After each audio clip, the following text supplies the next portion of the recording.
Sergeant Stephen Ford. Okay, and I believe we left off in the middle of the cross-examination. Good morning, Sergeant Ford. Good morning. Now, as part of your first interview with Mr. Jackson-Bolanos, you indicated that you told him that his whole body made it easy for you to track him, correct? Correct. Okay. But when shown certain videos from yesterday, you were unsure of whether or not, in fact, this was Mr. Jackson-Bolanos, correct? From one video, yes. Okay. From two different videos. One video walking through the Gordon parking lot, and another video walking down Franklin Street, correct? So, from my tracking of the suspect, it's time, based on time, the description, everything going on at that time, yes. Okay. Okay. So one clip, I can't say for sure if somebody is somebody. Okay, but you would agree that these are two different camera angles from two different cameras from two different buildings, correct? That we saw yesterday.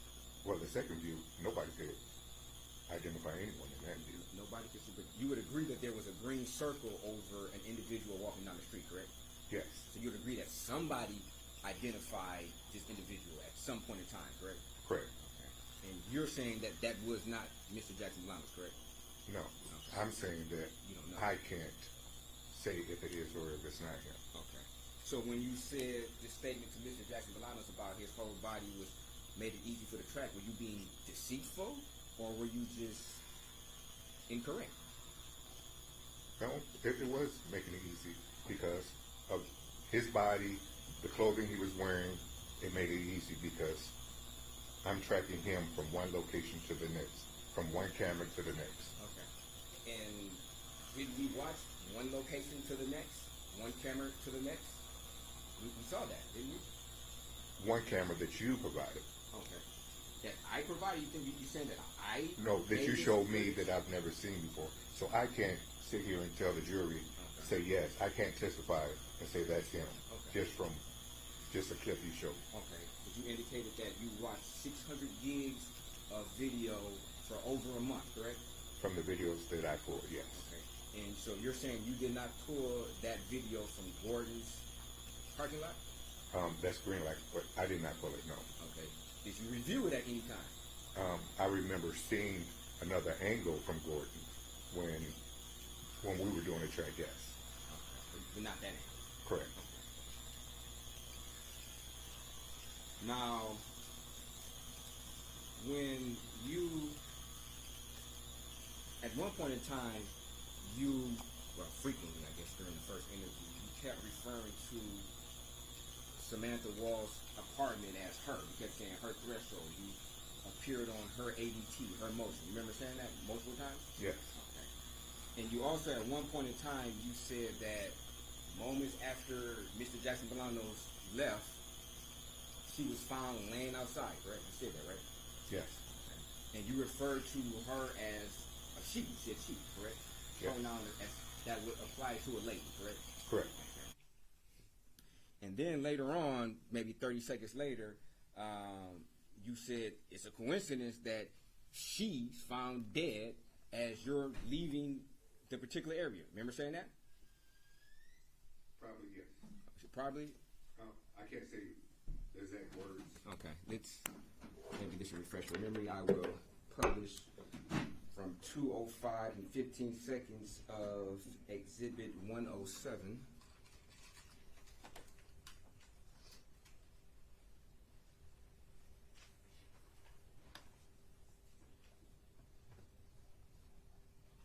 I'll start at 2:04 and 11 seconds.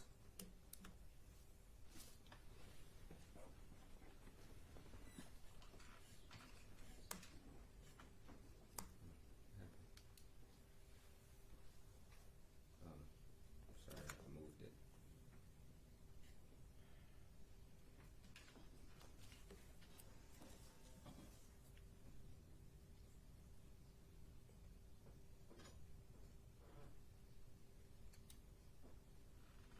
I'll start at 2 hours, 4 minutes, and 11 seconds of Exhibit 107, which is the first interrogation.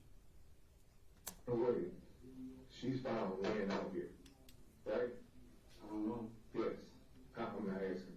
I don't know. So yes, I don't even know what you're even talking about. her body is found laying in front of you. Okay. I don't know nothing about nobody. I didn't encounter nobody or nothing. So it's just a coincidence that she's found dead as you run away. But what am I running away from? I ran away from security, bro. I did not run away from a human being. I didn't run away from an actual physical person. I ran away from a guy in a fucking white car with a yellow fucking light, bro.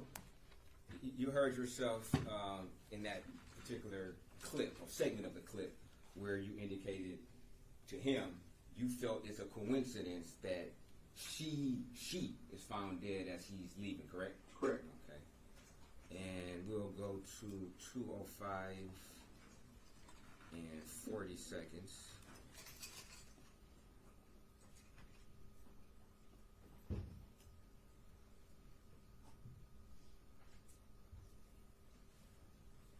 Where you indicated, well, we'll just listen to it. Make sure we have the right person in front of us. And I hope you guys get the right person, but this is not me, bro. I don't do that. I only fuck with cars, and I'm a music manager. So even if that's true, even if what you're saying is true, you would have tripped over her. I would have tripped over who? I ain't tripped over nobody. There was nobody here. I only seen a white fucking car and a yellow light. Why do you keep trying to go back to the same person, bro? I don't know nothing about this. You keep saying her. I don't know no her, no him, no them, us. Okay, listen. We never saying her or him. You would have tripped over. You just heard yourself, Sergeant, where you repeatedly referred to this body as a her, correct? Yes. And then when Mr. Jackson-Bolanos said, I didn't trip over her, them, you then said, we never said her. Remember, you just heard that, correct? Correct. Okay. Now, were you being deceitful when you said that, or you just didn't remember what you said 10 seconds earlier as referring to the body as a her? I have no idea. You don't have no idea? I know it was her. Okay. Yes. These are tactics that an interrogation might have where you withhold certain information, and then if somebody volunteers information that you didn't provide, then you can use that against them saying, I never said that she was stabbed, or I never said A, B, or C. You can use that, correct? You would agree to that, right? Well, I said her several times. Right. So. Right. You did. But for you to then turn around not even 20 seconds later and then say, I didn't say her, I'm just want to know, was that one of your strategies of being deceitful in order to gather information, or was it you just couldn't remember what you said 20 seconds earlier? It's probably just slip of tongue. Slip of tongue.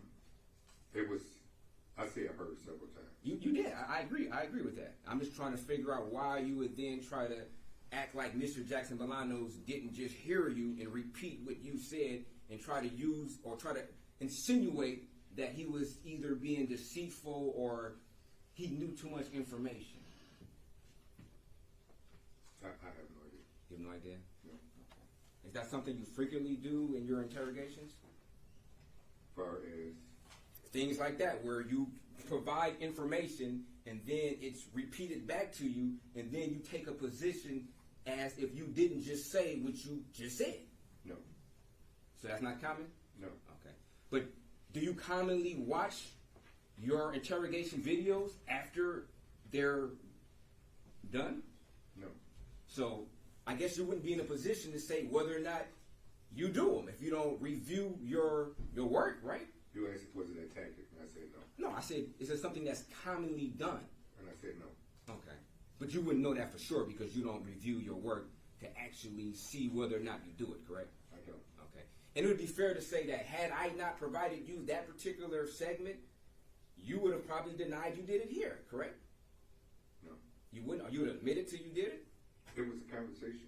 It was just... I agree, but my question is, whether if I would not have shown you this particular segment, would you have admitted to the jury that you did just this, where you provided information and then it was repeated back to you and you denied basically saying it? Would you have been truthful about that? Denied to you or to? Mr. Jackson-Bolanos. You denied Mr. Jackson-Bolanos that you didn't say the word her. It was an interrogation. Okay. Now, speaking of interrogation, do you normally call people out of their names during your interrogations? Yes. Okay. Do you normally refer or downgrade them based upon their economic status? Depends. Depends on what? How you On feeling the that day? circumstances of the interview. On the interview? Okay. Yes. Because yesterday we heard you refer to Mr. Jackson-Bolanos as a lying motherfucking homeless murderer. Correct? Correct. Okay. And then the prosecution asked you, is this why would you say such a thing? Or in so many words, what was your intent? And you said that you're trying to talk down to his level? Correct. Okay, but none of the interviews, first or second, did we ever hear Mr. Jackson-Bolanos degrade you or call you anything but Sergeant Ford, correct? Correct. Okay. So when you said talking down to his level, what does that mean? That means that you think that he's stupid or something? No, you saw in the interview that it started escalating. Your client started escalating the interview. My client started to escalate the interview. Yes. You would agree that my client was passionately denying the accusations and the deceitful tactics that you were employing in first and second interview, correct? That he lied through the interview? That he was passionately denying. Did you lie during the interview? Yes. Okay. And he was denying your insinuations that were based in deceit.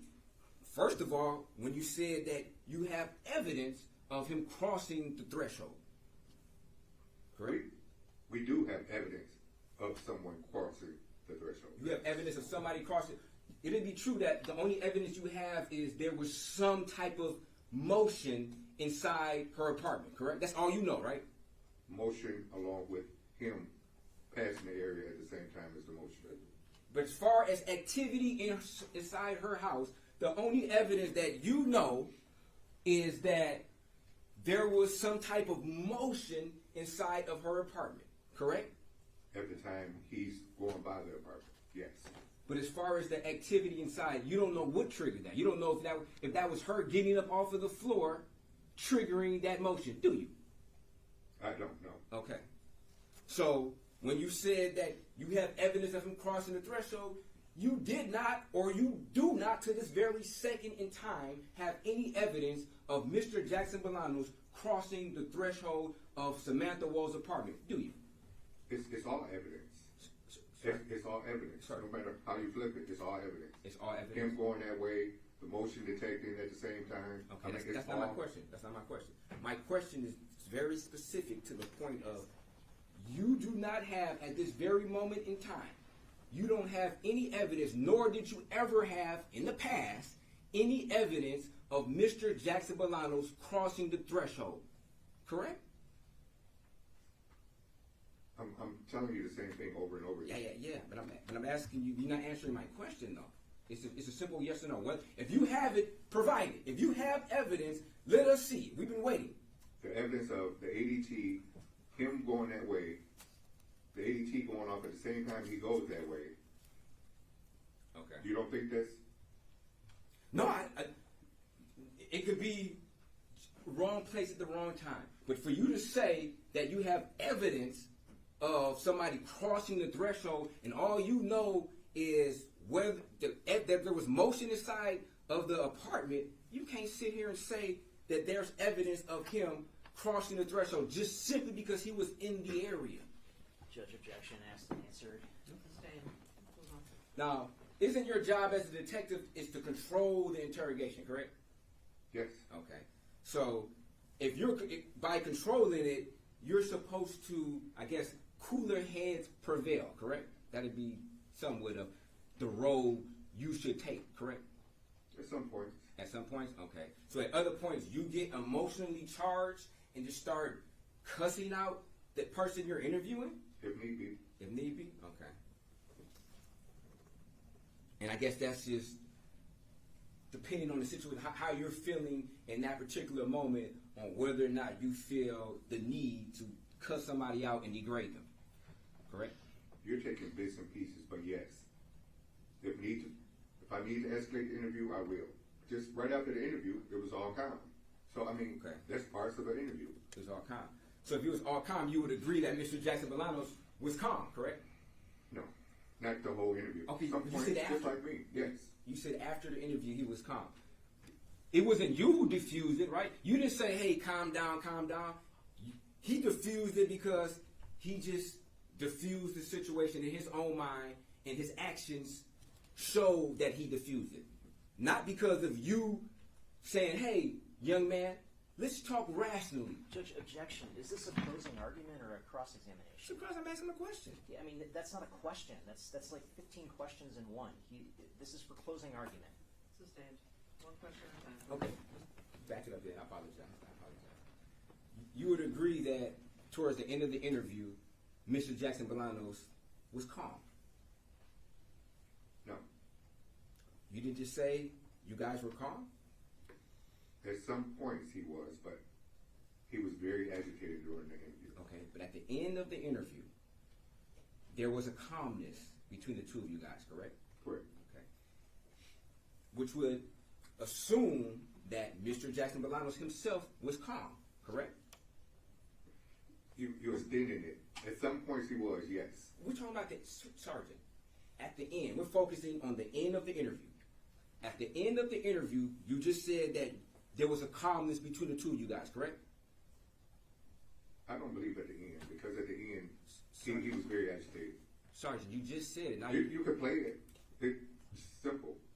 But we're going to keep going back and forth. I can't say for sure. Okay. Okay, you just said it, so now you Which didn't interview even are we say. talking about? Which interview were you talking about? You said the calmness.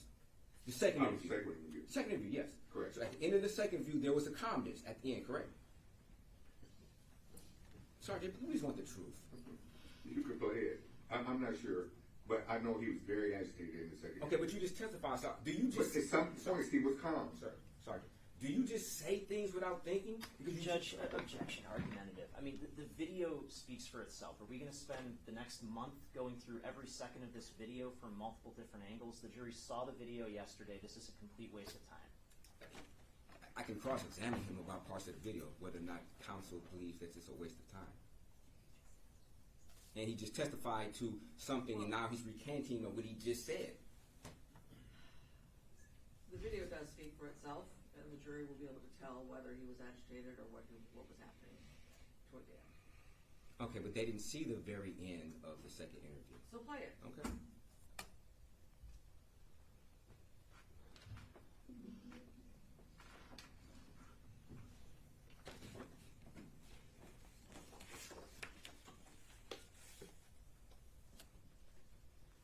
This is Exhibit 110.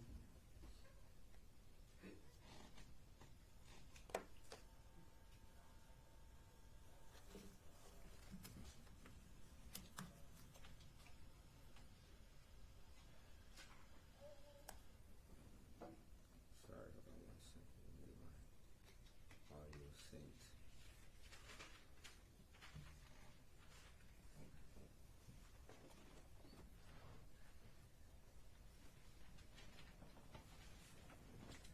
I don't know, for some reason when I change videos, it doesn't want to play the video through the HDMI. What are you changing? I'm trying to change it from playing through my speakers to the device there, and it won't for some reason. Yes.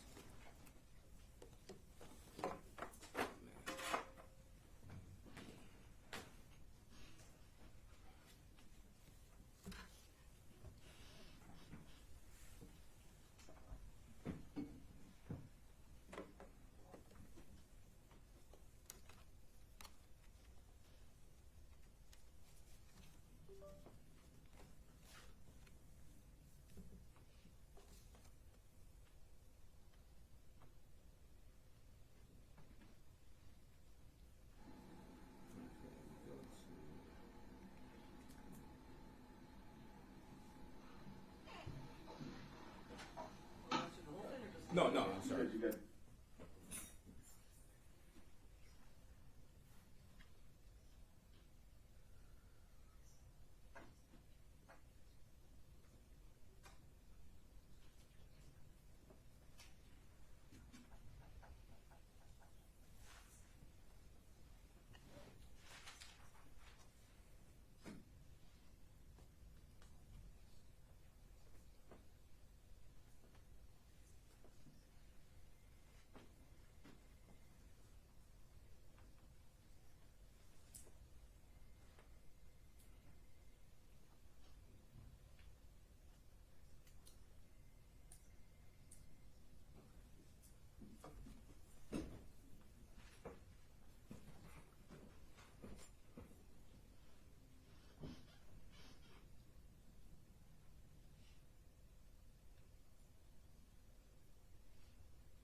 can we approach?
Now, Sergeant Ford, you would agree that this is towards the end of the interview, correct? Correct. Okay. And you would agree that you guys, I guess, have a somewhat of a cordial attitude to each other, correct? You're really going to use this part?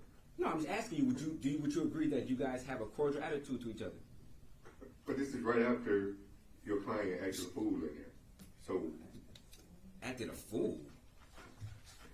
you want to play before this? Oh, we saw the interview yesterday. We saw why he was passionate about denying your insinuations. We saw when you called him out his name, and you classified that as acting a fool. But I'm saying towards the end of the interview, that's my question. When your client is wearing handcuffs, right? So of course your client.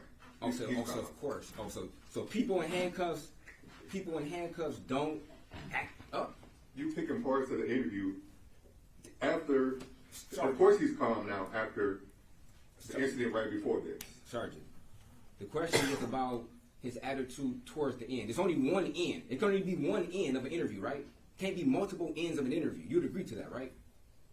He was calm after Sergeant. he was handcuffed. Sergeant, you would agree that this is the end of the interview, correct? Correct. Okay, and he was calm at the end of the interview, correct? After he was handcuffed, yes.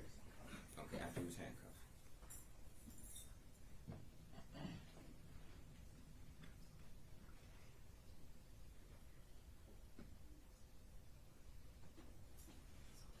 Wasn't he handcuffed at the very beginning of this interview? When he was arrested, yes. When he came to the interview, at the start of this interview, he was already handcuffed, correct? No. They took the cuffs off when he got to the interview room. They didn't shackle him? You didn't shackle his feet? His feet. Yeah. You could play it.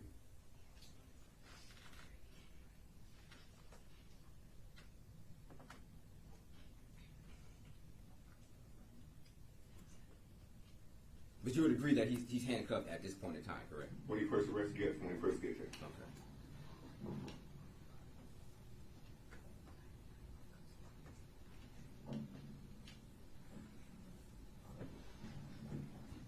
Okay. Excuse me.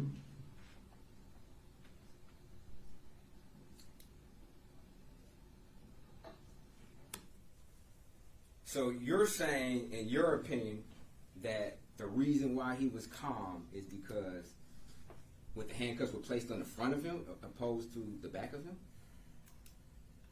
No, there was a disturbance in there right before you showed it, where it was some tables, some chairs pushed around, and Tables and chairs pushed around. he got combative right before the part you're showing. Okay.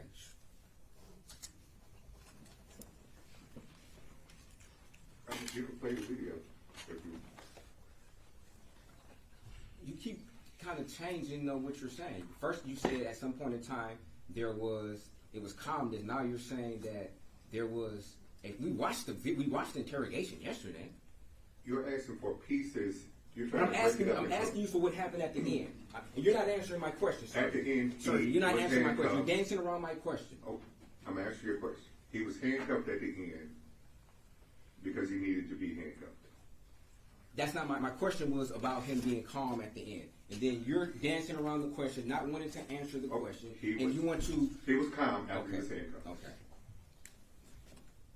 Now, when you called him a dumbass in the second interview, at a different point in time than when you called him homeless, a homeless murderer, well, a lying motherfucking homeless murderer, was that also a tactic of yours? He called himself homeless all through the video. No, I'm talking about when you called him a dumbass. Correct. Okay. And that was your attempt to basically what? Try to get on his level? Yes. Okay. He didn't call you a dumbass, did he? No. Okay. He didn't insult your intelligence at all, did he? No. Okay. Did you ever, if you did, you didn't interview Jeff Hirschman, did you? No. Okay. Would it be fair to say that you employ different, I guess, strategies with different individuals that you interrogate? No. You don't? Okay, so you just across the board, you just degrade everybody, call everybody out their name, huh? Depending on the interview. Okay, so it would be dependent on the interview, on the person you're interviewing, correct? Correct. Some people you may be very polite to. Ask them if they want water. Ask them if they want some snacks, correct? Correct. And some people, you just talk to them like they're dirt, correct? During my interview, so Yes or no? yes. Okay. And I guess Mr. Jackson-Bolanos didn't receive the benefit from you of being spoken to like a man who deserves respect. A man that lied continuously through the interview. Oh, okay. But you can lie though. Because the law allows you to lie, you can just lie to somebody and tell them things that are untrue. That's fine with you, correct? That's fine in your conscience, right? How they commit murder, so yes. Okay. So I mean, neither did Mr. Jackson-Bolanos. So if you feel that you're misreading the evidence, you don't even know all the evidence, obviously. Did you look at the scene photos? No. Okay. And you didn't interview nobody but Mr. Jackson-Bolanos in this case, correct? Correct. Okay. Had you had an opportunity to look into the expert who opined on the blood splatters and the blood pools? The what? Exactly. Have you had an opportunity to speak to Joni Johnson? No. Okay. Do you know who Joni Johnson is? No. Okay. So you'd agree there's a lot of evidence in this case that you don't know, correct? Correct.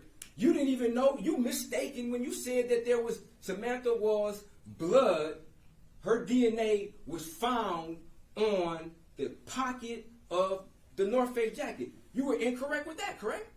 No. There was blood found in the pocket. It was just. Sorry. Answer my question.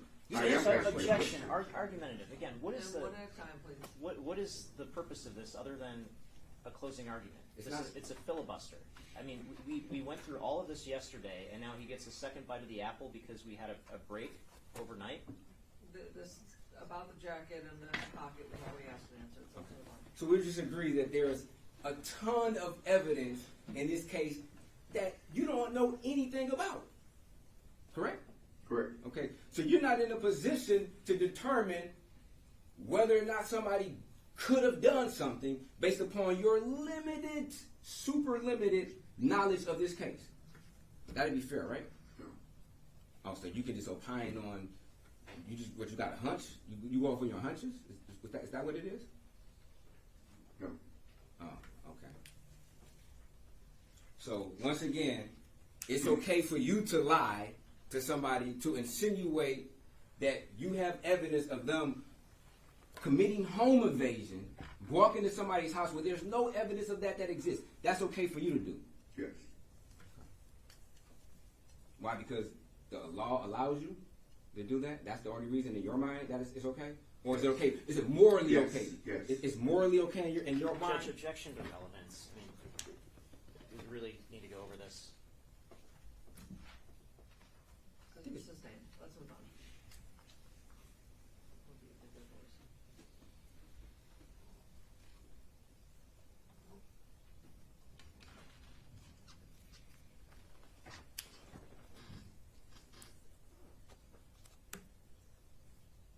Now, during both interviews, you would agree that Mr. Jackson-Bolanos had some type of hood over his head, correct? Yes.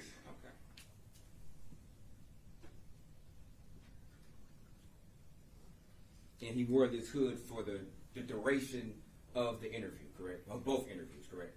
Yes.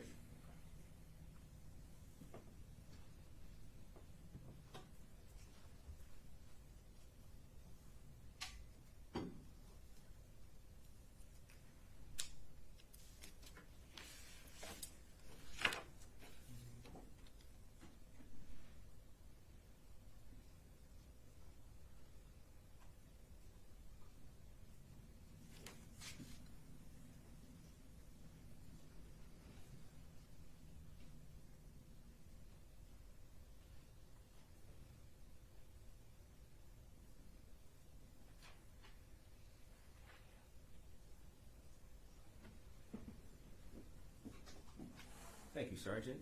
No further questions.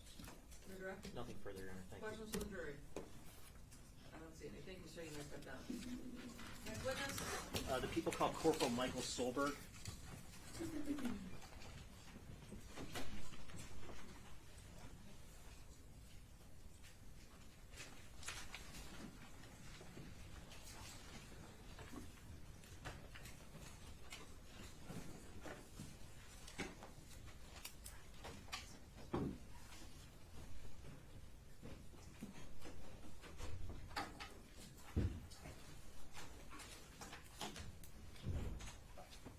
Do you swear or affirm to tell the truth, the whole truth, and nothing but the truth?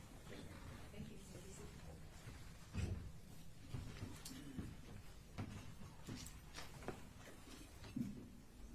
Good morning. Please state your name and spell it for the record. Michael Solberg, Michael. The last name's Sol. B as in boy.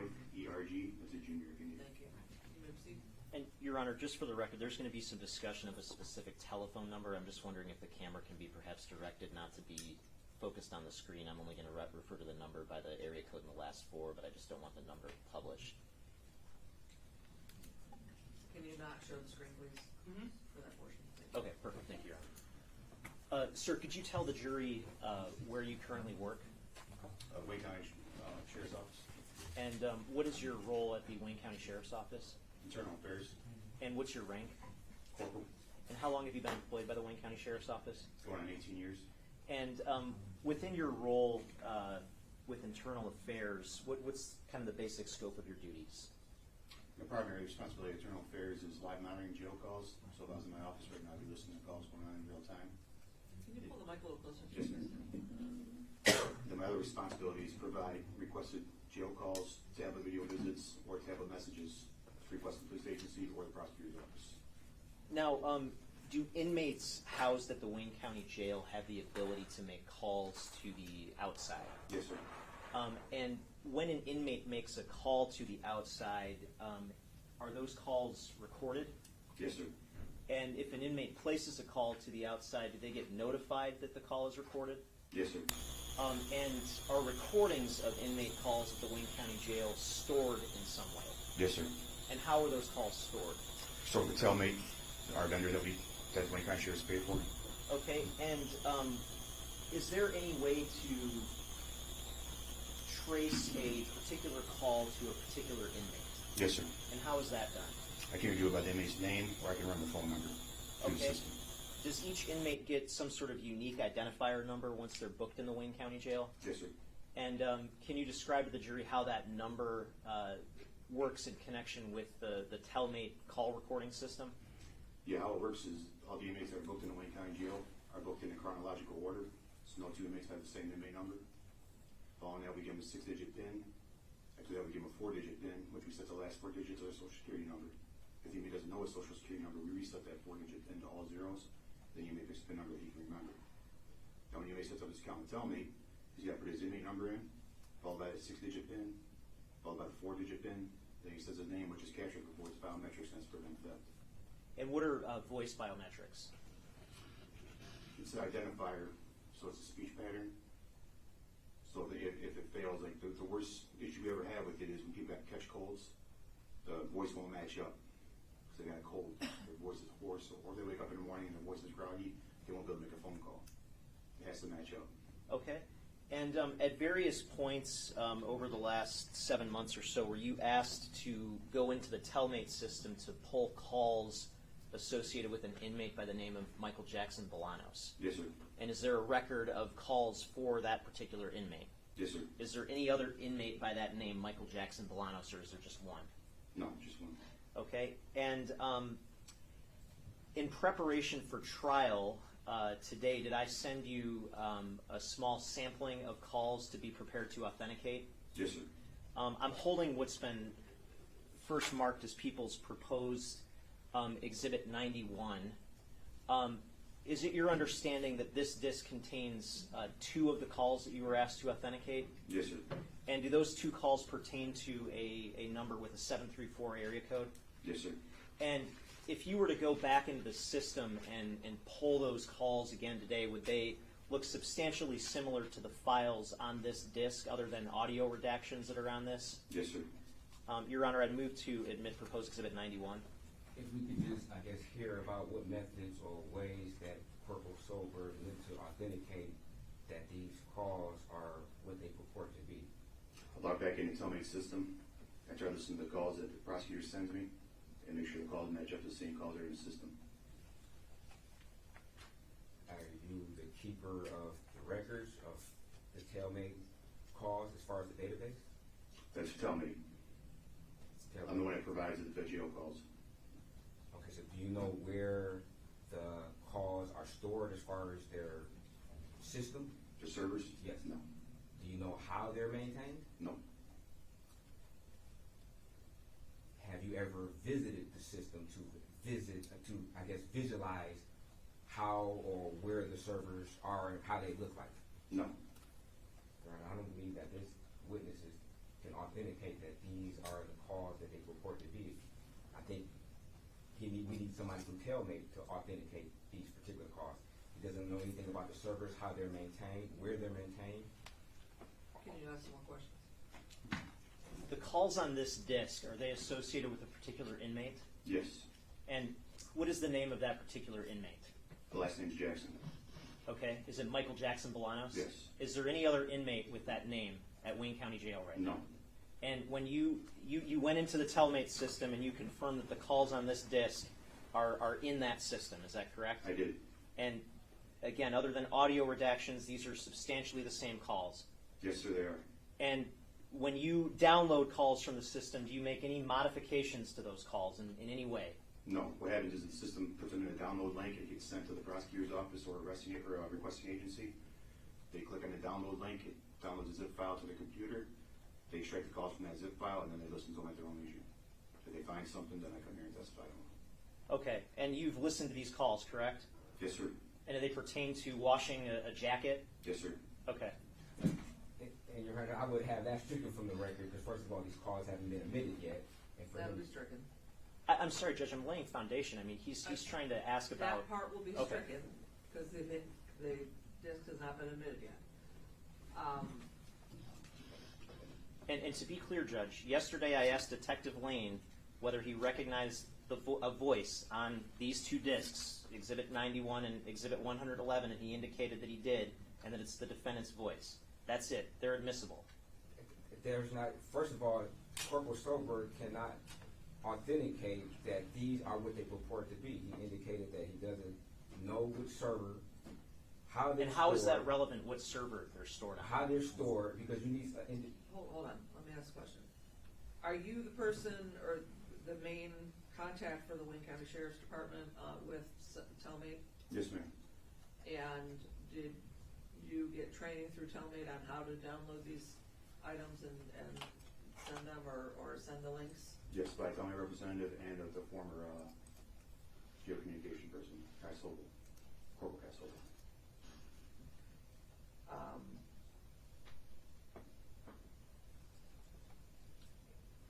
Based on the testimony from Senator Blaine yesterday and the testimony here today, I'm going to admit this. And we've already had a prior hearing about this, and Not about this particular issue. About this. I understand, but I'm going to admit them, and we've already had a hearing about the admissibility of these calls, and based on that prior hearing, they will be admitted. Okay, thank you, Your Honor. And so just for the record, it's Proposed Exhibit 91 and Proposed Exhibit 111. They're two separate discs.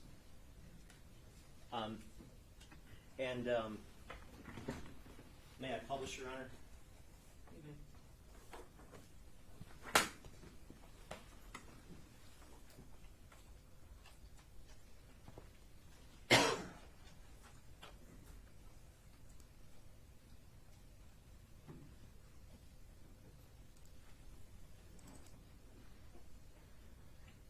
Okay, sir, if you take a look at what's reflected on the screen for Exhibit 91, are we looking at two files? Yes, sir. And what does each file sort of represent? Are these two independent audio recordings? I'm not saying the number, right? I'm sorry? I'm not saying the phone number, right? Right, I'm not going to ask you to say the specific phone number, but Please don't show the screen, please. Okay. But I guess what I'm asking is a more general question. Are these two recordings that you pulled and authenticated from the Telmate system? Yes, sir. And when you pull recordings from the Telmate system, is there sort of any information that we can glean from the file name that gets generated? Yes, sir. And so starting with the bottom file where it says number 83, what sort of information do we get starting from left to right in terms of that file name? It can be the inmate's last name, the phone number that was dialed, the destination number, and the date, time of the call. Okay, and so for that bottom file that starts with the number 83, what's the area code in the last four digits of the number that was dialed? 734-3646. Okay, and I just want to go briefly to what's already been admitted as Exhibit 45. Do you see this number contained in row 17 of Exhibit 45? Is that the same number? Yes, sir. Okay. And then what would be the date and time of this call? January 16, 2024, at 20:02 hours. That'd be 8:02 p.m. Okay. And I'm going to publish this file, starting file 83 for the record. And take 4-5.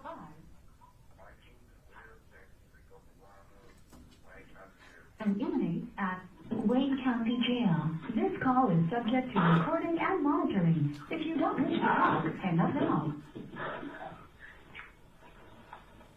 Thank you for using Telmate. Hello? Every time I see what you doing? I'm walking home. How can I close? And I'm going to stop at 29 seconds into the call, and I'm going to move to 16 minutes and 50 seconds.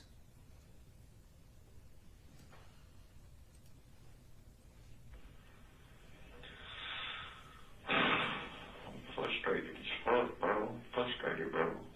I'm going through so much lame, gay bullshit in here, bro. And I'm sorry, baby. It hurts my feelings. What? What'd you say? Hello? Mm-hmm. What'd you say? I don't know what to say. I said, what did you just say? I said I don't know what to say.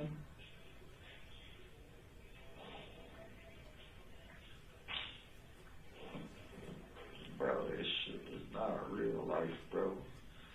Maybe I'm sleeping or some shit. Maybe I'll wake up soon and reality will be back. Maybe this is that. Maybe write the nigga in right now, and I'm still asleep, you feel me? Like, I just gotta wake up back to reality, cause what the fuck, bro? This shit don't seem real at all, bro. There's no fucking way I'm going through this shit right now, bro. What the fuck?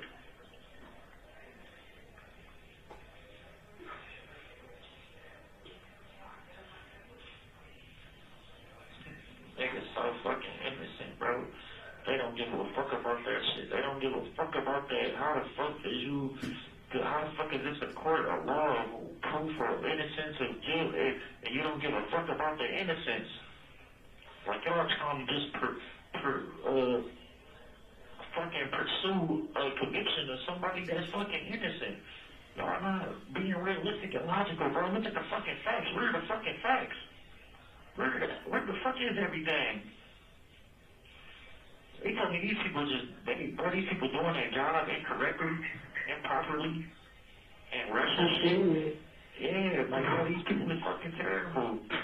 That's what they did. Like, come on, bro. Y'all niggas ain't do your job right. You feel me? That shit has nothing to do with us, bro. Y'all trying to push for a conviction on some fraud shit, that shit coming to the light. Nah.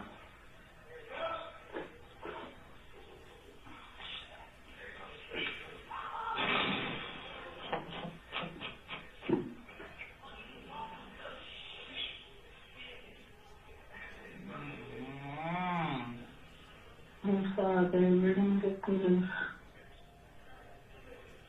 Oh, my fucking eye twitching, bro, because I'm irritated, bro. Just breathe, okay? I can't even imagine. And I'm sick as fuck to see what happened to you. It's the fucking just beginning. It's the...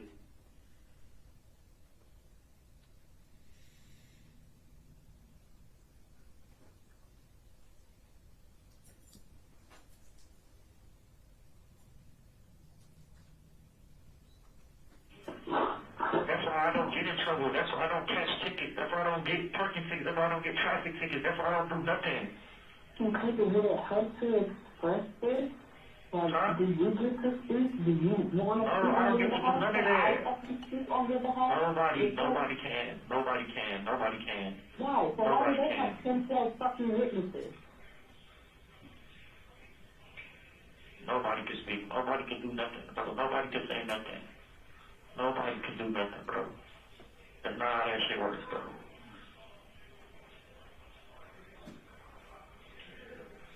You know, the report that I read that And they so fucking dumb, bro. They so dumb. A nigga never even washed the jacket, bro. The shit was already how it was. If a nigga washed the jacket, bro, it wouldn't have been nothing on the fucking jacket.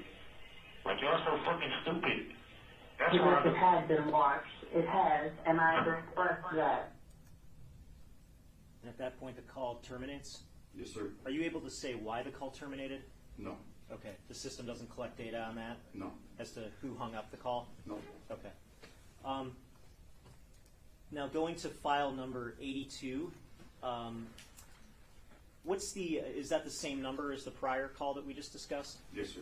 And what's the time associated with that call? 2028. Sorry, 8:28 p.m. And is that the same day? Yes, sir. And that would be after the first call that we just listened to? Yes, sir. Okay. And is that the very next call that was reflected in the system? Yes, sir. Okay. I'm going to publish this starting at the beginning through the first 5 minutes. And paid for by Michael and Will Jackson-Bolanos, Wayne County Jail. an inmate at Wayne County Jail. This call is subject to recording and monitoring. If you don't wish to talk, hang up now. Thank you for using Cellmates. Anything, bro. No, bro. No.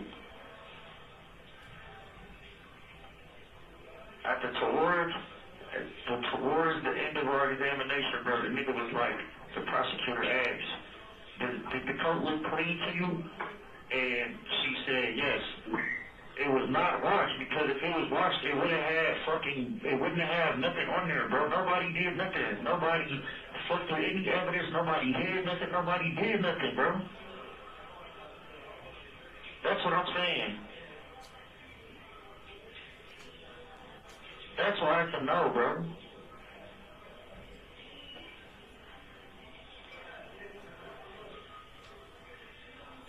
They telling me what you say could be used against me. Like, bro, what you say in the court of law could be used against you in the court of law.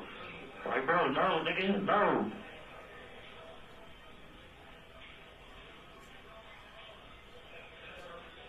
Nigga ain't do nothing, bro. I know the fucking truth. God know the truth. Nigga, they know I didn't do nothing. God and me know I didn't do nothing. Nigga, I ain't do shit but go to the fucking parking lots that fucking night. Walk around downtown, bro. Take pictures of fucking cars. That shit weird to me, bro. That shit weird as fuck, bro. This my whole fucking life on the line, my nigga.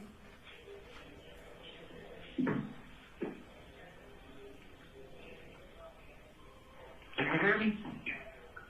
Yeah, I'm just not sure why the fuck you're talking to me like this, so that is okay. Bro, because you didn't be saying anything, bro. Like, don't say nothing. You know, what the fuck? You'll stop cutting me off before I could speak to you and her what I was gonna say. I don't want to hear what you gotta say about that shit, bro. It's no relevant. The shit has nothing to do with me.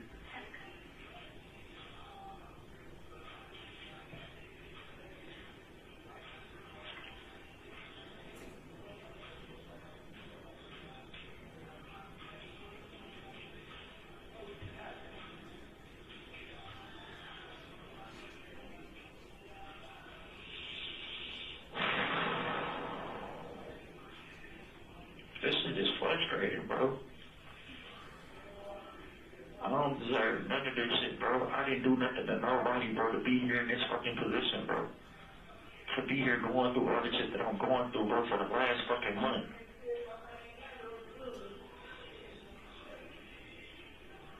I lost business associates off of this shit.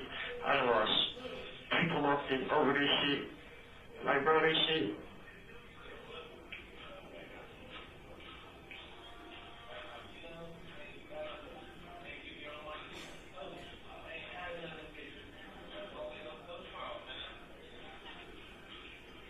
Shit's so fucking terrible, bro. Shit terrible as fuck, my nigga.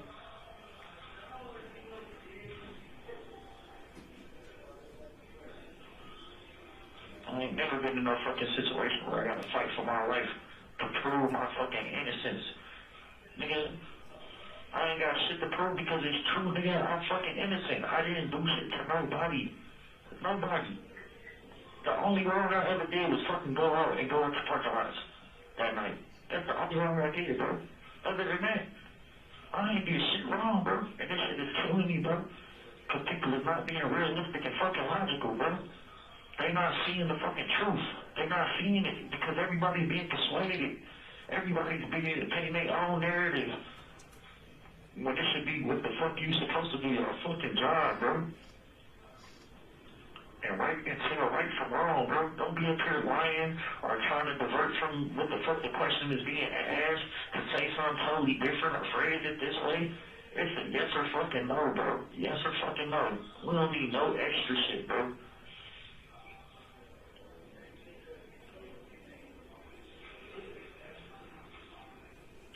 That shit foul as fuck, bro.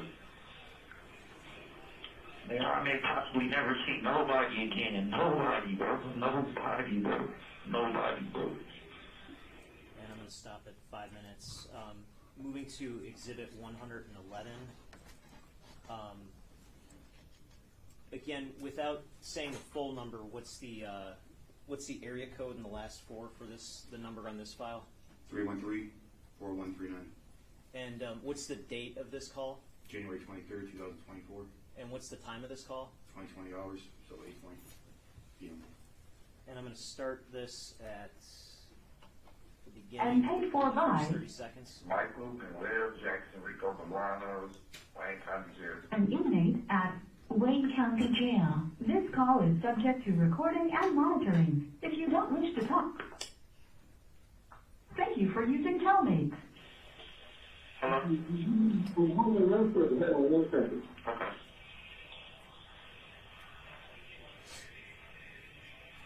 And I'm going to skip to 20 minutes and 44 seconds.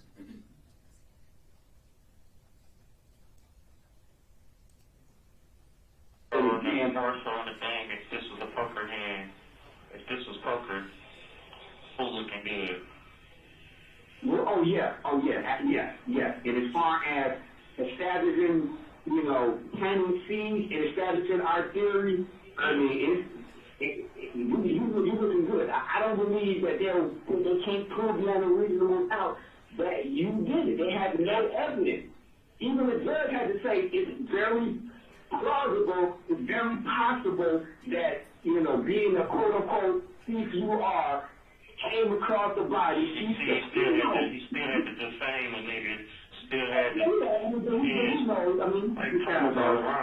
would you say that I had to check her pocket? Like, bro, I'm not no dirty nigga, bro. I'm not doing no weird shit like that. No, not at all. But at the end of the day, he even had to admit himself that it's very possible of our theory that she died earlier, got up, stumbled outside, and you, just like the other witness, came across her body and touched her. Yeah. For whatever reason he said you might have touched her, he said that's very possible.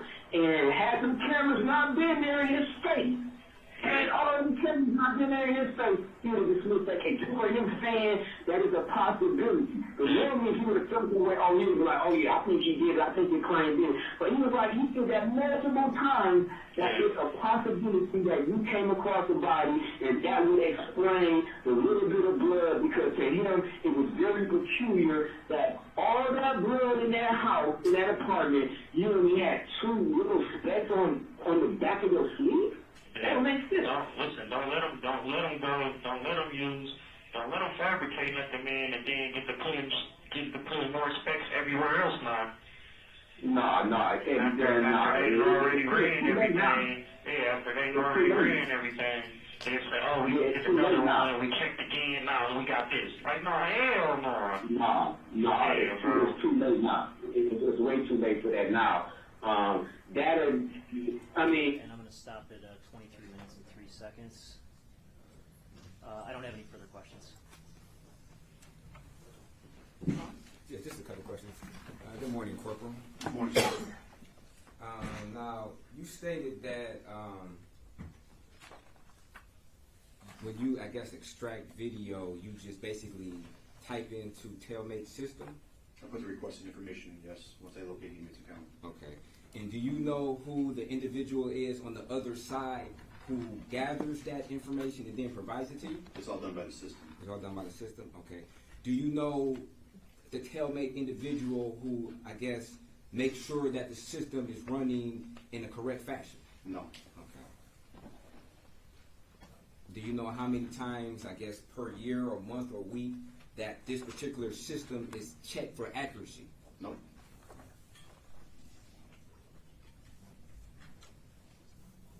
Did you do any type of independent, I guess, analysis to determine whether or not the requested audio clips were in fact the audio clips that they are purported to be?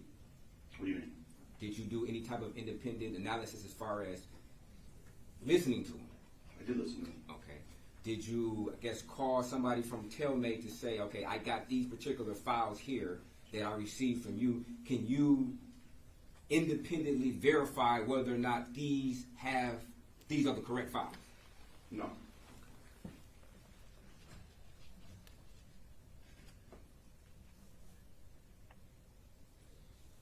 And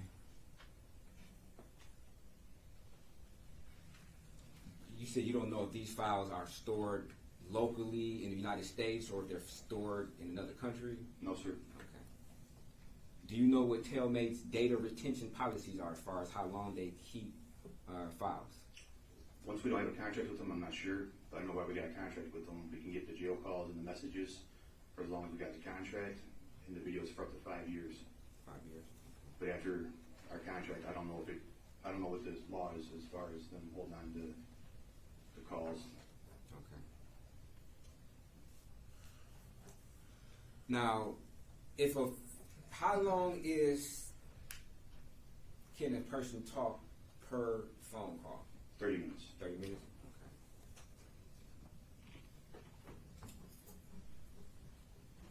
Are there some times when the system, I guess, malfunctions that it would terminate a call? I would imagine. Okay. In situations where that happened, would you be able to verify what happened as to why that particular call was terminated? No.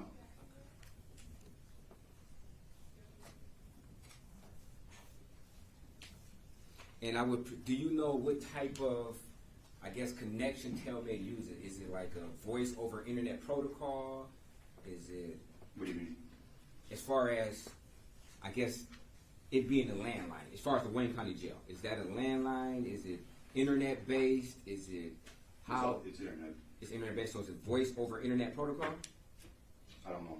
Oh, you don't know? Okay. Do you know what voice over internet protocol means? No. Yes, okay. If the power goes out, would that affect the phone usage in the Wayne County Jail? Yes.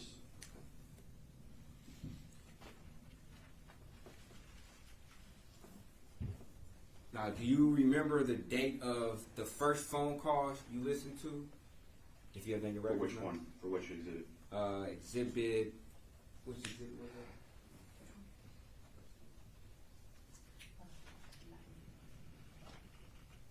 '91. Yeah, January 16th. Both those calls. One's going to be at 20:02 hours. The other one at 20:28 hours. Okay. Do you remember, if you know, if there were any other phone issues that may have been existing on that particular day in Wayne County Jail? I don't know. You don't know? Okay. Is there some type of log where one could, I guess, research to determine whether or not the phone was having issues on that particular day? Not that I'm aware of. So if the phone goes down in Wayne County Jail, it's just down until it comes back? Yes, just like a cell phone. Okay. Is there a point of contact as far as the Wayne County Jail who would, I guess, call whoever the service provider is to, I guess, figure out why there is a phone issue? Yes. Okay. Would that be you? No. Okay. Now, had you had an opportunity to speak to whoever that person of contact is to see whether or not there was any issues or if that person had called the service provider on January 16th? No. All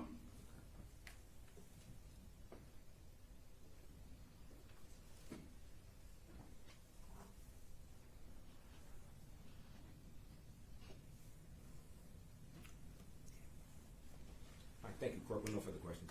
Reiterate. No, Your Honor. Thank you. Questions from the jury? Write down, counsel approach.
sometimes legal reasons why things have to be redacted, and so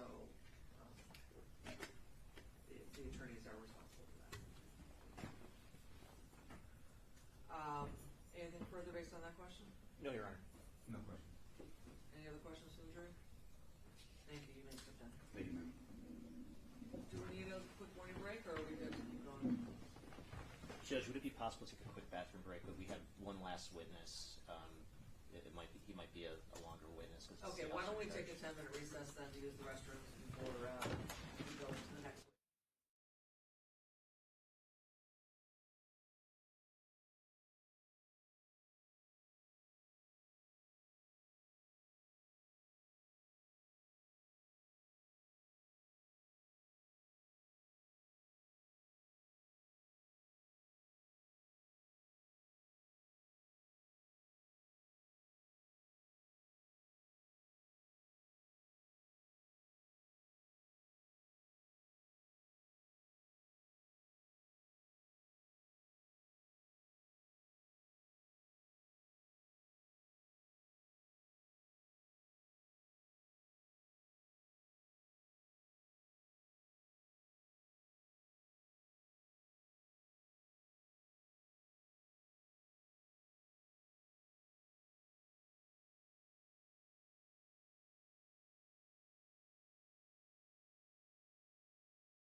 now.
5, People versus Michael Jackson-Bolanos. Appearances, please.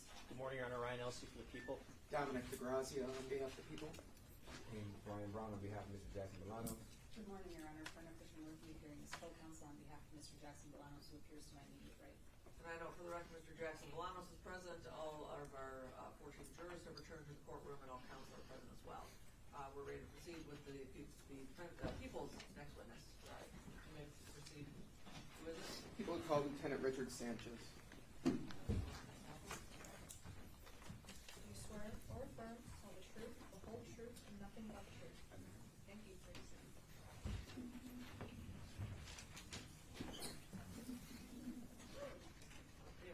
Please state your name and spell it for the record.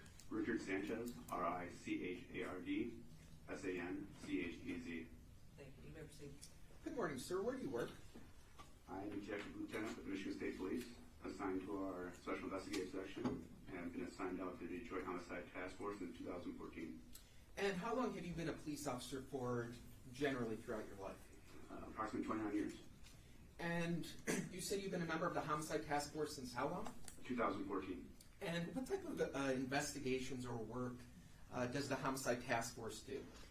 So the Homicide Task Force is comprised of the Detroit Police Department, Michigan State Police. We have the ATF attached to us, as well as the FBI. We investigate homicides involving at least 3 victims. Usually one has to be fatal. So most of the mass shootings that you see are our responsibility. We investigate 13 years old and younger by gunshot wound fatal victims, as well as all officer-involved shootings that take place inside the city. Now, aside from, since you've been assigned to the task force, at any point in your career as a police officer, did you investigate homicides, being assigned to other roles within the police department, or violent crimes with being involved in other parts of the police departments? Yes. So I've been assigned out to the Violent Crimes Task Force with the FBI, the Southeast Michigan Crime Scenes Children with the FBI, their organized crime unit.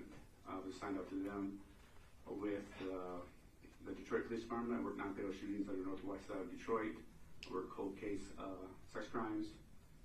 I was assigned out with the ATF to work gun trafficking cases up in Pontiac. And then with the Michigan State Police, I worked our surveillance unit, and I also worked our narcotics unit. Now, within the Homicide Task Force itself, do you have any particular role within the Homicide Task Force? I'm the supervisor for the Michigan State Police side of the Homicide Task Force. And are you familiar with a term called an officer in charge in terms of their role within an investigation by the police? Yes, the officer in charge is usually one that is the holder of the records of the investigation. So they'll carry the complete file with them. They will arrange meetings with families, potential witnesses. They pretty much run the whole case. Unfortunately, my officer in charge is on maternity leave, so I'm one, as the supervisor, took her responsibilities. And the assigned officer in charge of this case, what's her name? Detective Trooper Elizabeth Stockmeyer. Okay. But as her supervisor, are you also familiar with details about the case and the progression of the investigation? Yes, so my responsibilities are to guide, provide, and support. Basically, guide the investigation, depending on the facts and circumstances of the case. I also provide resources that may need to be available for them, as well as participate, whether it be attending search warrants or surveillance or review reports. Now, I want to go back to now October 21st of 2023. How did you become aware of the death of Samantha Woll? The night before, on October 20th, we were on an investigation of an officer-involved shooting on the east side of Detroit. We were still working into the morning hours of October 21st. I was contacted by Lieutenant Thurkill of the Northeastern Squad, advising me that there was a homicide over at Joliet Street. Now, did you proceed to that location on October 21st? No, I did not. We're still continuing our investigation. Okay. Did there come a point where you did come to the location at 1366 Joliet? Yes. And what day was that? I responded to that scene probably the 23rd or 24th with the blood spatter expert, but our team responded on that 22nd. Now, in terms of, when the homicide task force team arrived, had that location already been processed or at least entered by some Detroit police personnel? Yes, on October 21st, the Northeastern Squad from the homicide unit processed that scene. And when the homicide task force got involved, did it involve other entities such as the Michigan State Police or the Federal Bureau of Investigation to collect evidence or to process the scene, even though Detroit police personnel had already processed the scene? Yes, so each agency has different expertise. But the Michigan State Police, I was contacted to see if we could utilize our blood spatter expert to come out to that scene because there was quite a bit of blood. I put them in contact with the officer in charge of that side of the case. And then the FBI was asked to take photographs to get scale measurements so it would assist the blood spatter expert with the investigation. Now, the ultimate determination of what items are collected or what areas may be swabbed, is that ultimately up to either yourself or the officer in charge to direct the evidence tax in terms of what evidence is swabbed or collected? So each detective has a role when they make the scene, whether it be you're going to have a detective in charge of the scene, you're going to have a detective in charge of the canvas, you're going to have a detective in charge of interviews, you're going to have a detective in charge of search warrants. So everybody's got different roles and responsibilities at that time.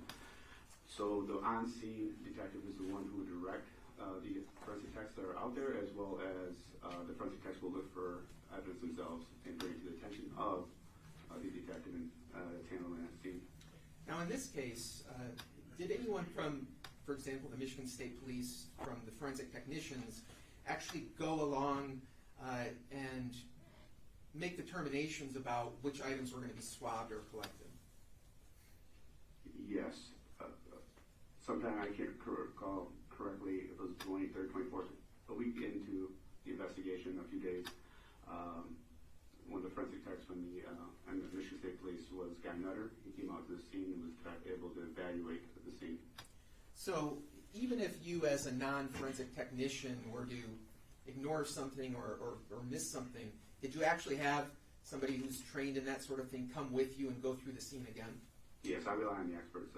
As many scenes I've been to, I still may miss something, so I rely on those experts to assist me in the investigation.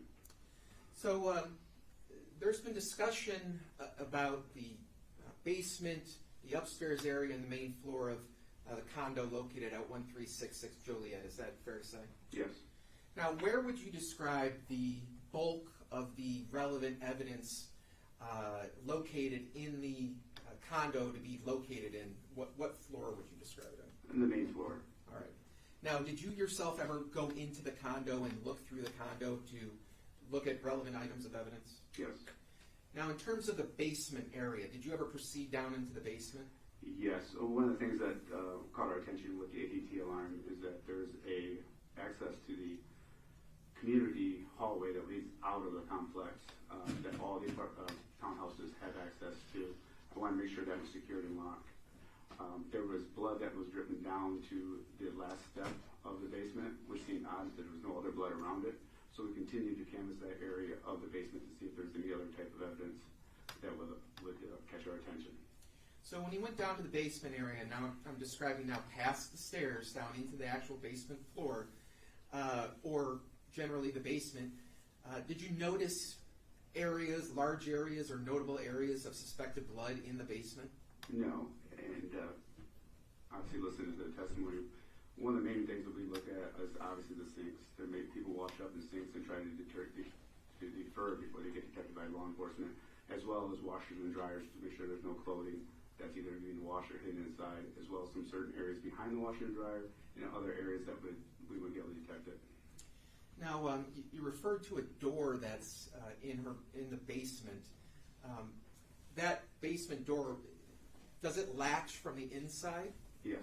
Okay. Now, is that the condition in terms of the door being latched and secured from the inside? Is that the way that door was found when police first entered on October 21st? Yes. After reviewing body-worn camera, we were able to observe that the chain link was still attached and no access was to that door. And is there any way to latch that basement door closed if you're standing outside into that hallway outside of the basement area? No. And did you ever go into that hallway that led out of the basement? Yes. So there's multiple trash cans throughout that hallway that lead out to the outside of the townhouses. We checked all the trash or any other items that may be hidden or other possible evidence of blood or biology or anything in that area, maybe weapons, just to make sure that we didn't miss anything on that side. And so, did you see large areas of suspected blood on the outside, or gloves, knives, anything like that? No, we even checked the outer perimeter door that leads out into the courtyard. Now, talking now about the upstairs of 1366 Joliet, what observations did you make about the upstairs area? The same thing. We checked all the bedrooms. There's 2 bedrooms up there. There's an office. There's also a bathroom. Checked those areas for any type of inventory of biology, weapons, or anything like that, clothing. And did you see areas of suspected blood in the upstairs area, or weapons, anything like that? No. Now, there's been some questions about, fingerprinting an ADT system or fingerprinting a computer. Why wasn't that done? Initially, we weren't the ones that responded, but after reviewing photos, there was the ADT alarm. A search warrant was immediately typed on October 22nd. There's two reasons why. The first reason is that we already let go of the scene, so anything after that could have been contaminated at one time or another. Observations of the photographs that we looked at, nothing appeared to be pillaged through in disarray. Up in the upstairs area, the offices was in normal, routine daily life. The bedrooms were normal, routine daily life. None of the drawers were appeared to be pillaged through to the crime scenes that you normally see when people are trying to access that area. So nothing drew our attention to that area. Same thing with the downstairs. Everything was still in, the basement was still kind of the same condition as that. Now, I know you've mentioned, well, let me ask you this question. Were there valuables inside the apartment that were in plain view right in the open? Yes. I mean, everything's pretty much valuable in your own home, so. I guess what I'm talking about, computers, phones, things like that? Yes. Okay. And did you ever have any reason to believe that the perpetrator may have, been sending emails on a computer or using the computer before or after the time of this homicide? When you go to a homicide scene, you have no idea what has taken place, so that canvas is very important. There was no cameras in that area that was generally readily available. There's no eyewitnesses at that time. So we tried to take into consideration what possibilities, but we obviously can't foresee what's going to happen in the future, what may have been crucial at that time. So based on that, we try to ascertain as much information as we can and proceed from there. So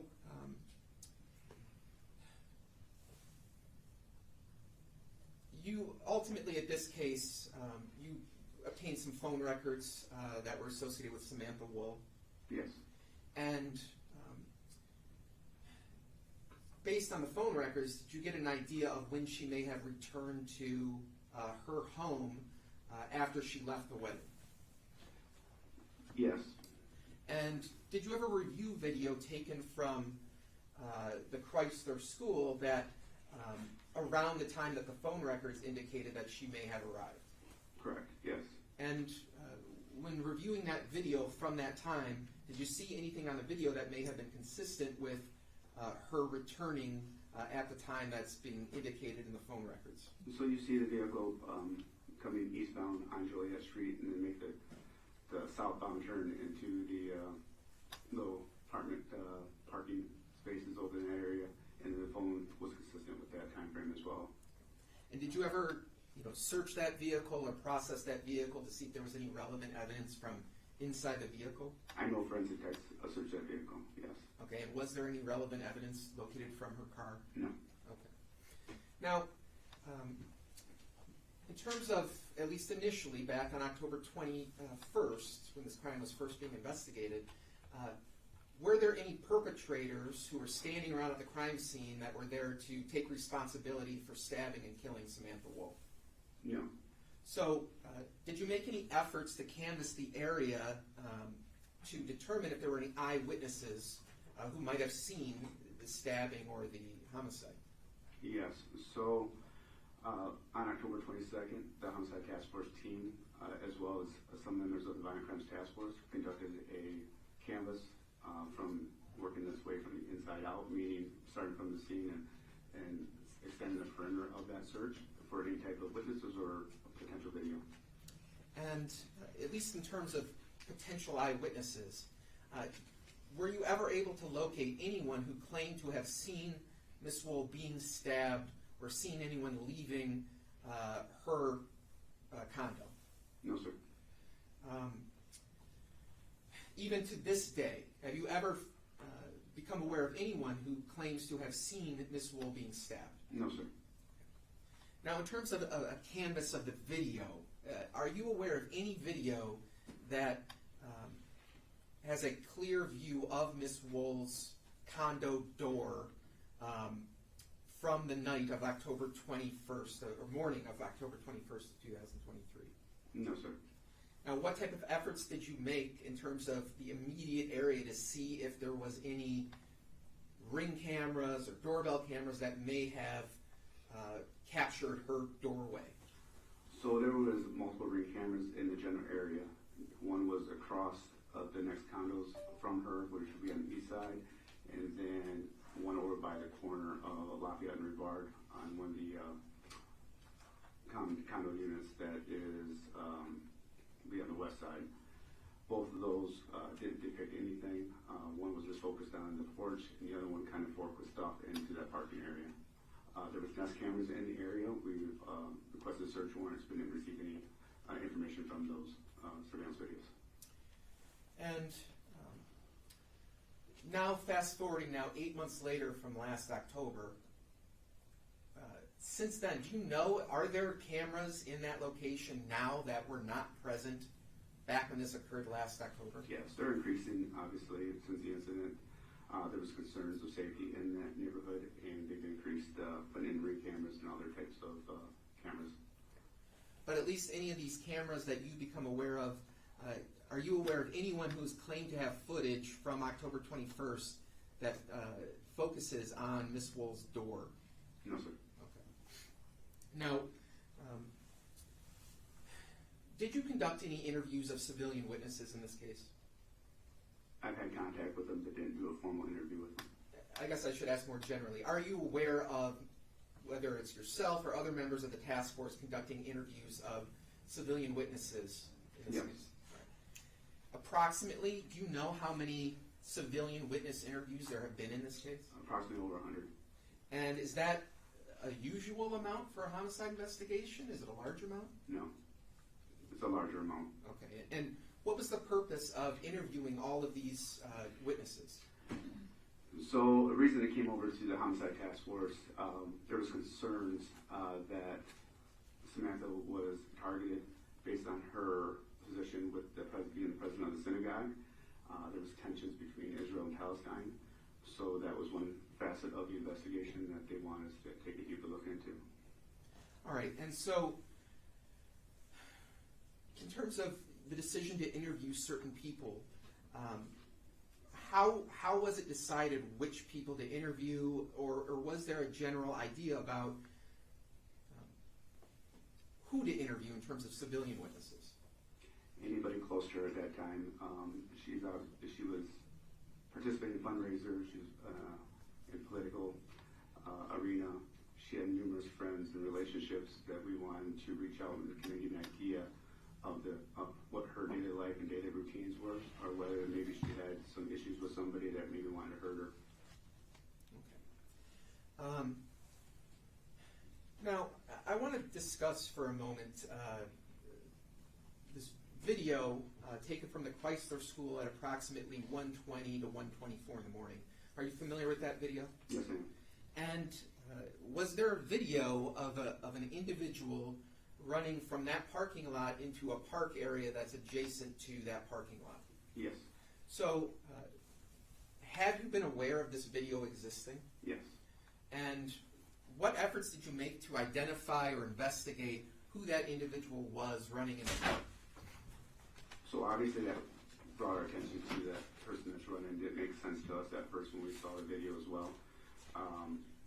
There was efforts to do a continuous canvas into the northeast direction. We utilized special agent Tulsis to try to identify a geofence in that area for any type of cellular activity during that time, which we didn't have any luck with that because it's more of a larger scale scope. We went back out to see potentially where that vehicle was parked at, where it was last seen, the subject was last seen. We couldn't identify that vehicle at all. Through further analysis of Samantha's phone, there was still activity on her phone from 1:29 to 1:35 a.m. that morning, so well after the incident. So I actually want to break this down a little bit. In terms of trying to locate video of this person running in the park area, what efforts did you make to try and find additional video in the hopes of trying to identify who that person was? We provided a range of scope. So the Violent Crimes Task Force assisted us during that time. I know there's been talk about the 1301 Orleans, which is Lafayette Towers. There is cameras there. They were not working. Officer Joseph Saunders did check that. You're not going to see a lot of that stuff documented, unfortunately, because if it's not anything that's noteworthy, it's not going to be documented. All right, so again, you mentioned the Violent Crimes Task Force. Is that different from the Homicide Task Force? Yes, it's a federally ran task force. It's got multi-agencies from, as well as with other agents that investigate violent crimes in the city of Detroit. So aside from members of that task force, were there also members of the Homicide Task Force who also attempted to get video from that area around that time? Yes. And there was some mention about video from the Quinder Cut area. Do you know if anyone ever went to that area to come to obtain video? Yeah, so Sergeant Beasley was in charge of that. He reviewed the video and didn't see anything about the evidence of anyone in that area. And so, to summarize, were you ever able to obtain video that could definitively ID this or identify this person running in the park area approximately 1:24, 1:25 in the morning? No, not on video or through any type of geofence through Special Agent Tulsis. All right, so you're using this term geofence. Can you just kind of describe to the jurors what you mean by that term? Yeah, so it basically narrows your search focus for any type of cellular devices in a particular area. There's coordinates that are marked off, which can assist us in identifying numbers that are being active during that time. And so if I understand what you're saying, did you attempt to retrieve cellular phone data from any cellular users from that particular time at that particular place? Yes. And were you able to identify a single user from that one slice of video? No, sir. Now, contrasting that to your ability to identify the defendant's device, what was different between the use of cellular data in the defendant's case versus this person at 1:25 in the morning? So each phone is identified by a particular number, not the actual cell phone number. We have to give up at least 3 coordinates. We'd like more coordinates, 0.35 miles or more, to be able to determine one particular device. So if you're down in the city of Detroit, you're driving up I-75 near a Mac, that's at least 0.35 miles. Well, that's not going to do it for us. We need at least 2 more identifying marks, 0.35 miles, to be able to identify a certain number for that. Okay. And so ultimately, in this case, were you able to identify if a sole cellular device that was in that area at that time that's being on video? At 1:24? Yes. No. And do we even know, based on the video, whether that person even had a cellular device with them? I have to review the video again. I don't recall. So you also mentioned trying to locate the car that was also seen on video around the time the person was seen next to the car? Correct. What attempts did you make to try and identify the vehicle that that person may have been using? Through body-worn cameras and surveillance video, in-car videos, but we were not able to ascertain from the darkness, obviously, that you saw on that video which vehicle that might be of make and model. And did you attempt to obtain records from any rideshare services to attempt to determine anyone had been in that area using a rideshare service at that time? We checked with Uber and Lyft, rideshare services, to see if anybody and taxi services, to see if anybody may have been dropped off or picked up in that area as well. And are you familiar with what are called license plate readers? Yes. Describe what those are. Basically, it's a useful tool for us to identify any type of vehicles with a license plate. Basically, just reads the license plate, and we're able to identify, run that license plate, and identify what type of vehicle that is. All right. And so, did you attempt to use those, that tool, in order to identify that vehicle? Yes, sir.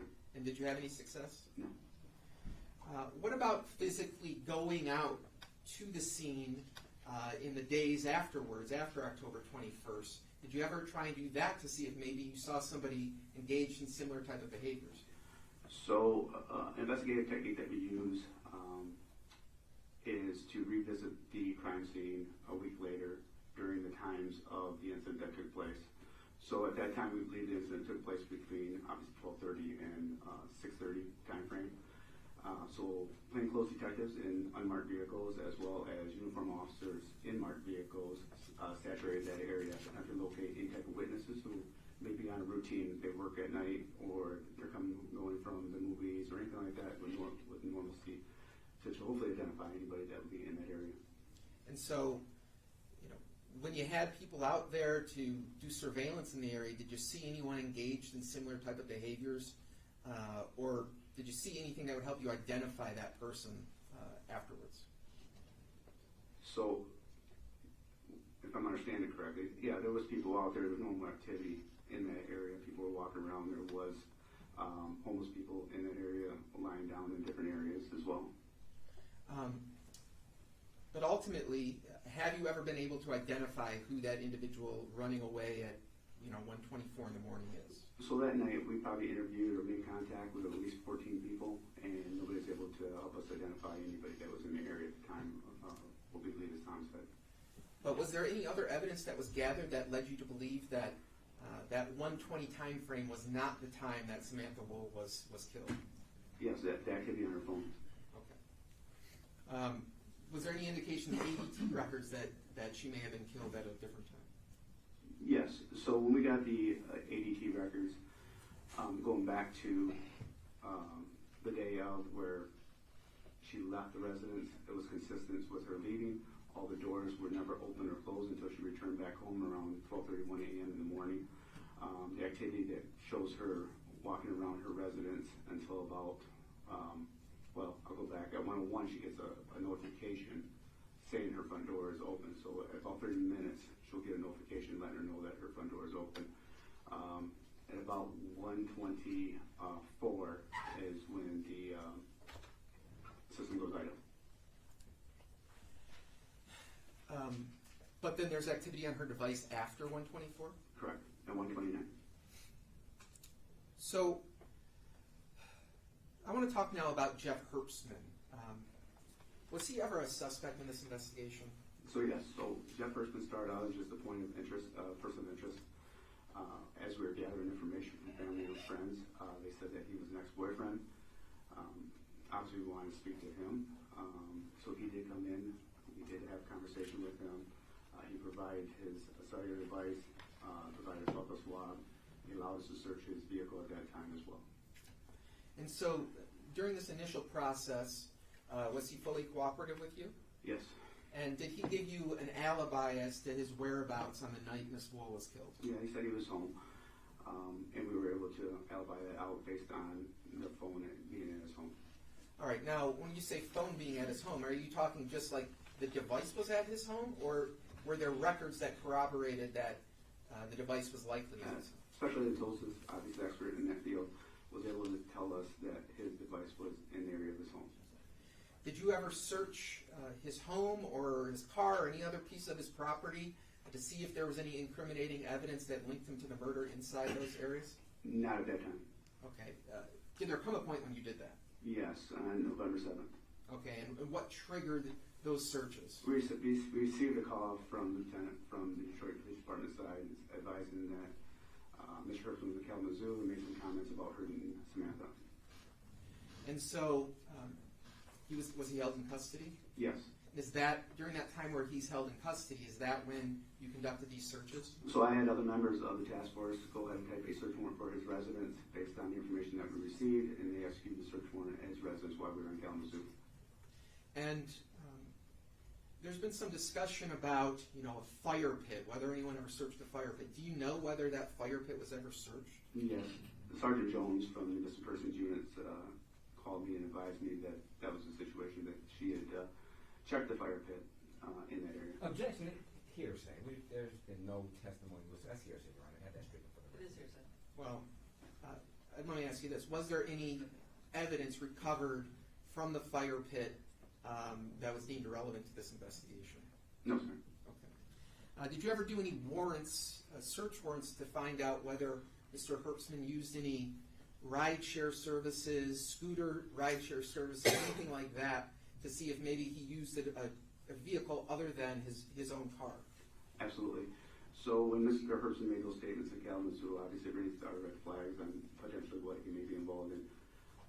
We conducted the search warrant that night and went later back the next day. I can't remember the next day or the next day after that, but it was during daytime just to make sure we didn't miss anything. So multiple search warrants were done at his residence.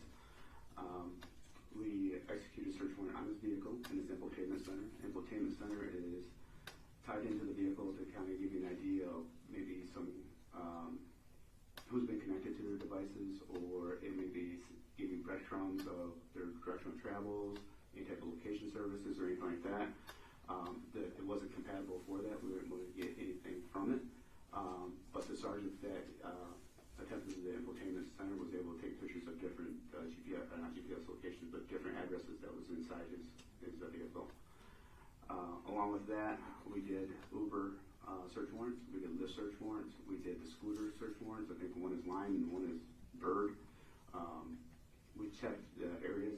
We actually did a search warrant next to his home that had surveillance cameras that were uncooperative with us, so we had to actually search warrant to get into it. Unfortunately, there was nothing in that unit.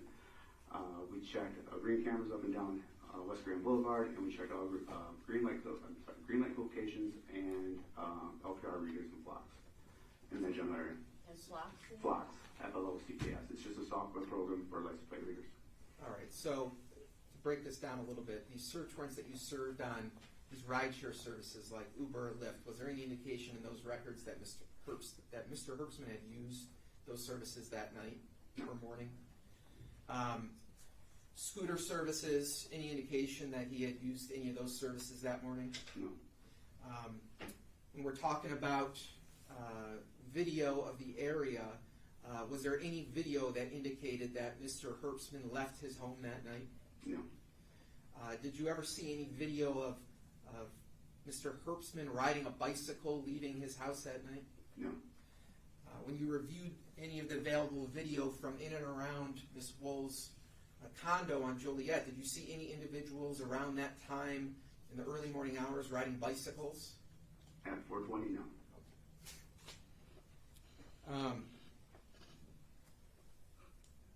In terms of looking through Mr. Herbstman's devices, was that ever done to see if there's any incriminating evidence on his cellular devices? Yes, there was nothing that indicated to us that there was any issues between him and Samantha. So, between the search warrants at his residence, the phone records, phone dumps, other search warrants that you executed, aside from the statement he made to the Kalamazoo Police Department, was there any evidence that incriminated him or into the death of Samantha Woll? No. All right. So, just standing alone, right, with just the statement he made to the Kalamazoo Police, is that sufficient to submit a warrant request or to seek a warrant for his arrest for homicide? It wasn't a confession. Okay. And why do you say that? Because he didn't say he killed Samantha Woll. He said he felt responsible and that he may have hurt her. He didn't know. So, in total, given everything you just testified for, were you able to clear him as the perpetrator of Miss Woll's murder? Yes. Okay.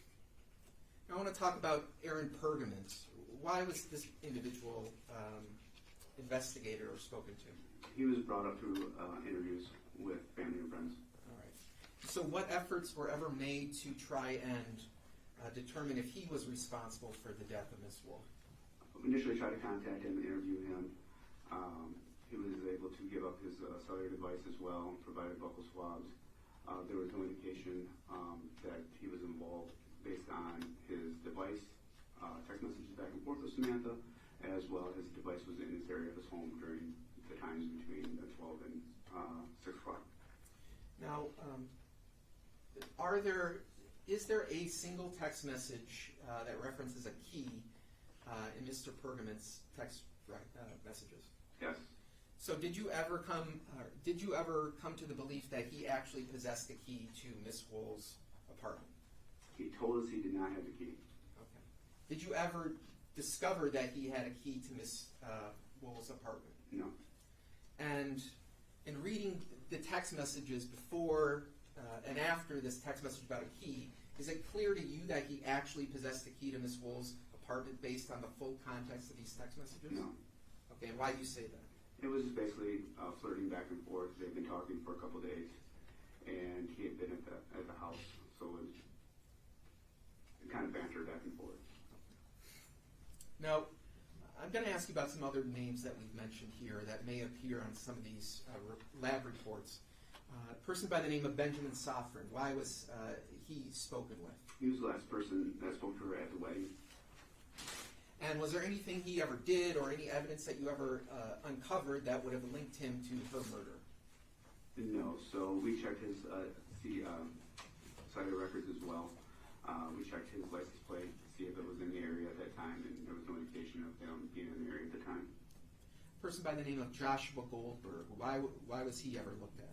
He had a date with her that lasted quite a bit of time, but based on his cellular devices as well as buccal swabs and license plate reader information, he wasn't in the area at the time as well. A person by the name of Andrew Schultz, who is that person? I heard a conversation about a subject that was walking with Samantha a week prior to of a Middle Eastern descent. We were looking through Samantha's phone and found a subject named Arabic Andy, and that's how we came in contact with Mr. Schultz. All right, and was there anything that was ever done to investigate whether he had any involvement into the death of Ms. Woll? We conducted an interview with him. He met her at a Arabic class, and they were friends, but there was no indication that he was there at the time of the homicide by looking through his phone and looking through his vehicle information as well. A person by the name of Robert Becker, why was he ever looked at? They had a past relationship back when I believe they both lived in Lansing. He was married at this time, but there was conversations back and forth as well. But again, we checked his devices as well as his vehicle information. He was not near the scene. A person by the name of David Wilkinson, did you look at him as well? Yes, he was the last person that Samantha texted a heart emoji to. And again, his cellular records do not show him in the area as well as any type of vehicle information. There's also a name that appears on the report by the name of Yevgenia Gazman. Who is that person?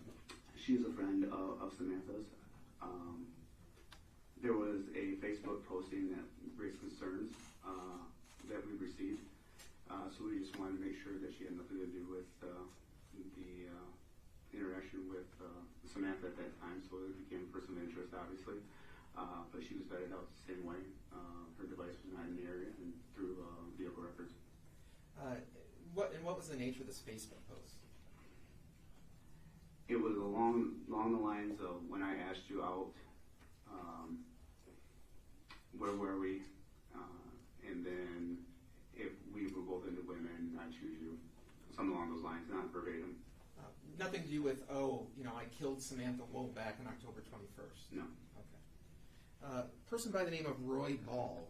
Who is that person? He was a contractor right next to Samantha's house. He worked there during the daytime. Information we received was that there was a contractor there, so we wanted to make sure that we wanted to vet him out as well. He offered up his cellular device, his buccal swab, and we were able to eliminate him. Okay. A person by the name of Jermaine Granby. Who's that person? Jermaine Granby is the housekeeper for Samantha Woll. And again, she well as her vehicle information, and she was eliminated. A person by the name of Christopher Stevens. Do you know who that person is? Yes, he was another contractor in the area. He met Samantha just in passing. I believe the people that he was working for introduced him. But again, because he was in the area, we wanted to vet him out as well. He provided a buccal swab, and we were able to eliminate him as well through cellular devices and vehicle information. And a person by the name of Brett Foreman. Who's that person? Brett Foreman is a friend of Samantha's. I don't know how long, but I know we have information from 2020 when they were living in Lansing. Brett Foreman had visited her residence over there. He became concerning for the fact that some of the things that he said that was brought to our attention by another witness. But we were able to eliminate him based on this other information not being in the area at the time, as well as vehicle information. And then a person by the name of David Shannon, Michael Anderson, and Billy Schultz. Who are these three names? So those three gentlemen are part of when I spoke about going and saturating the area back at the crime scene when it took place. They were contacted. They were willing to give up their buccal swabs. They were near the scene in the parks. They did not have cellular devices. The one was arrested because he was a parole violator. Ultimately, did you find any evidence that linked any of those names or people to Miss Woll's death? No. Okay. So, to kind of bring this all back to where we started, so you started this case basically with no eyewitnesses, no video of the events that occurred. What methods did you use to attempt to determine who the perpetrator was? As I said, we took a shotgun approach to everything. We utilized all of our resources as we could at that time. A lot of it was coming down to technology with the FBI, and then going out and do legwork of the canvas. There, as you can see, there was an extensive canvas of surveillance video stemming all the way from Woodward and Canfield all the way down to the east side of Jefferson, which is an amazing feat in itself. After reviewing the video, it doesn't just happen overnight. We're scrubbing video on a regular basis as fast as it's coming in. You're scrubbing cellular devices. Everybody knows those cellular devices carry a large amount of gigabytes on their phones. We're going through photos. We're doing due diligence on that. So while this is all going on, we were able to develop a person that was on the video that you see at 420 in the parking area near Miss Woll's residence. Throughout all the video that was recovered, eventually they were able to compile an area where that subject was walking around to. Once we were able to establish those perimeters that I talked about with the geofence of being 0.35 marks miles away, we focused in on geofences on those locations and then identified a certain, what we call an IMSI number. It's just an identifying number to your phone besides your phone number during that time of the incident, which led us back to Joliet Street at 4:20 in the morning. With the alarm going off was the last movement at 4:20 in the morning at Miss Woll's residence. I'm objecting to that mischaracterization of the alarm going off. Sorry. Yes. With the emotional alert going off at that time. Now, while you were starting this investigation back, on October 21st, did you know Michael Jackson-Bolanos? No, sir. Did you start out that day with the idea of like, oh, well, I finally found the perfect crime to pin this on Michael Jackson-Bolanos? No, sir. Okay. Did you have an open mind as far as who the perpetrators may be back starting on October 21st? Yeah, absolutely, because we utilize a lot of the intel from the FBI, Michigan State Police, and Detroit Police Department to attempt to eliminate any type of terrorist act, as well as you go into investigation with a known and unknown person. Either they know the person, they don't know the person. So it can lead you in a variety of directions, and that's why we conducted probably over 100 interviews at that time. And now, one thing I do just want to touch on, and the answer you gave 2 questions ago, regarding seeing the suspect on video at the Chrysler Street, from the Chrysler School. Do you remember that video? Now, in totality, when the defendant's phone records were analyzed, was the defendant's device in that area for longer than just 4:20 in the morning. Yes. All right. And do you have any idea off the top of your head how long that device may have been in the area for? Sometime before 4 and sometime around 4:20ish. Okay. And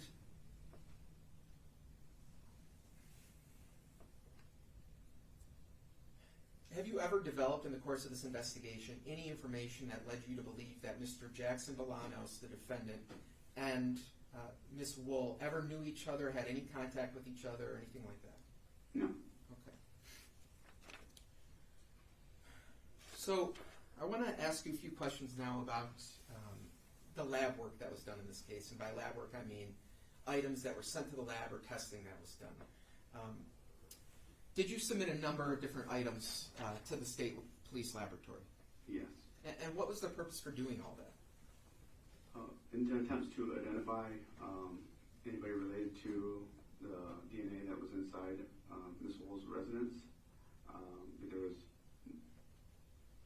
a large area in Ms. Woll's residence of blood. So we were attempting to identify if there's more than one donor or if there's just one donor.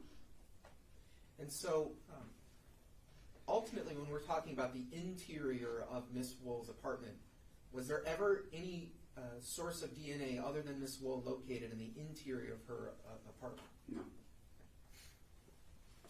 Now, there's been some references throughout this trial about buccal swabs. Why were so many buccal swabs of different people taken over the course of this investigation? So, in order to ascertain, let's say we did recover some type of biological evidence of a separate donor, we would have elimination swabs for those people that were involved.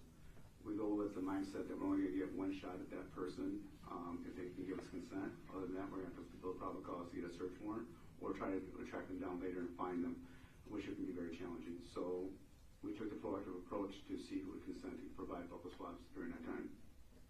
Now, the jacket that was recovered from Mr. Bolanos' apartment was not recovered until November 30th of 2023, correct? Correct. Prior to that date, did you ever make any efforts to, refuse to send buccal swabs to the lab to try and identify potential individuals who may have been inside Ms. Woll's apartment? No. Okay. Was there any sort of safekeeping of evidence before November 30th so that the lab wouldn't do testing on certain items to help out potential suspects? The process with the lab is very long and time consuming. So there are different variables for different types of evidence that's being submitted. So that can be challenging as well, but no. Okay. Now, when you're submitting items to the lab, are you working with lab personnel? Yes. All right. Now, these individuals who work with the lab, who analyze these evidence, do they work for you in terms of you ordering them, to find certain results? No. The conversation between me and the lab is to prioritize certain evidence based on the possibility of recovering any type of biological evidence or trace evidence or anything like that. So we discuss what is the best evidence because there's certain policies that they have to follow that we can only submit so much evidence at one time.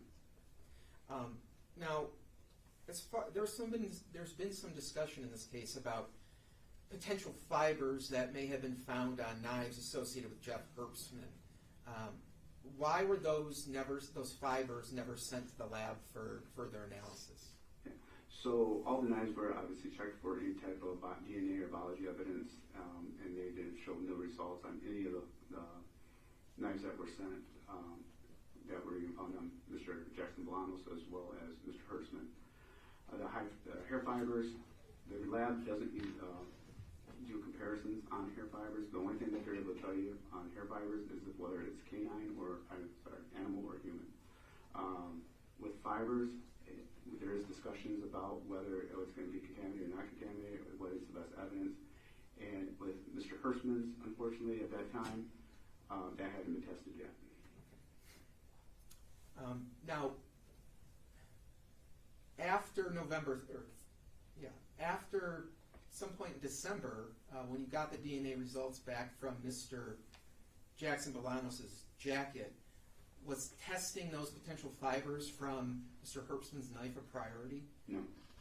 And why not? Because there is no reason that Mr. Jackson-Bolanos should have Samantha Woll's DNA on him or his clothing.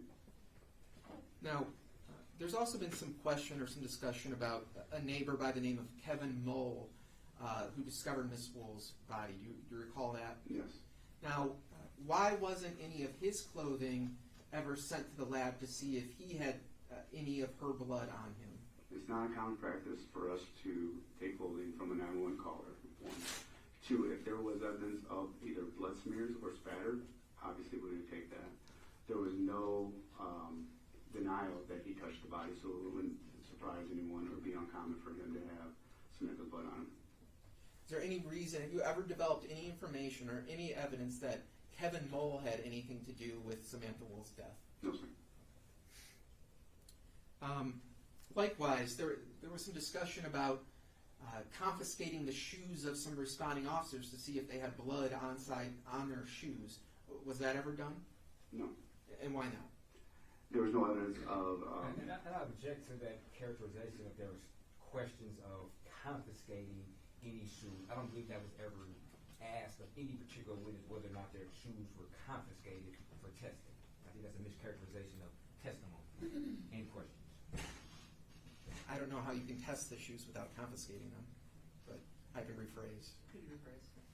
Was anything ever done with their shoes to test to see if any blood was on their shoes? No, there was no evidence of any footprints or shoe prints in the area of Ms. Woll's residence.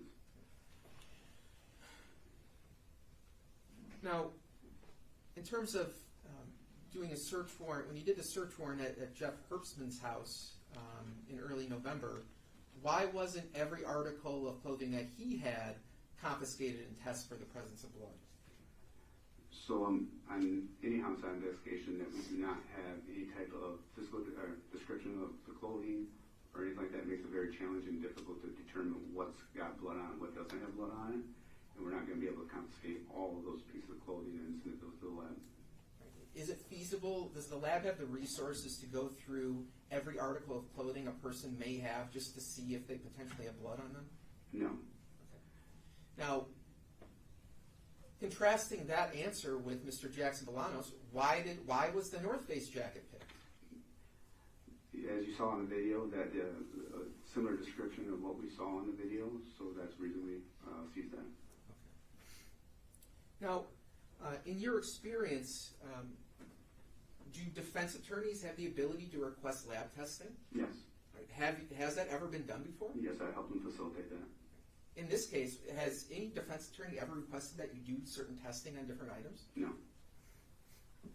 And I would object to that. He wouldn't be the individual who's requested to do a particular analysis. So he would, I don't know if he would be in a position to know whether or not that request was made. So I think that goes beyond the scope of his knowledge.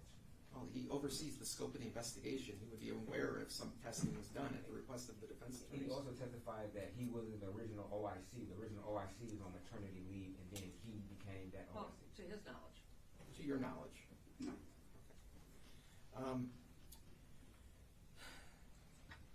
Now, there's been some discussion about some Google records for some accounts that are associated with Mr. Jackson-Bolanos.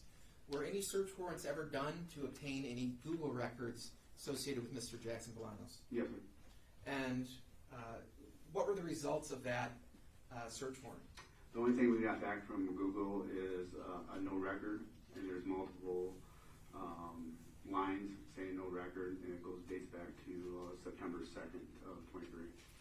And so was there any GPS data in those records that located where Mr. Jackson-Bolanos was on October 21st of 2028? And I object, this goes beyond the scope of his expertise on analyzing records from any type of Google. They had an expert up there at the time that they could have asked this question to, goes beyond his scope of expertise. We had experts regarding timing advance records, but these are separate. And he's had an opportunity to look at the Google records, and he can testify as to what was in them. Objection overruled. Was there any GPS data contained within these Google records? No.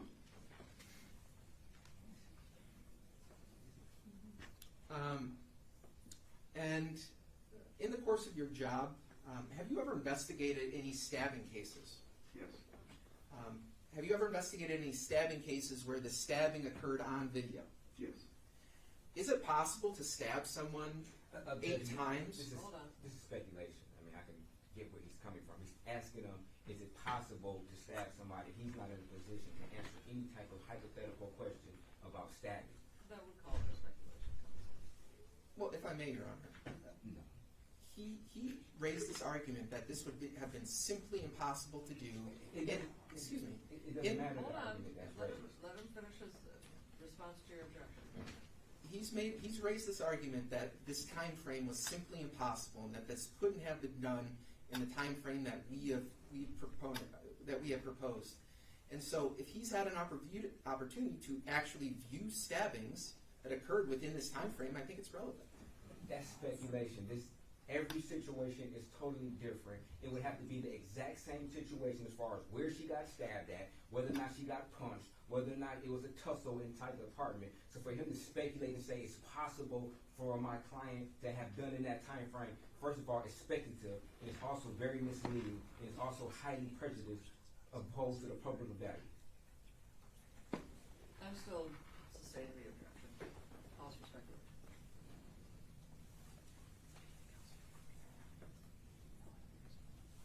I don't have any other questions.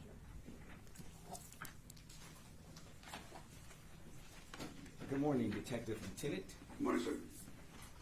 Now, you stated that you're a part of the homicide task force, correct? Yes. And you stated that normally when the homicide task force gets involved, it's on cases that are either one of 3 variables. If it's 3 or more victims, correct? Correct. Victims 13 years or less in age, correct? Correct. Okay. Or there are police-involved shootings, correct? Correct. Okay. So this particular case that you're involved in, you would agree that it was outside of the normal parameters on when a homicide task force would get involved, correct? Yes. Okay. Was it because of the high publicity of this case? I believe because they believe she was targeted at first. Okay, but for any type of terrorist act. Okay, but that's not one of the normal variables that you testify to where homicide task force will become involved, correct? Correct. Okay. So did you feel any type of outside pressure because of the publicity of this case in order to, I guess, act more hastily in trying to solve this case? No, we handle mostly high-profile cases. Okay, but that's not one of the variables that you mentioned when you said as far as when the homicide task force becomes involved. You didn't mention high-profile cases, did you? Well, also involved shooting where a police officer shot and killed. That's a high-profile case. Okay, but you didn't mention high-profile cases, correct? Objection. Now we're just arguing about semantics. So, how's that I'm asking him a very specific question about the variables of it. I don't think that's semantics saying an officer-involved shooting is not akin to a high-publicity case. It's not. And I think your question originally was, were you reacting because of the publicity on the case? And his response was, no, because a lot of our cases are high-profile or high-publicity cases. Okay. So, was it because of the high-publicity nature of this case, just to be clear? One more time, sir. Was it because of the high-publicity nature of this case that the homicide task force got involved? Yes. Okay. Did you feel any type of pressure because of the high-publicity nature of this case in order to hastily or quickly solve this case? No. You didn't? Okay. And you stated the OIC runs the case, correct? Through some guidance, we have daily briefings. Okay. There's one at the beginning in the morning and one at night. All the detectives that have delegated responsibilities come back. We brief up on what the information that we received, and then we proceed from there to guide the direction of the investigation. Okay. And Detective Trooper Stockmeyer was the original OIC, correct? Correct. Okay. When did you take over her responsibilities in this case? Approximately. If you're asking me for when I was going to be attending court, Yes. takeover, Yes. June 5th. June 5th, okay. So relatively soon before the start of this trial is when you became the OIC of this case, correct? Correct. So would it be fair to say that a great deal of the submissions, such as far as lab reports, requests for certain evidence to be collected, was done by Detective Trooper Stockmar, correct? Yes, sir. Okay. And you didn't micromanage her as far as when these submissions were being made, correct? No, sir. Okay. So you can't really testify as to why certain things were or were not submitted to the lab, correct? In the beginning of the investigation, yes. After Mr. Jackson-Bolanos' arrest, no. So you said you can testify to why certain things were submitted prior to? Prior to. Okay. Now, as far as evidence being submitted, you would agree that there was no submission to forensic science secretary, who was the trace evidence individual expert. You never submitted, or was never a submission of Jeff Hersman's knives to see whether or not his knives could have caused a particular tear in the clothes, for lack of a better word. Okay. Do you know why that wasn't submitted? At that time, when it went to trace, it still had to go through DNA. Okay. So I believe at that time we developed our Mr. Bolanos as our suspect. Okay, but you did a search warrant on November the 8th of Mr. Hersman's residence, correct? Correct. Okay. And also his vehicle was searched, correct? Correct. Okay. And his knives were submitted for processing? Correct. Okay. And there was no fibers from either knife that was collected and also sent to trace evidence, correct? Correct. Okay. And you also indicated that as far as your understanding of hair tracing on a particular item, the only thing that could be determined is whether or not that hair came from a canine or a human, correct? Correct. And you didn't request any attempt to see whether or not these potential or suspected hairs could have came from a human, correct? Correct. Okay. And you were aware that Samantha Woll was stabbed twice in the head, correct? Correct. Okay. And are aware that there could have been possible hair remains on the particular knife, correct? Possibly. Okay. And it just never crossed your mind to see, at least determine whether or not these suspected hairs were in fact human hair? Yes. So there's conversations with the lab experts. Okay. And they didn't believe that was necessary at that time, based on not receiving the wash from the DNA testing. But you would agree that in their report it said possible fibers or hairs, correct? Correct. And you would also agree that there was never a report that was generated from the lab where they said, we have ruled this out for being a potential hair. You'd agree to that, right? Correct. Okay. So what you're saying is that you had backdoor conversations with the lab on their opinions on whether or not this could have been suspected hair that they did not generate in the report? Backdoor? I say I had conversations with them, yes. Okay. But you would agree that the forensic scientists, their job is to be very thorough. You would agree to that, right? Objection. You can't speculate on what their job is to be. Okay. Based upon your experience, is their job, have you ever encountered a situation where they have not been thorough as far as their opinions and submitting that to writing? No. Okay. And you would agree that there was no opinion that was ever submitted that they stated that, yes, we examined this particular potential hair, and it's our conclusion that, in fact, it is not hair. You'd agree that that doesn't exist? One more time? You would agree that there is no such report that was generated by the Michigan State Police Forensic Laboratory that their conclusion was this purported or suspected hair is, in fact, not human hair? Correct. Okay.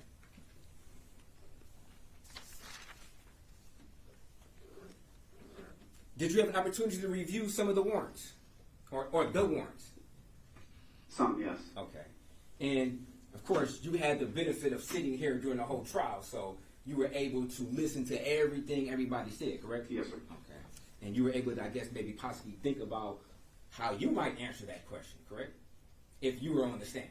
I don't know what kind of question you're going to propose to me. Okay, but you heard the questions that were asked of some of your colleagues, correct? Yes. Okay.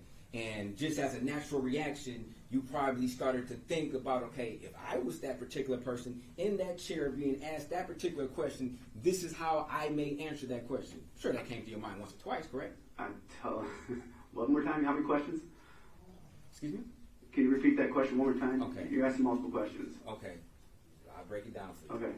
You remember your colleagues sitting in that chair, correct? Yeah, absolutely. You remember them being asked questions, correct? Correct. And it's true that you were sitting right here while those questions were being asked, correct? Yes. Okay. Now, while those questions were being asked, were you thinking about how you may answer those questions? Just to tell the truth, yes. Okay. Okay, thank you.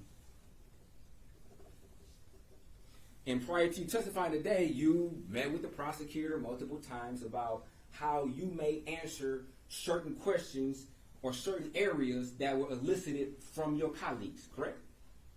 Truthfully? Truthfully. One more time? Prior to you taking this seat right now, you and the prosecution have talked about how you may answer certain questions that I asked, or certain areas that I asked your colleagues. Yes. Okay. Now, you mentioned about going to Jeff Hersman's house, and you indicated that somebody told you, or you tried to say somebody told you about a fire pit, correct? Yes. Okay.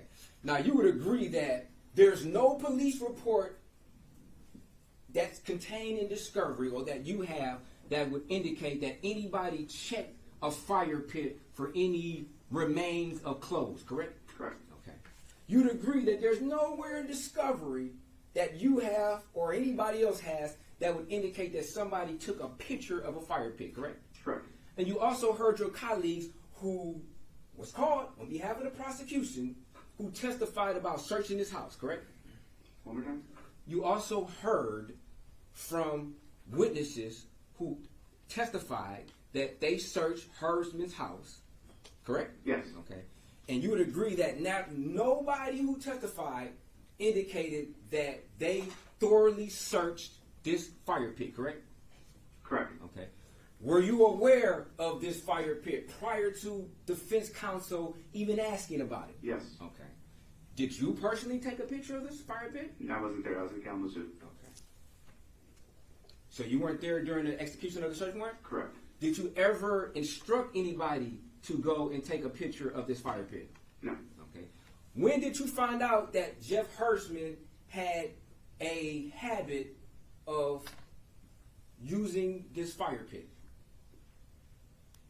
I don't recall. Okay, give us a I don't even know if I did. I don't even know if I did. Okay, so you might have found out when I asked the question, right? No, I knew about the fire pit.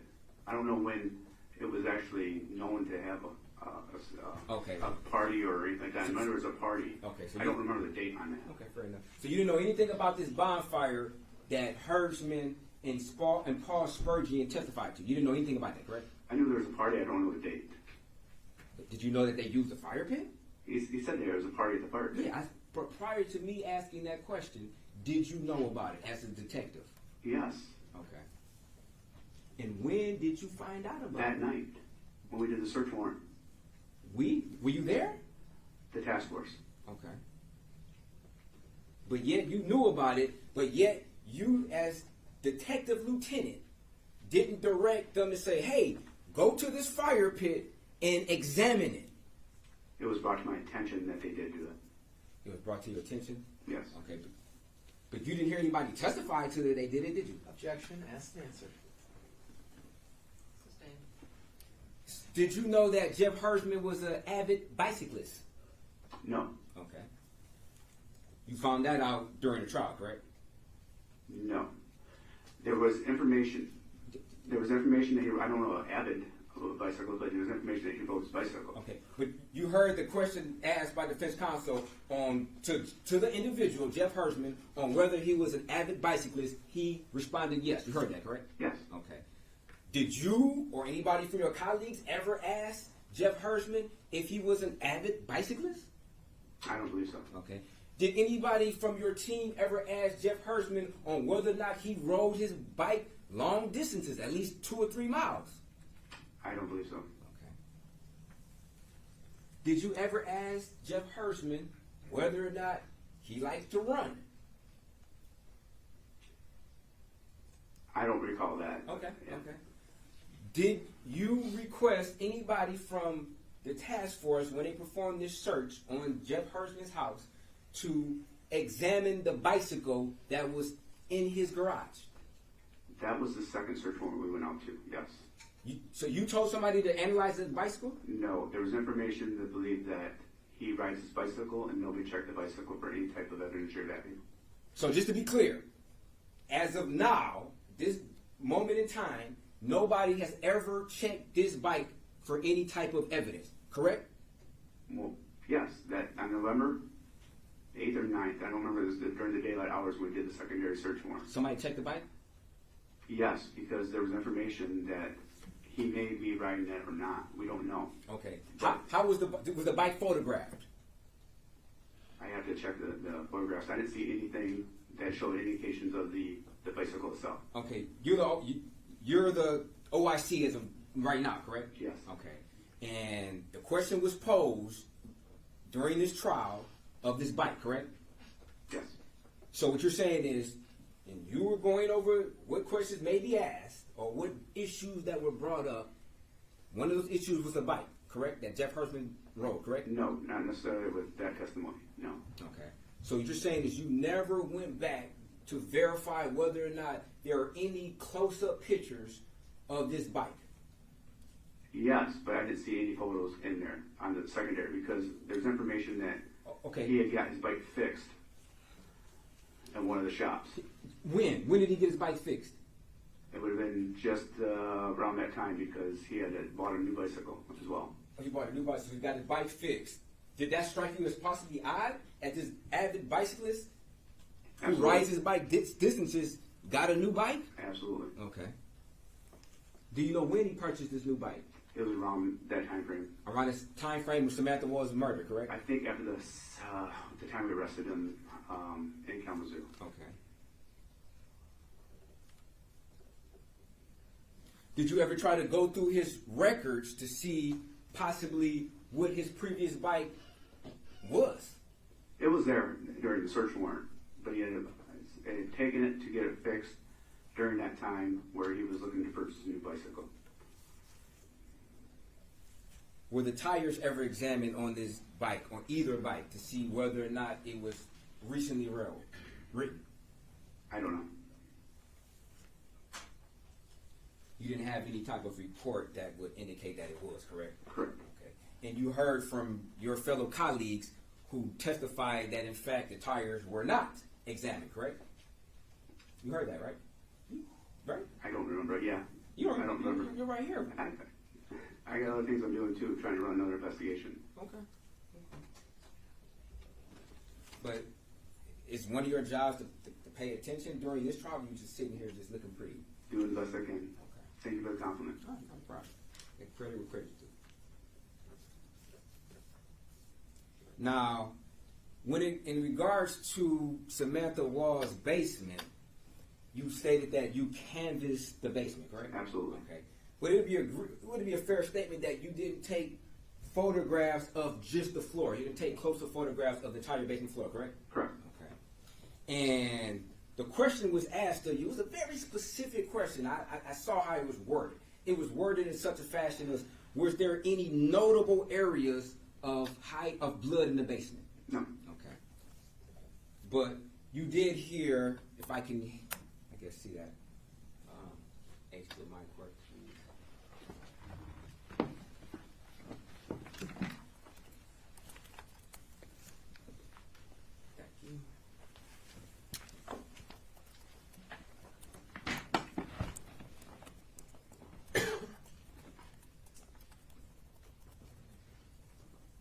I'm going to publish.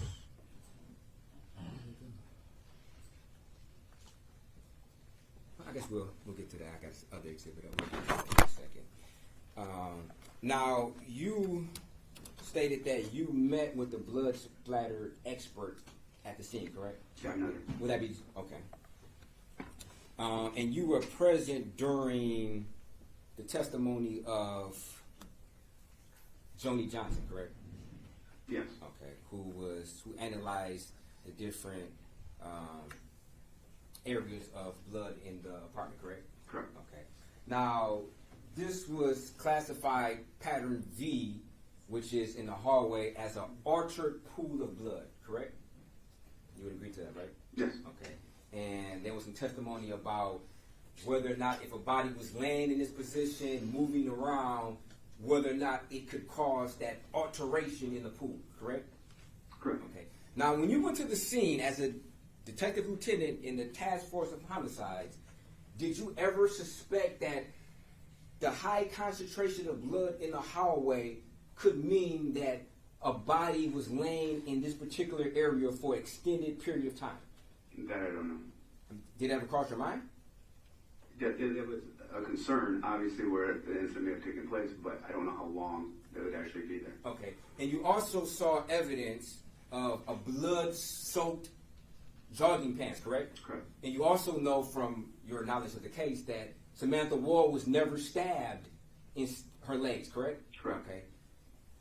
Could that possibly mean in your mind that she was the reason her jogging pants were saturated in blood is because she was laying in this particular pool of blood for an extended amount of time? Judge, I don't know. I wasn't there. Pause for speculation. Now, you also heard testimony about a pool of some blood that was outside that was still wet, correct? Correct. Okay. And there was some, I guess, insinuations that the blood on the hallway could have been dry, correct? I don't remember. You remember that?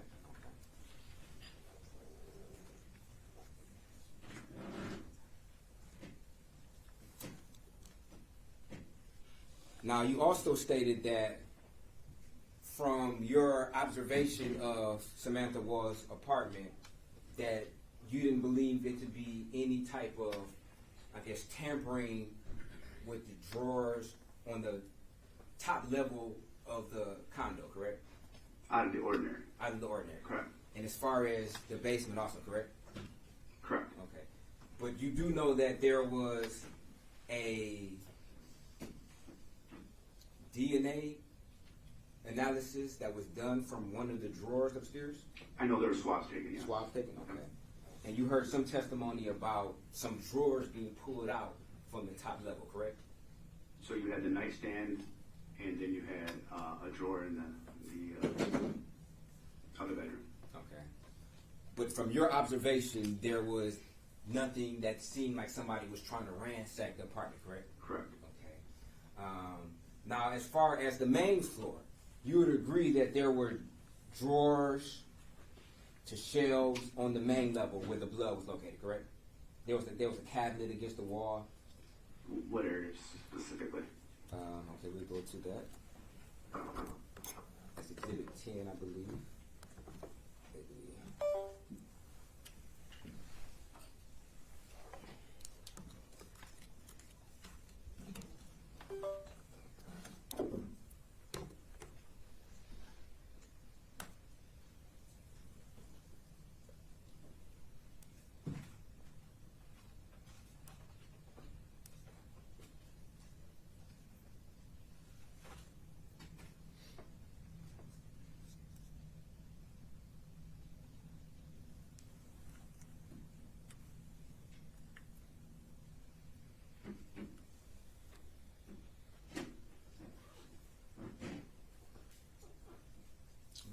Publish Exhibit 10, slide number 97.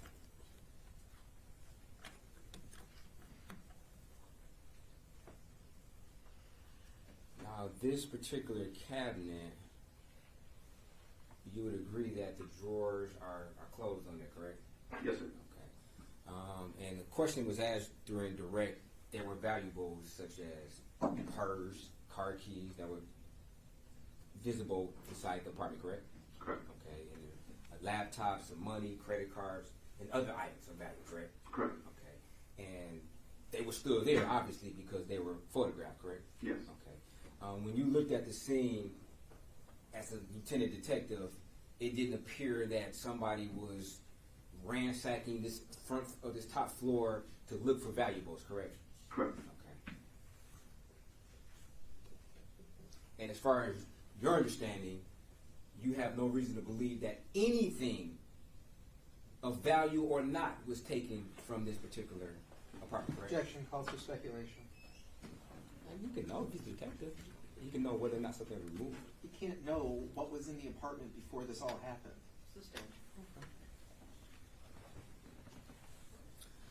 As part of your investigation, you stated that you were able to view some photographs from the inside of Ms. Wall's vehicle? Yes. Okay. And if shown these photographs, would you recognize these photographs? I think so, yes.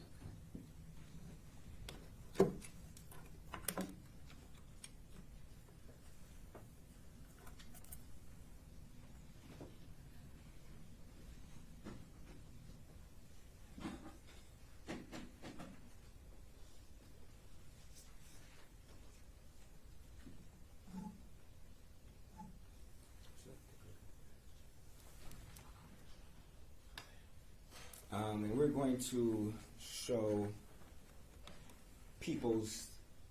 defense proposed exhibit number 9.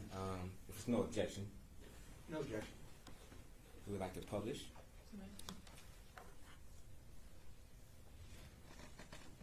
Did these appear to be the victim's vehicle photos? Yes, sir. Okay. So I want to go down to photo number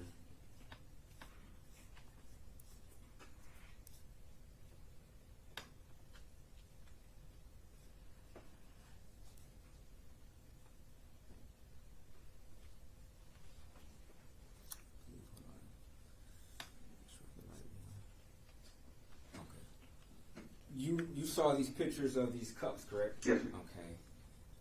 Now, if we look into photo number 47, what appears to be some type of maybe a broken peel of some sort, were you able to ever send this to the laboratory to get tested? I don't know what that is. Okay. Were you aware of this photograph? I can't tell what that is. Yes, I saw the cups in the. You saw the cups? Okay. Yeah.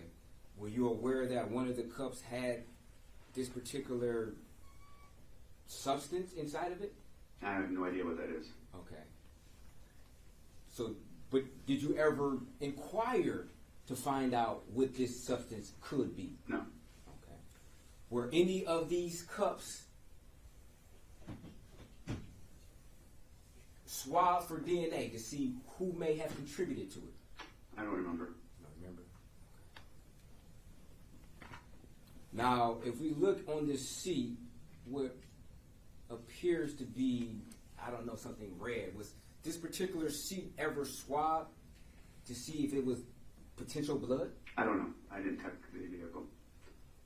Okay. I didn't check the vehicle. But you did say you were involved in lab submissions prior to the arrest of Mr. Jackson-Bolanos, correct? Absolutely. And it would be fair to say that this particular picture was taken prior to the arrest of Mr. Jackson-Bolanos, correct? Yes, sir. Okay. So if there was a lab submission to see if this was suspected blood and whose blood it was, you may have been involved in that, correct? Correct. Okay. So it'd be fair to say that you didn't request that this particular seat be swabbed for blood, correct? Correct. Okay. And as far as you know, it wasn't done, correct? I don't know. You don't know? I don't know. Okay. But part of the OIC's job is to run the whole case, correct? Patrick, yes. Okay. And here you are in front of us as the OIC, correct? Yeah. Okay. And you don't know whether or not an important detail such as swabbing the victim's car seat for blood was done or not? If that's blood. Right, but in order to determine the blood, it has to be first swabbed, correct? Right. But and do you want my experience in it? And then after it's swabbed, it then has to be sent to the lab, correct? Yes? Depends.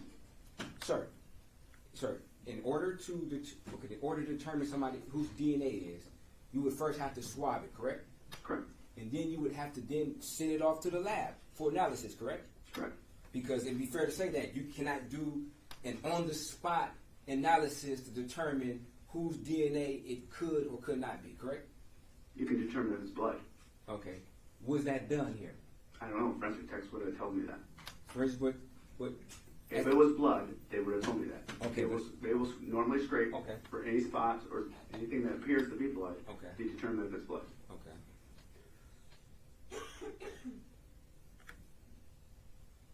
Can you determine which forensic tech processed this vehicle?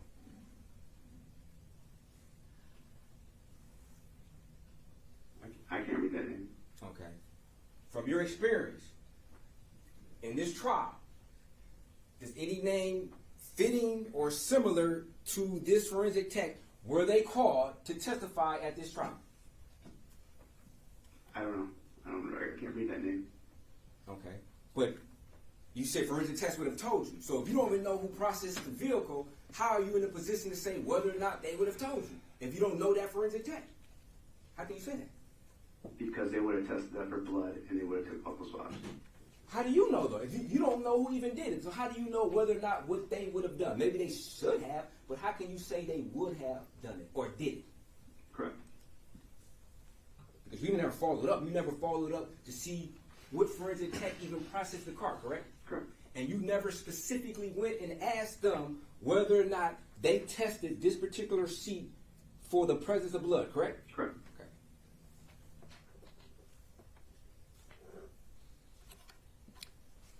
Now let's go back to exhibit number 10.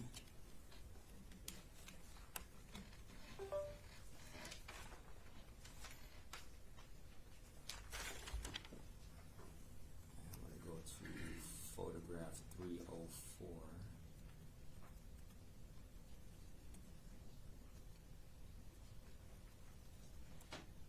Counsel, can I ask, do you have a lot longer to go? Oh, Should we yes. pick this up after lunch? Yes, yes. Okay.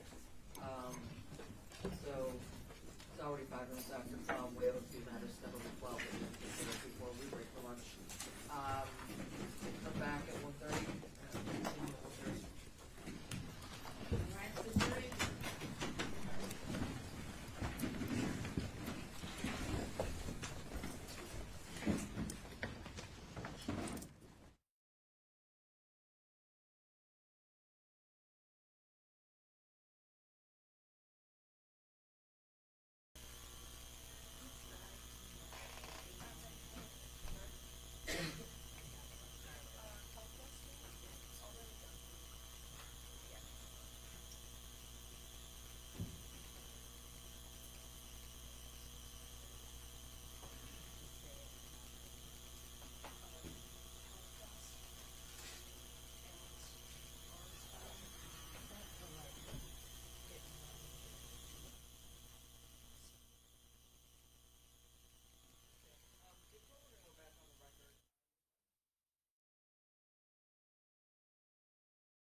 You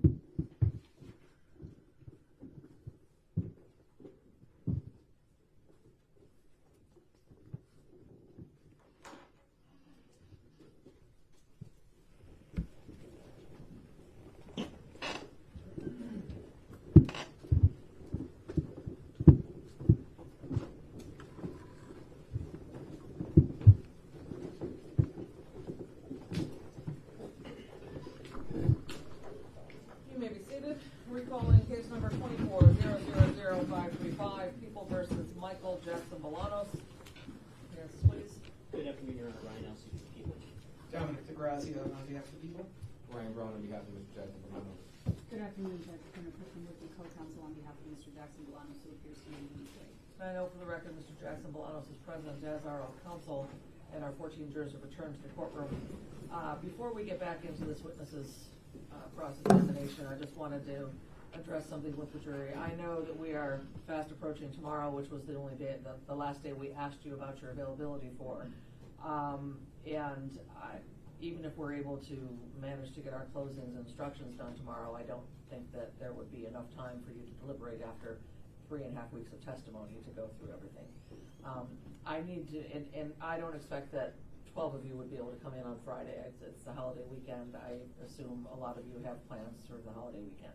So are any of you not able to come back on Monday the 8th to continue with this trial if you're chosen as the not eliminated as an alternate, assuming we even finish and have our closing and instructions tomorrow? Is there anybody that cannot come back on the 8th? Okay. And so I just wanted to clear that up. We will not go on the 4th or the 5th because the holiday is the 4th, and then a lot of people have the 5th off, and we're planning holiday weekends, and so we won't interrupt your holiday weekend, but we will continue on the 8th we will definitely on the 8th. Okay. So I just wanted to make sure that everyone was able to come back the 8th if we had to, and I know one juror said they have something on the 11th.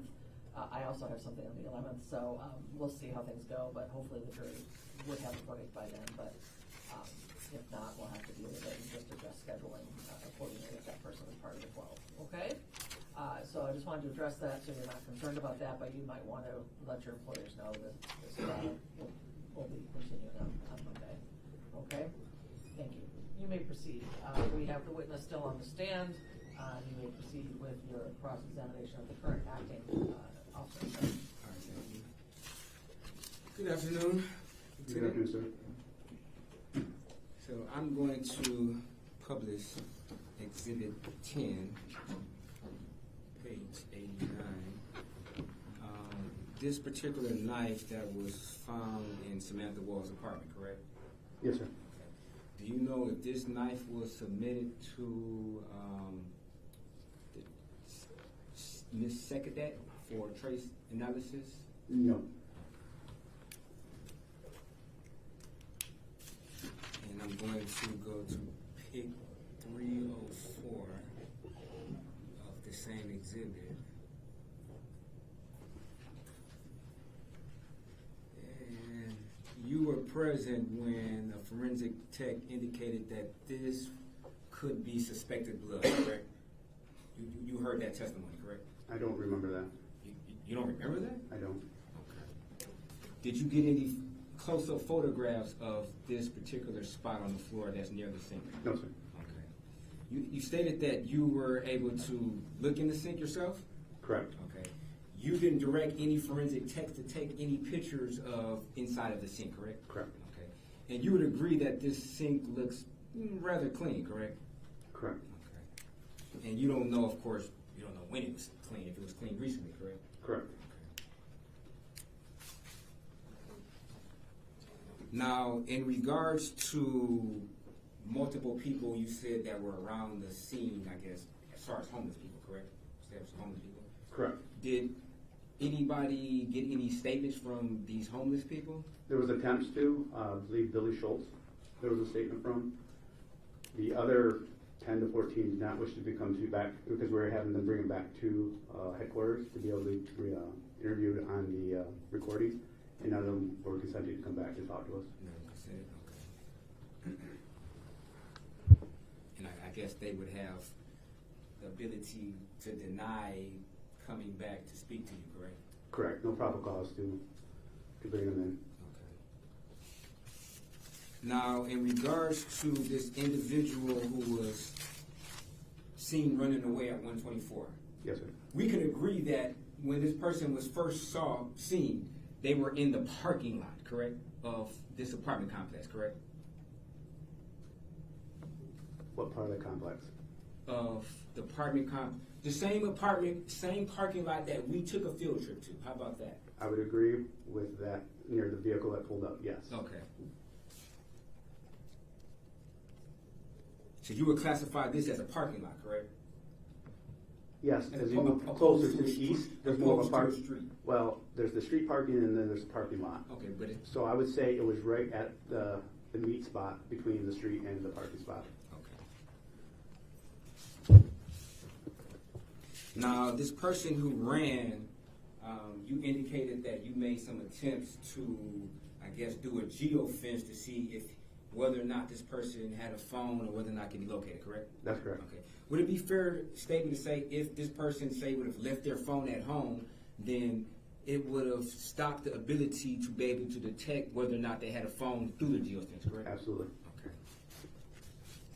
And you're familiar with some of the warrants that were requested in this case, correct? Some of them, yes. Okay. You would agree that in one of Detective Sergeant Martinez's warrants, he indicated that there is... Calls for hearsay. Well, he can testify what was in the warrant. He can't testify what Sergeant Martinez wrote in the warrant. Martinez already testified, right? Right. I want to know if he was aware of this, what was contained in the warrant, the search warrant. Detective Martinez. Well, yeah, we did ask Detective Martinez. I mean, he can verify whether or not he knew the same information. Why is that relevant? I mean, if I can ask my question, maybe we can see the relevancy of it. He stopped me before I even asked the question. I believe it's very relevant. Ask if he's familiar with the warrant. Okay. Are you familiar with the warrant from Sergeant Martinez in regards to Aaron Pergament? So there was multiple search warrants. Okay. There was over 100 search warrants. With Mr. Pergament, there was probably more than a handful, if I remember correctly. Okay. Are you familiar with? I guess the thought of people leaving their phone home in order to do a crime, correct? Yes. Okay. And that particular theory was utilized in search warrants in this particular case, correct? I'm not sure. I have to take a look. Okay. But you heard Sergeant Martinez testify, correct? Under oath, correct?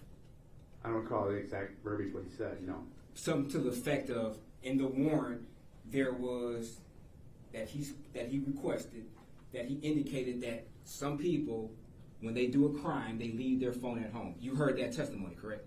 I don't recall it, but if he said it, then he said it. You don't recall that? Okay.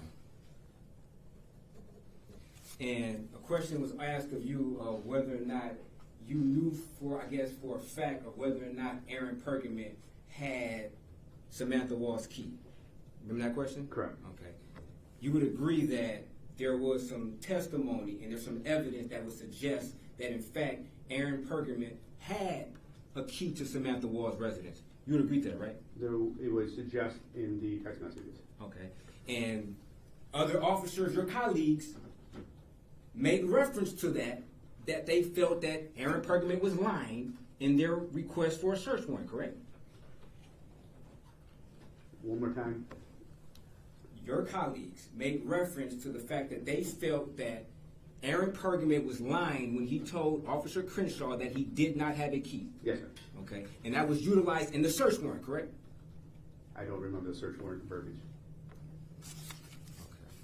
But you do remember that general idea, maybe not exact word for word, but you do remember the general idea that there was allegations and evidence that suggests that Aaron Pergament was lying when he told detectives that he did not have a key, correct? Objection. When he's saying in evidence, I don't understand what that means. What is he trying to say? Maybe he might not understand. Maybe he does. Well, in evidence in this trial or evidence they looked at? Evidence that you looked at. There was evidence that you looked at, that your colleagues looked at, that would suggest that Aaron Pergament lied to the officers when in fact he told them he did not have a key, correct? I will say this, during the testimony, Officer Crenshaw, he said that he was lying. And what's the second part of that question? There was evidence, such as text messages. Yes, there is text messages. That suggests that Aaron Pergament was lying, correct? It would be considered on the context of the text messages back and forth. That he was lying, correct? That he said he didn't have a key, but it says that he, something along the lines of, I have a key, dot. And you agree that Sergeant Martinez, in his affidavit, said he felt that Aaron Pergament was lying, correct? I don't recall that search warrant.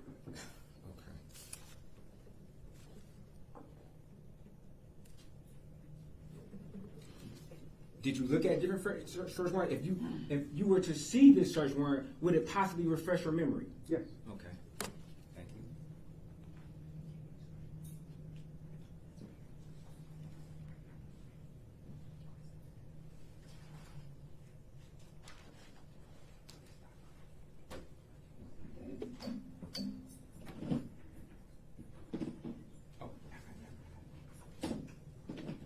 May I approach? I suppose.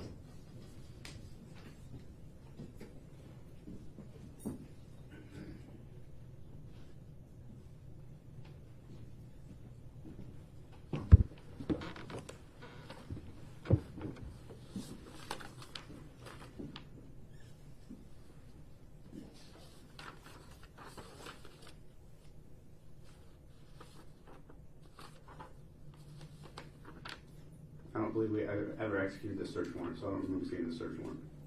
So you never looked at that search warrant? Is that what you're saying? Correct. So you're willing to look at it now? It's up to you, yeah. What do you want me to look at? Well, you already questioned Martinez about it. He said he's never seen the search warrant before, so what's the point in asking him about it? You asked Martinez, who drafted the warrant, right? Yes, I did. And all this came out during Martinez's testimony, right? Okay. Did you ever speak to Detective Martinez about his feelings about Aaron Pergament lying? Objection. Relevance. I think it's relevant. How is it relevant? He So- wasn't even the acting officer in charge at the time. Well, he's the officer in charge right now. Okay, but the warrant was issued when?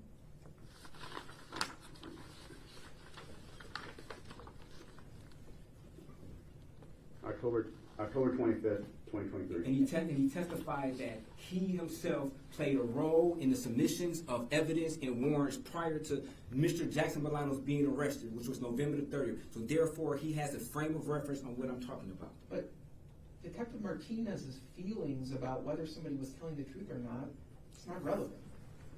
Sustained. Let's move on. Did you speak to him about any evidence that he may have had about Aaron Pergament lying about having a key? No. Okay. Did you ever request a warrant from the prosecutor's office in regards to Aaron Pergament lying to a peace officer involving a criminal investigation? No, sir.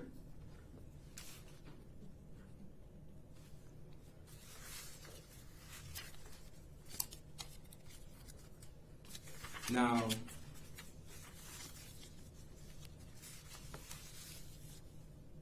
you stated that you attempted to gather information from Mr. Herbstman's infotainment system in his Volkswagen, correct? Correct. Sergeant Paul Warner. Okay, and you said you were unable to do that, correct? Correct. Okay. And some of the investigation tools that your task force or your colleagues used was to utilize license plate readers, correct? Correct. Okay. If somebody rode a bike to the scene, a license plate reader would not be helpful as far as detecting that. Would that be a fair statement? It's a fair statement. Okay. And when a prosecutor asked you, did you see anybody riding the bike, you specifically said at 4:20 you didn't see anybody riding the bike. Remember that? That's correct. Okay. Did you look prior to 4:20 of anybody riding a bike? Maybe at 1:30, 1 o'clock of somebody riding a bike in the area? So the initial 124 caught our attention first before we started working on the 420 part. That's not So yes, I would say yes. You would say yes? The detectives were responsible for obtaining all of the canvas video, was looking for any movement in that area at that time, and that's how they were able to locate the 124 individual. Okay, any movement, but you were unable to see where this person who ran off went to. You don't know what their next movement was after running from the scene, correct? That's correct. Okay.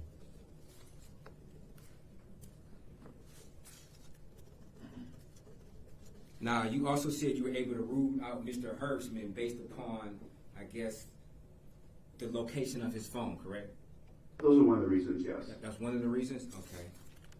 Now, did you question Mr. Herbstman on what he was wearing on the day of October 20th to 21st? I didn't conduct that interview. Okay. Did anybody conduct interviews to see whether or not who he spoke with when he allegedly said he visited the synagogue earlier that day? I don't recall.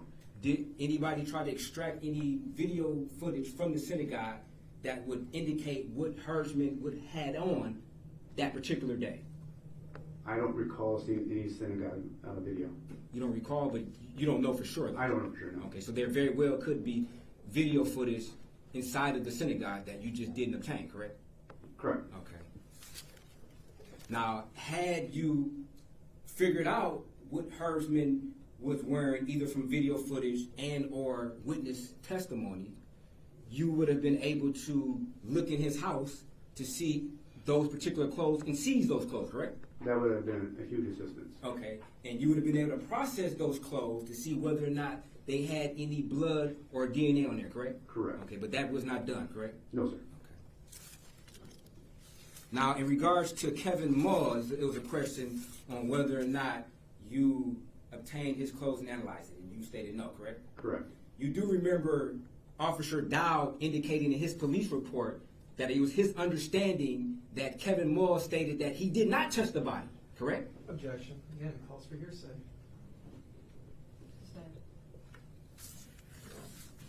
You heard testimony of Detective Dow, correct?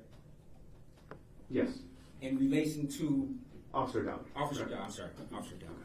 You heard the testimony of Officer Dow in relation to whether or not Kevin Moore touched the body, correct? You heard that, right? I don't recall that because I'm mixing the two up between Mr. Moore testifying that he touched the body, so I don't want to be inaccurate. I don't remember which one said. Okay. Did you hear any type of contradiction to that fact of whether or not Mr. Moore touched the body? Objection. He can't comment on what another witness testified to. He's here. He can testify on what somebody said under oath. It's not hearsay because it's said in court. It's not an out-of-court statement. It's an in-court statement. Are you asking him to comment on whether it was truthful? No, whether or not he heard it. Whether or not he heard it. I'm not saying whether or not it's true. We're not asking for the truth of the matter. We're asking simply, did he hear it? It's not an out-of-court statement. It's an in-court statement that has the reliability because it's under oath. Now, you heard Detective Dow, Officer Dow testify that in his report, Kevin Moore did not touch the body at all. I'd have to review that report because I'm mixing the two up. Because I remember hearing Kevin Moore say he touched the body, and I don't know if it came from Okay, you need to Officer review Dow. the report. So, reviewing that report, refresh your memory. Yes. Okay. Oh, now I'm objecting again because now he's not asking about the testimony. Now he's asking back. We've already heard from both of them. Why are you asking him about it? The jury's already heard from both witnesses. Okay, I can ask him a question on whether he heard. He's the officer in charge. He was asked questions during direct about certain stuff that was testified to in questions. And I want to know whether or not he heard this particular statement. I don't see. To what end? I mean, the jury's already heard it. It's up to the jury to determine what the testimony was. Okay. So are you saying that I can't ask him the question? Let's move on. Yes.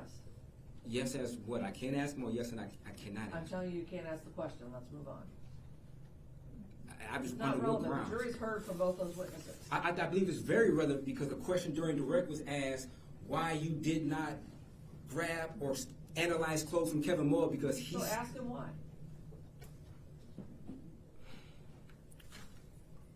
Why didn't you analyze the clothes from Kevin Moore? Kevin Moore was the 911 caller that called. There was information related to detectives that he had touched the body, and it wasn't going to be any surprise that Samantha Woll's blood would be on him. Now, with that being said, if there were smears or if there's spatter, we'd take an extra look into that as well. Okay, if you would have heard some type of contradiction from an officer that contradicted what he said, would that have maybe raised your eyebrows or antennas to maybe want to see if I want to analyze it? Absolutely. Okay. But you're saying that you don't remember whether or not Officer Dow stated under oath that in his report Kevin Moore did not touch the body. Objection, again, calling for hearsay. That's not hearsay, it's an in-court statement. No, he's referring to his report. Referring to a report. He testified under oath. That was his understanding. Officer Dow testified under oath that as far as he knew, which Okay, but that's what anybody, you don't need to testify to what you know. You can't show him his statement. If he read His his statement statement, is hearsay. but he's indicated that you can use anything to refresh your memory. He said, if I read the report, it will refresh my memory. That's what the lieutenant just said. So he should be able to look at the report to refresh his memory. Fine, but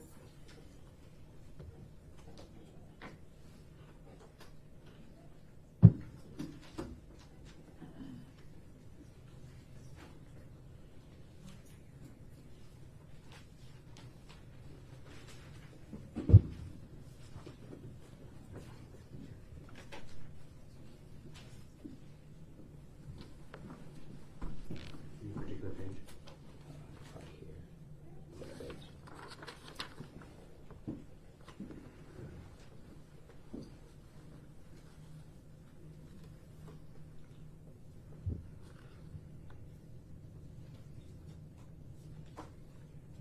Okay, I'm ready. Does that refresh your memory on what Officer Dow testified to? Yes, sir. Okay. Now you would agree that Officer Dow testified that Mr. Moore nobody touched the body, correct? According to his report. Okay. Now, you saying if you had known then, it would have raised your antennas to maybe analyze the body, correct? I mean, analyze the clothes of Mr. Moore, correct? Correct. Mr. Mull was interviewed by detectives. Okay. Did you ever read or have an occasion to speak to Officer Dow? No, sir. And had you known that information, I guess, sooner, you would have requested these clothes of Kevin Moore to be analyzed to see whether or not there are trace specks of blood on there, correct? Depending on what he said in his interview with detectives. Okay. You would agree that what Kevin Moore testified to and what Officer Dow testified to about whether or not Kevin Moore touched the body were inconsistent with each other, correct? Objection. That's a question. That's an issue for the jury to decide, not for the exactly. Same. Let's move on.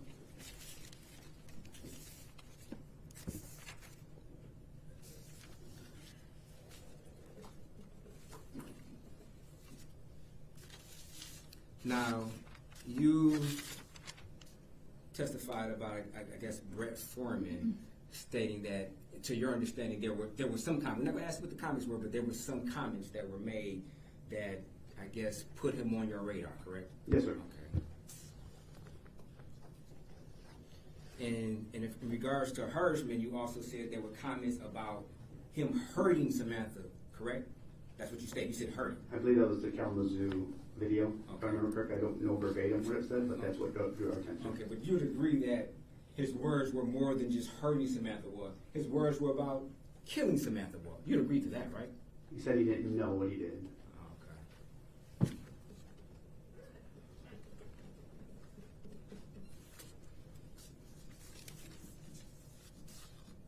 You also heard from officer from the Kalamazoo, I can't think of her name right now. Allison Baker. Yes, on which she testified to her hearing Mr. Hirschman say, correct?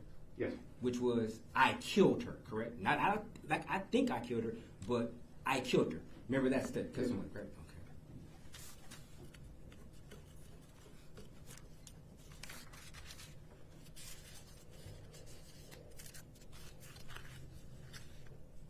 Now, were there multiple cameras or ring cameras that were positioned towards Samantha Woll's door?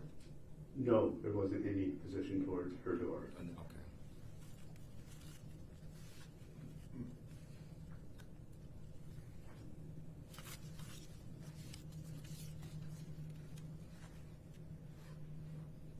Now, how much video surveillance did you watch of Mr. Hersman's residence to determine if, in fact, any ring camera would be able to pick up Mr. Hersman leaving or coming to his house?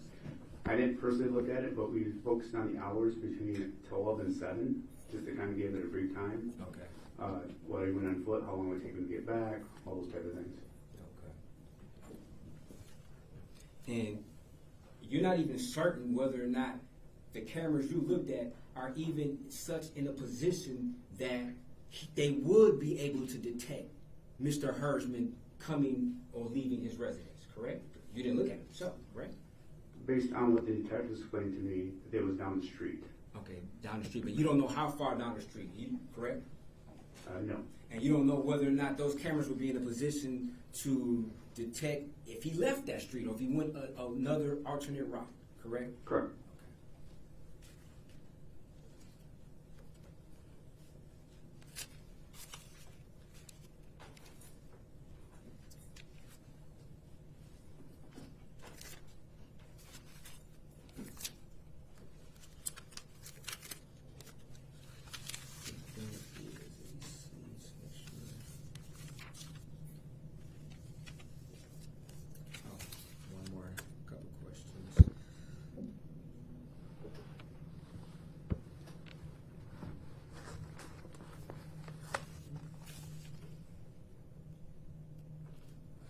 Now, which taxi services did you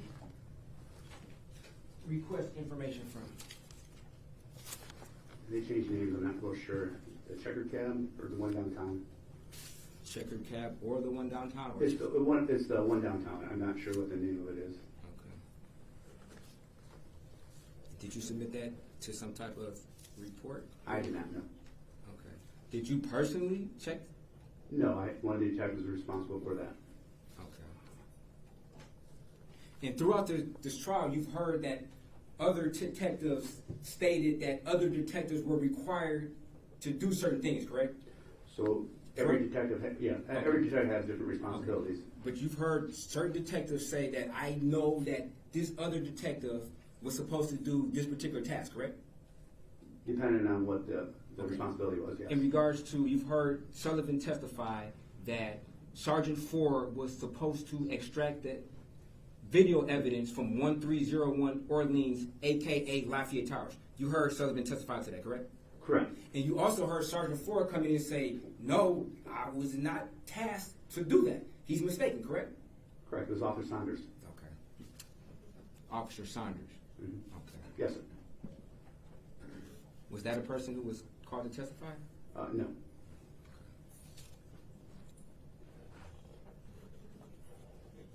Did you direct Officer Saunders to?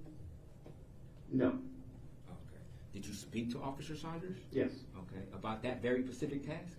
The areas that he would go to campus? Yes. No. Did you ask Officer Saunders about that very specific extraction from 1301 Orleans? Yes, sir. You did? Okay. And when did you ask that? It would have been during the time that around October, the week of, so it would have been that Thursday. Everybody started focusing on that area. So whatever that date is, I'm not real sure. Now, do you know whether or not Samantha Woll's door sticks when you try to close it? Or does it close easily? Or does it take some type of extra pressure because it's not perfectly in line with the door jar? I don't remember. You don't remember that? No. Okay. Do you know whether or not that was tested? I believe just how far the sensitivity was for the door to be cracked in order for it to give a signal of being open. Okay.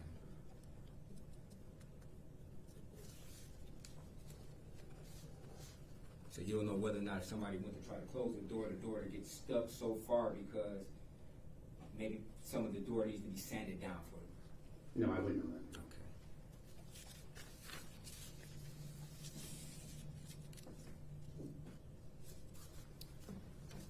Okay, Lieutenant, thank you. No further questions? Now, you asked some questions earlier about a stain on Miss Woll's car, a seat within one of her vehicles. Yes, sir. All right. Now, is there ever any indication from any of the evidence that there was any blood on the exterior of her vehicle? I was never notified of any blood that was on the exterior of the vehicle. Have you ever seen any pictures or seen any bit of evidence that Miss Woll ever made her way from inside her apartment over to where her car was parked? No. Is there any evidence that she was stabbed at the wedding and maybe she was bleeding in the car as she was coming home from the wedding? No. Now, regarding Mr. Mull, the neighbor, is it normal in your investigations to collect the clothing of any single person who might be part of any investigation on a crime? It would depend on the circumstance. If there was some smears or spatter or anything that was evident of that person touching the body like that, yes, we would. But if it was nothing to the naked eye, normally we don't touch it. Now, have you had a chance to review the body cam footage of what Mr. Mull was wearing that day? A while ago. Okay. If you can remember, did you see any noticeable blood covering all of his clothing? It wasn't evident what I saw. Now, you were asked about some camera footage from Mr. Herbstman's area that night? Yes, sir. Was that camera footage collected and provided and available as part of discovery? Yes, sir. All right, so presumably if there was footage of him leaving the scene, we would have seen it by now, correct? Objection, that calls for it. That's just speculation at best. Still strange. Defense hasn't had a chance to put his own evidence yet. And now, you were also asked questions about notes being taken, correct? Yes. Now, is it normal in the course of your day-to-day job to document every single conversation verbatim, every single interaction with every lab person or civilian witness or police officer? It'd be next to impossible for my daily activities. I have administrative duties as well and other investigations going on. Some of the conversations that are normally drafted or authored by another detective trooper or officer, I'm usually partnered up with somebody that can document that stuff.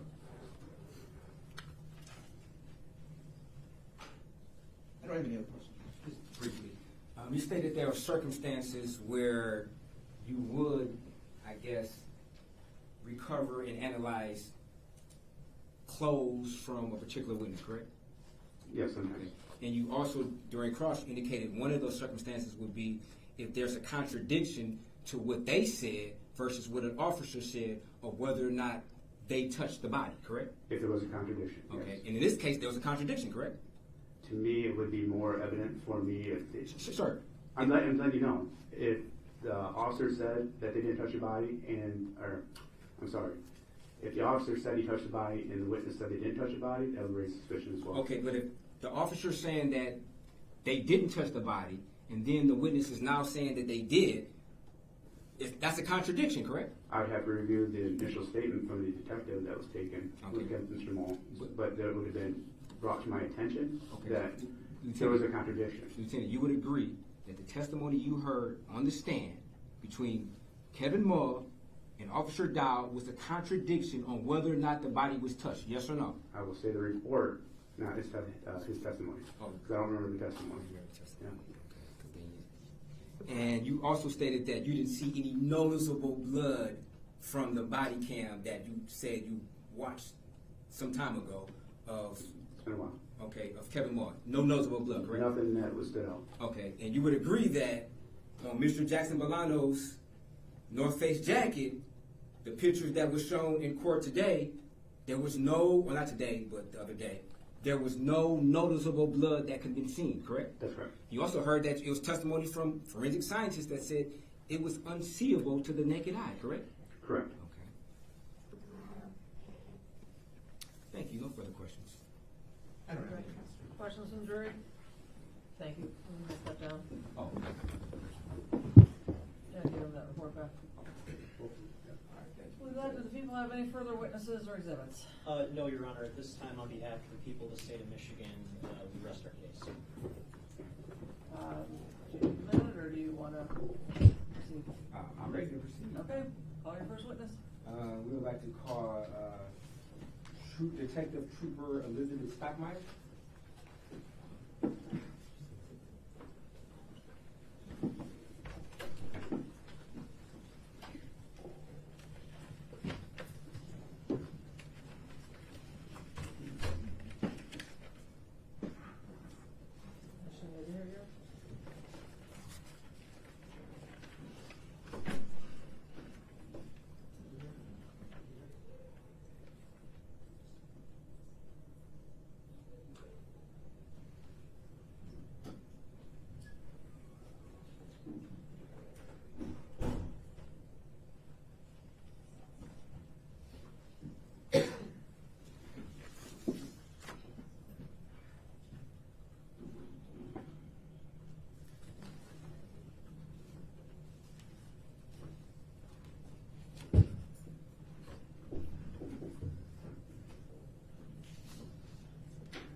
swear or affirm to tell the truth, the whole truth, and nothing but the truth?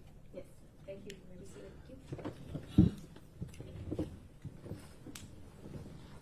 Please pour light next to your, in front of your mouth and state your name and spell for the record. My name is Detective Amber Elizabeth Stockmeyer, Elizabeth, Stockmeyer is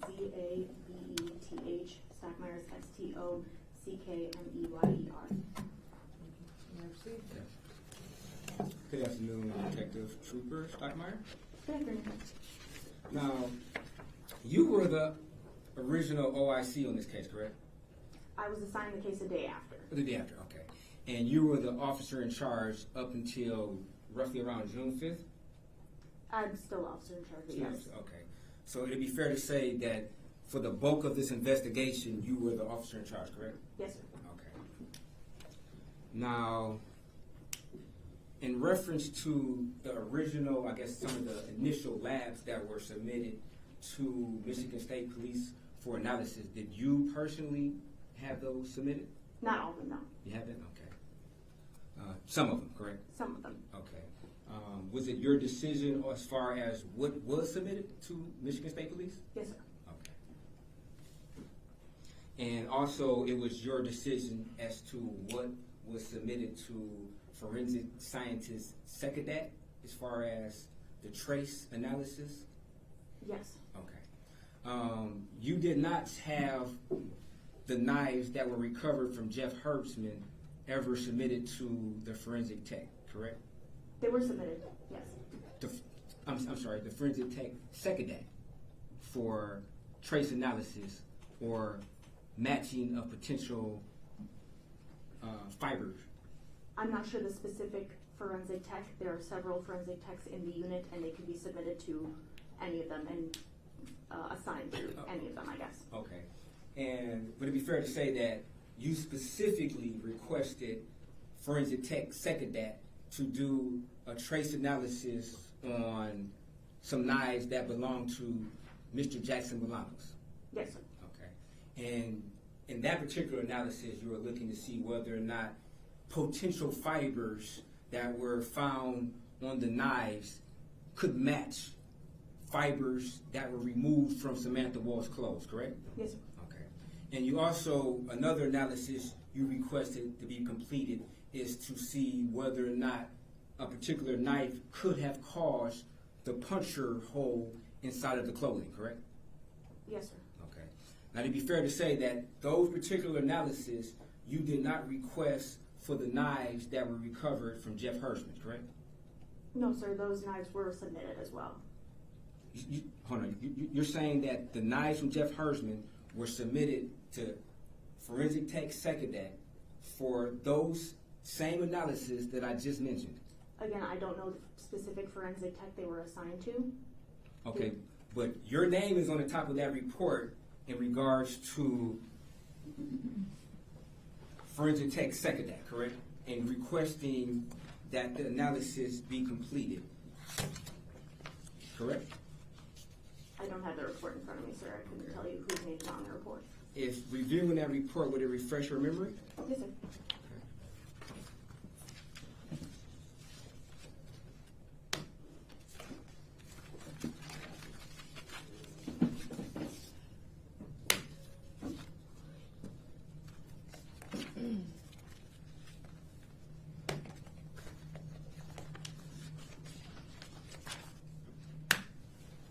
I'm showing you what is People's Exhibits 115 and 116, which is record number 25 and record number 21, respectively. May I approach? You may.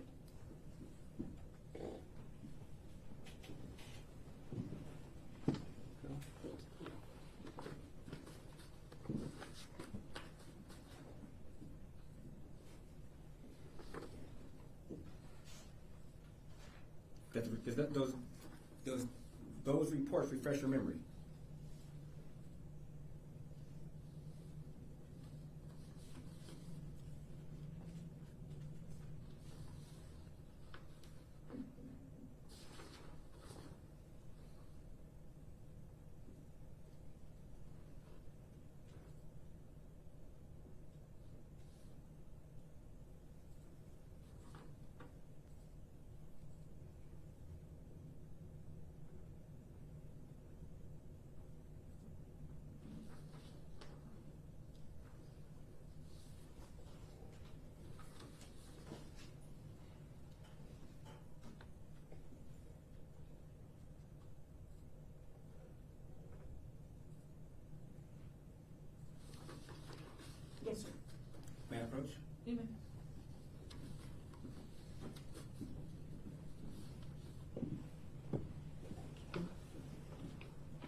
agree that these particular analysis were requested by yourself, correct?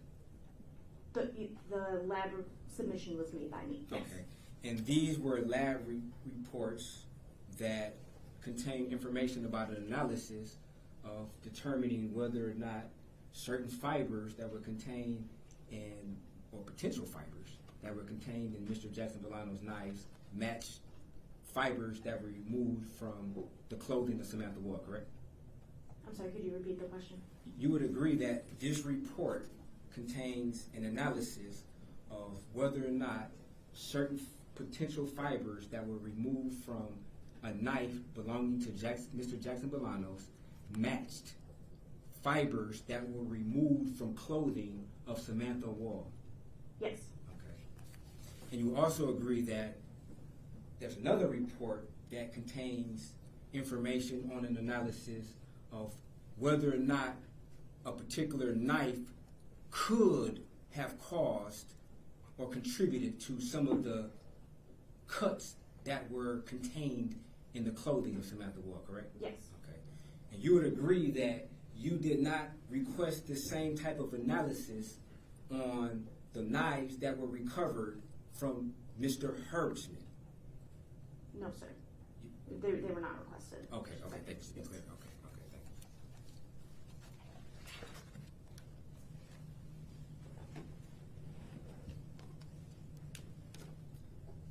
you. And you stated that you had an opportunity to review some of the pictures from the scene, correct? I didn't The say scene that just of now. 1366 Joliet, correct? Yes, I have reviewed photos. And you also testified at one point in time that you performed some type of test on November the 9th of their ADT system, correct? Yes. Okay.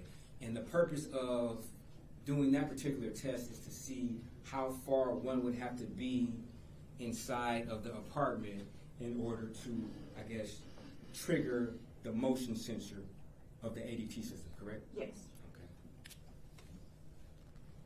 Okay. And contained in some of those photographs, there was a footprint that looked like it was going towards the rear of the house. Remember that? I remember there's a footprint. I do not remember the direction that it appeared to be going in. Okay. And you agreed that that particular footprint would have been at the threshold in order to activate the motion sensor of that ADT, correct? I don't recall. You don't recall? Okay. You don't recall saying that, or you don't recall if it's true? I don't recall where the footprint was. Okay, let me just go to on Exhibit 10.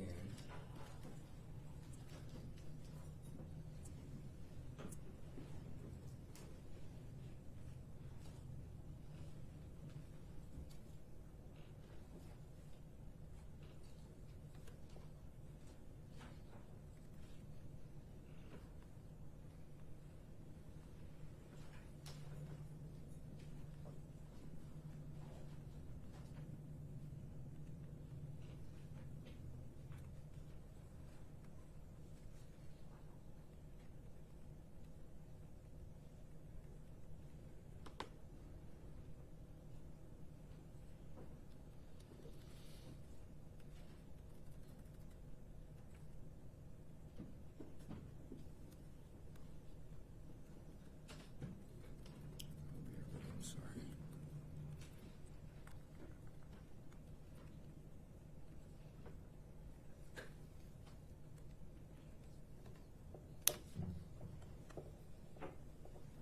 Publishing slide 284 of Exhibit 10.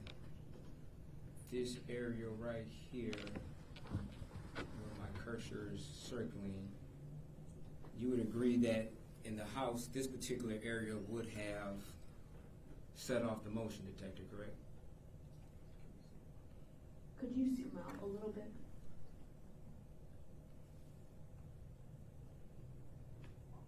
Yes, it appears to be in the vicinity of where the sensor would have been triggered.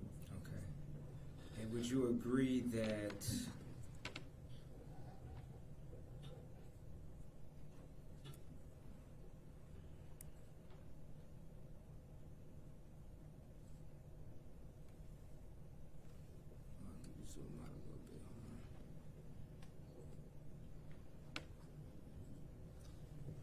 Would you agree to the right of this screen, at the end of this, what appears to be some type of wall, that also would trigger the motion sensor?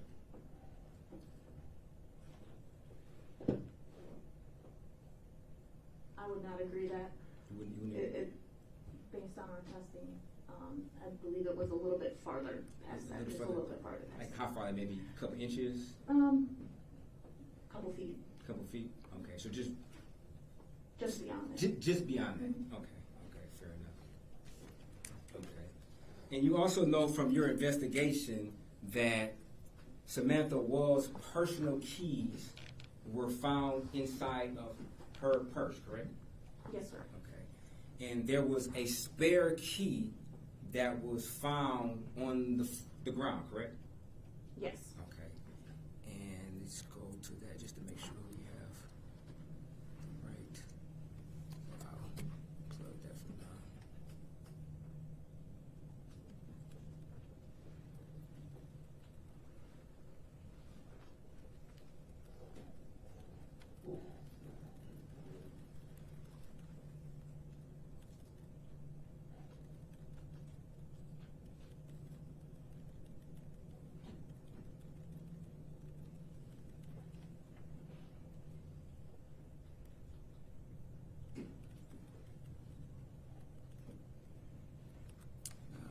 Going to slide number 227 and exhibit 10. Would this happen to be the spare key that was found? Yes. Okay.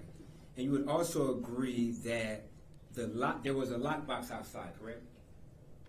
Yes. Okay. And that lockbox that was on the door was empty, correct? Correct. Okay.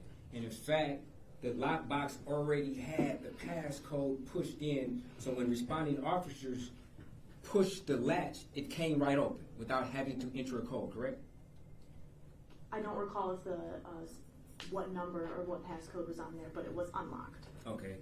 Do you know that when the detectives tried to press the latch on the lockbox, it came right open without having to enter the numbers? I know it was unlocked, yes. Okay.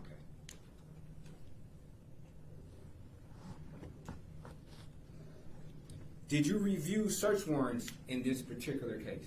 Previous search warrants? I have read them. You've at read some them? point. Okay. And certain information was submitted in those search warrants in regards to this particular information, the fact that Samantha Woll's keys were inside of her purse, correct? I don't recall. You don't recall? If you looked at search warrants, would that refresh your memory on whether or not that information was contained in them? Yes, sir.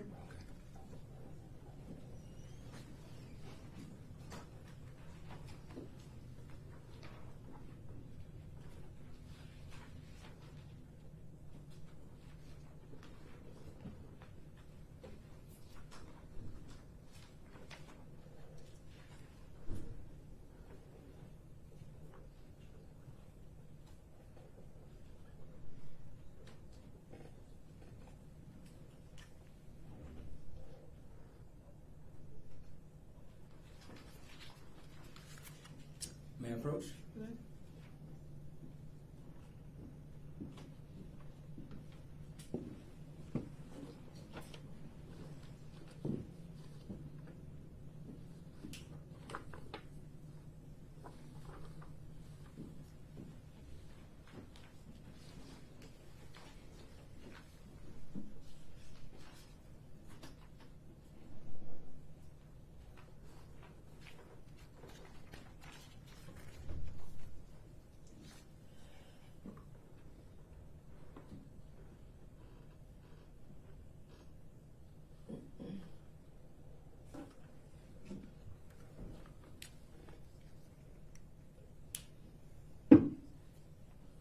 Oh, I'm sorry. Are you finished? Yes. Oh.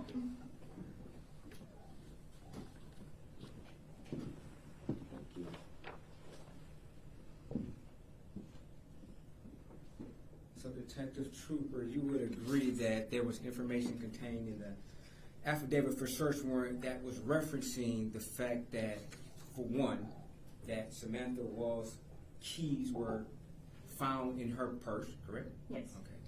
there was also information that elicited or outlined, that this particular lockbox was empty, correct? Yes. Okay. There was also information in the search warrant that says that it's reasonable for a person who's intimate with Samantha to have knowledge about that particular lockbox, correct? Yes.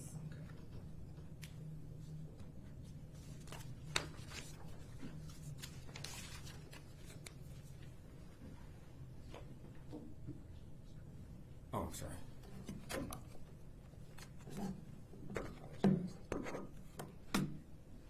Now, do you know if any of the footprints were analyzed to see if they matched Samantha Woll? No, sir. They weren't? No, sir.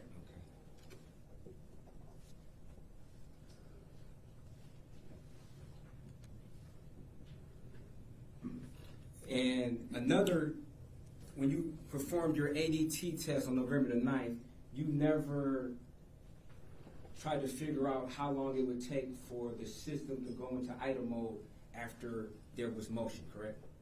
No, sir. Okay. But at that point in time, you were aware that her system went into idle mode at 1:24 a.m. on October the 21st, correct? Yes.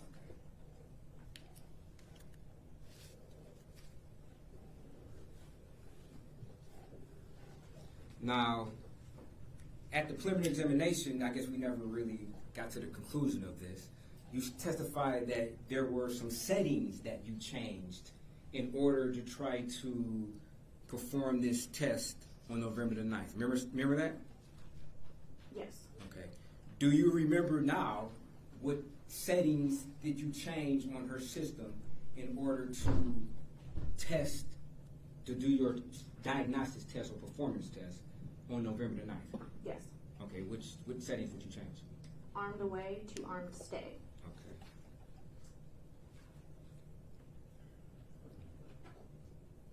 Now, armed away to armed stay, is that a setting or is that just a alarm feature of where you can either stay or be away? Is that actually a setting? I don't know the specific language that we use for it, but it is something that you can change within the app. Okay. Armed away versus armed stay. Okay. So you had access to her app? Via her phone. Okay. Do you know, did you go through the settings of her app to see how it was configured? No, sir. You didn't? Okay. So do you know whether or not there is settings within the app where a user can define how long it takes for the system to go into idle mode after motion being detected? No, sir. You don't know it? Or that's not it? I don't know that.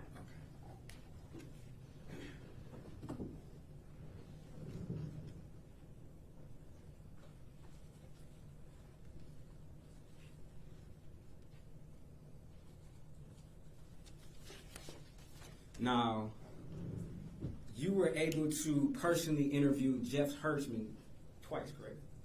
Yes. Okay.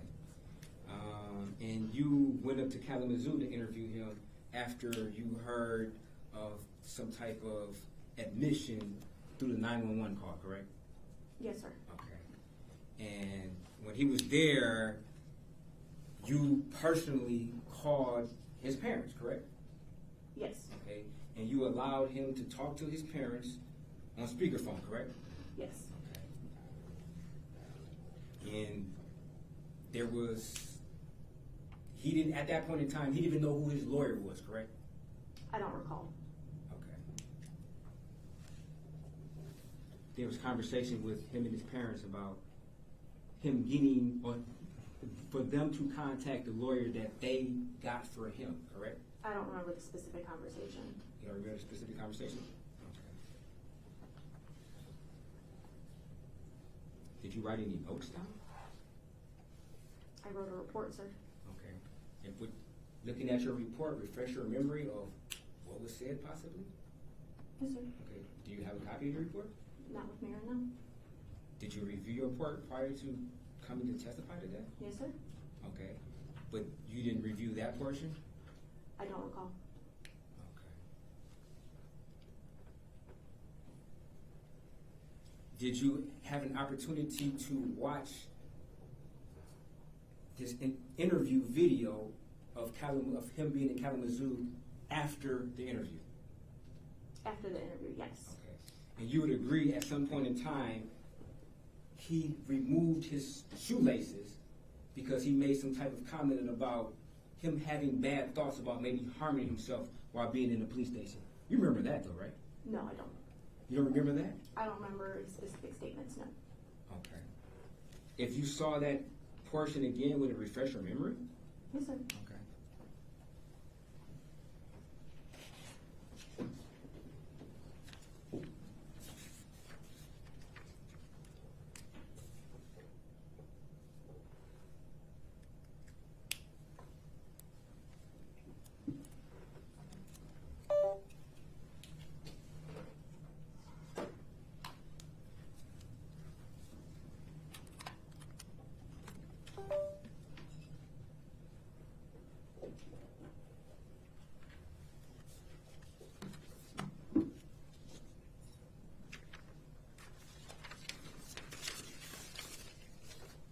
Now, while I find that, do you remember him making reference, being quite emotional about him losing his job?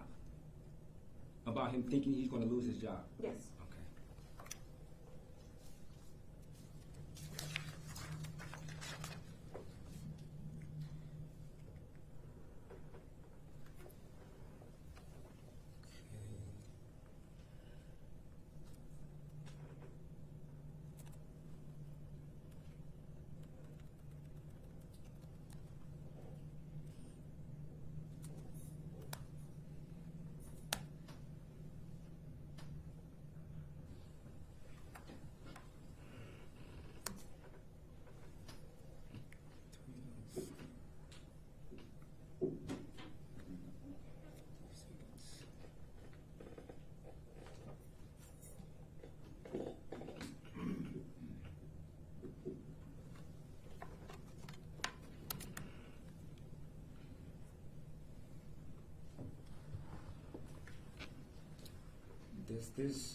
You remember this particular setting?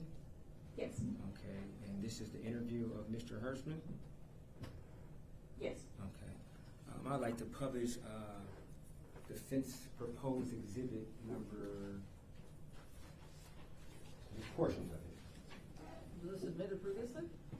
No, Judge, I'm not sure how, obviously the portion of the video that's being shown, she was not in this video. Why is she being asked to have her recollection refreshed? She said she reviewed it. She participated in this particular interview, and she also stated that she reviewed this particular video. We don't video. just put in interviews of other witnesses. This is hearsay.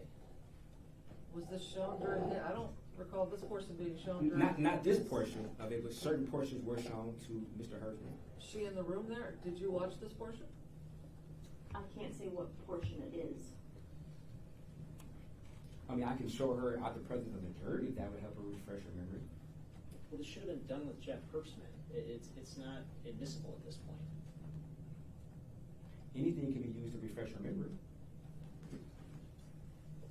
Well, even anything that he said, it should have been brought out during his testimony, not during this witness's testimony. Right, but I mean, if it refreshes her memory on what was said, it can. Did you ask him about this during his testimony? Did I ask him about this particular question? Yeah. No. Then this is hearsay. How's it hearsay on what was actually done, not said? It's not hearsay. It's not a statement. Hearsay must be a statement, out of court Well, statement. you're saying something that he's saying on the video. No, I'm not saying what he said. What was done? An action, not a statement. Well, let's just use a jury. I'm going to see what this is before I can make a ruling. All right, Mr.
refresh the witness's recollection, so you may ask the question. Okay.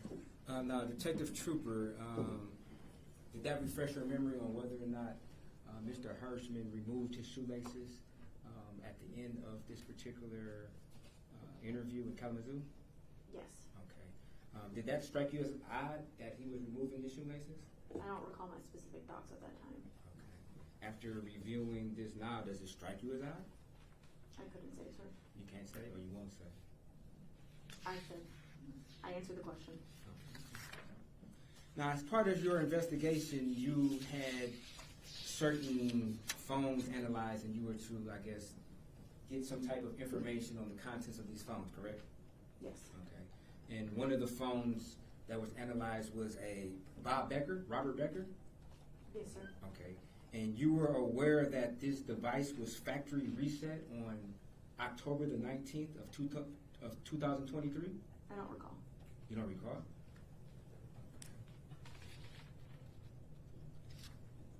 Did you recall, or do you recall, whether or not there was a search done right after the murder of Samantha Woll that stated, how soon a Jewish person dies, are they buried, on that same phone? I don't recall. You don't recall? I'll just answer that.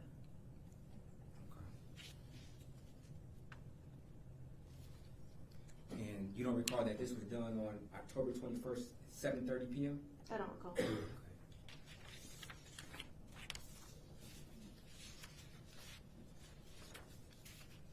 And do you recall that there was no device location information for Jeff Herbstman between October 20th at 8:15 p.m. until October 21st, 2023 at 7:30 a.m. in the morning? Do you recall that? No. Okay.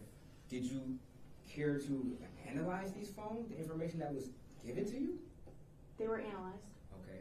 Did you even look at the information after the analysis?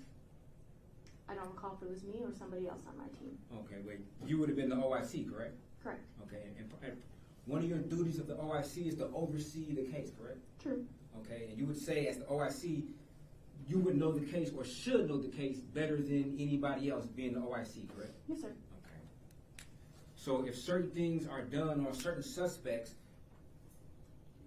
don't you think it would be important to maybe retain that information or at least listen to the information? Well, as you know, I had a baby a couple weeks ago, so I haven't been at work. Okay, congratulations. So I don't recall every specific detail. Okay, but I'm not asking you every specific detail. I'm asking you about an individual who at one point in time called 911 and stated, I killed Samantha Woll. He did not say Objection. That's a mischaracterization. That's not a mischaracterization. That's what testified to by Officer Baker.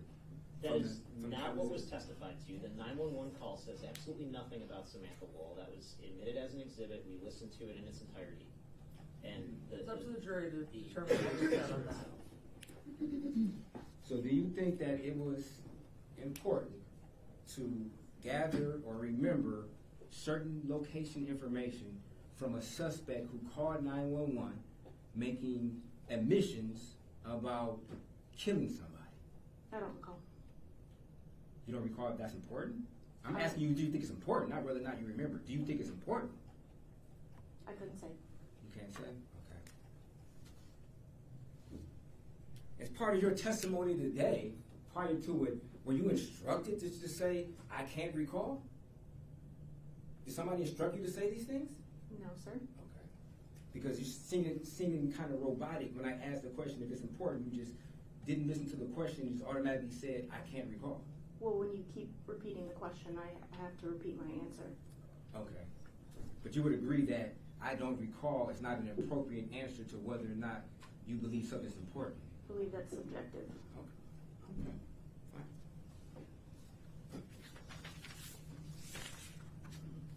Fine. In reviewing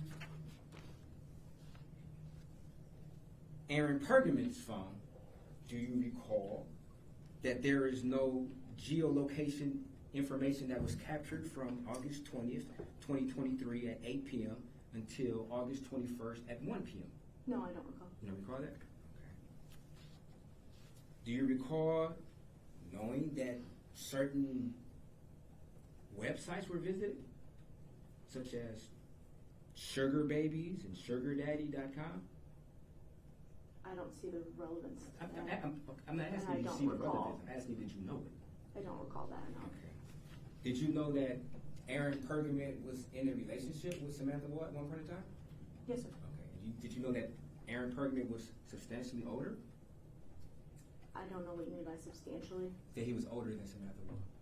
Yes, sir. Okay. At some point in time during your investigation, you came to the realization that Aaron Pergament lied to officers when, in fact, he told them he did not have a key to Samantha Woll's apartment, correct?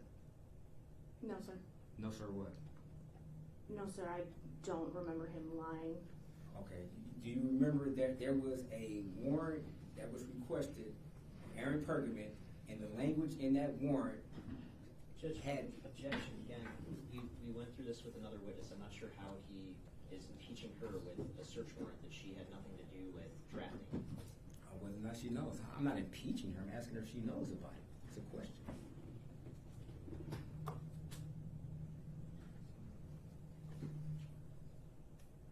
Overruled.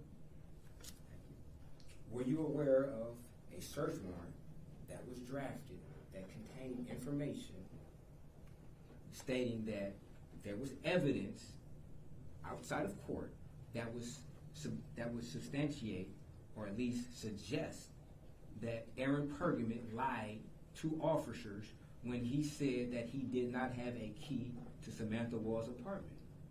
I don't recall the specific language that was used. Okay, but you do remember there being some type of warrant, maybe not the specific language, but the general idea was that there was evidence that suggests that Aaron Pergament lied to law enforcement officers when he told them that he did not have a key to Samantha Woll's apartment.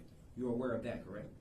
Again, I can't, if I could refresh my recollection, I Okay. can't say what the specific language is.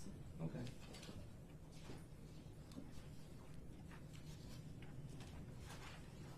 And Judge, may I approach?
Okay, I had to pull it up digitally. I just had it. And for some reason. Did you get back from the last witness? You had to go back to him? Yeah, I believe he did.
Detective Trooper, after, does this refresh your memory? Yes, sir.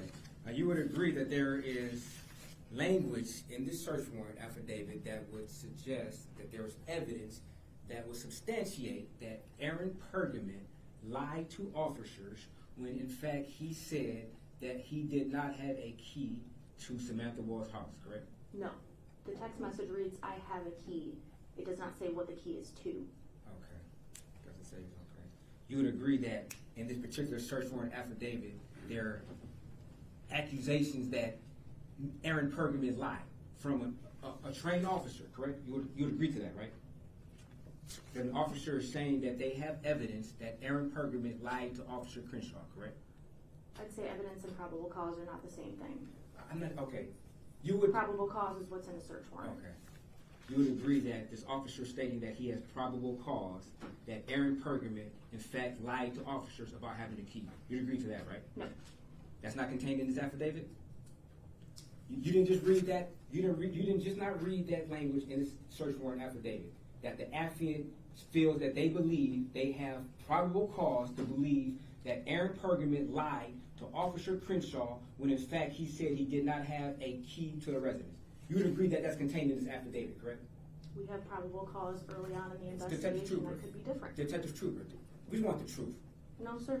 That's the answer to your question. Detective Trooper, you would agree that the language that I'm suggesting is contained in this affidavit, where the affiant is claiming that they have probable cause to believe Aaron Pergament lied about having a key to Samantha Woll's residence. You'd agree you just read that? I agree, I read it. Okay, thank you. And at no point in time did you ever seek a warrant request for Aaron Pergament for lying to law enforcement involving a crime, involving lying to peace officers, involving a criminal investigation. No, we You didn't have the evidence okay. or probable cause that he lied. Oh, you didn't have the probable cause? You just said probable cause and evidence are two different things. You didn't have the probable cause that Aaron Pergament lied. You would agree that there's a list of text messages in here, correct? You're asking if we had probable cause for an arrest warrant. But you had probable cause that he lied? You had probable cause that he lied. So there's such a crime that's lying to a peace officer involving a criminal investigation, correct? In fact, Mr. Jackson-Bolanos is charged with that. Am I correct? I agree that's a charge. Okay. You never requested that charge for Aaron Pergament, did you? No. Okay.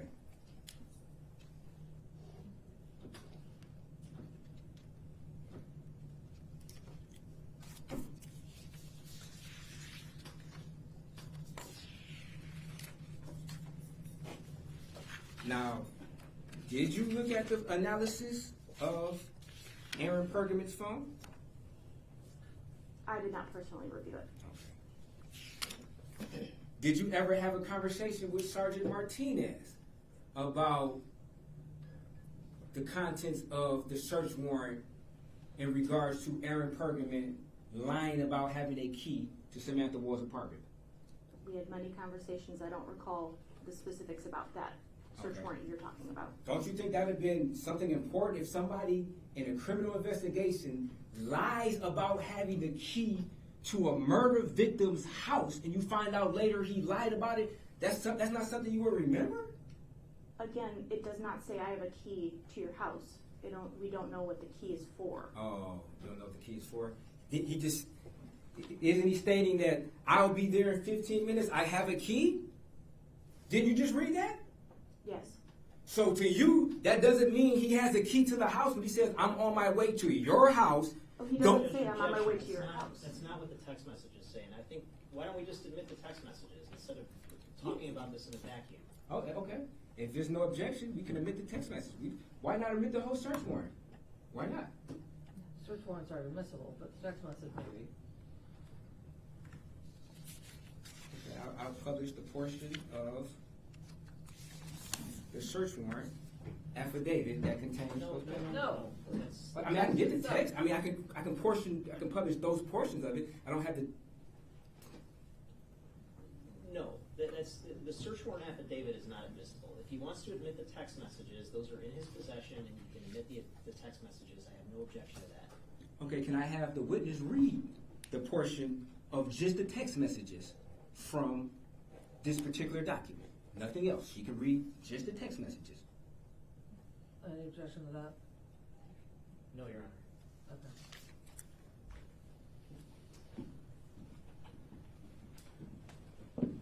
If you would be so kind, thank you.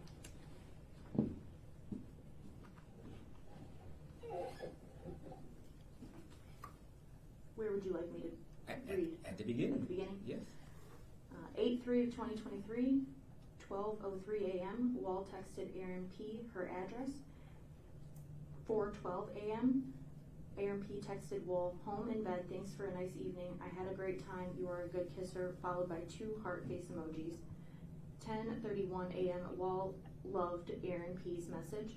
Aaron P. apologized for keeping Wall up so late and asked what was her favorite part of the night, of last night. Objection, Judge. I don't think we need to get into this. I disagree with it. Particularly relevant, but can we limit this to the section about the key? I mean, I believe it's the text message. I think it needs to be taken in context. Let me see it. I haven't seen this before, so.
Counsel approach, please.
details of intimate interactions are not needed. Skip to I, please.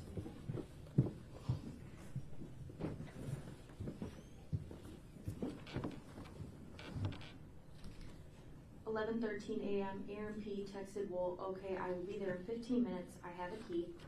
11:13 a.m. Woll emphasized Aaron P.'s previous text and replied with a winking emoji face followed by "see you soon." May I approach?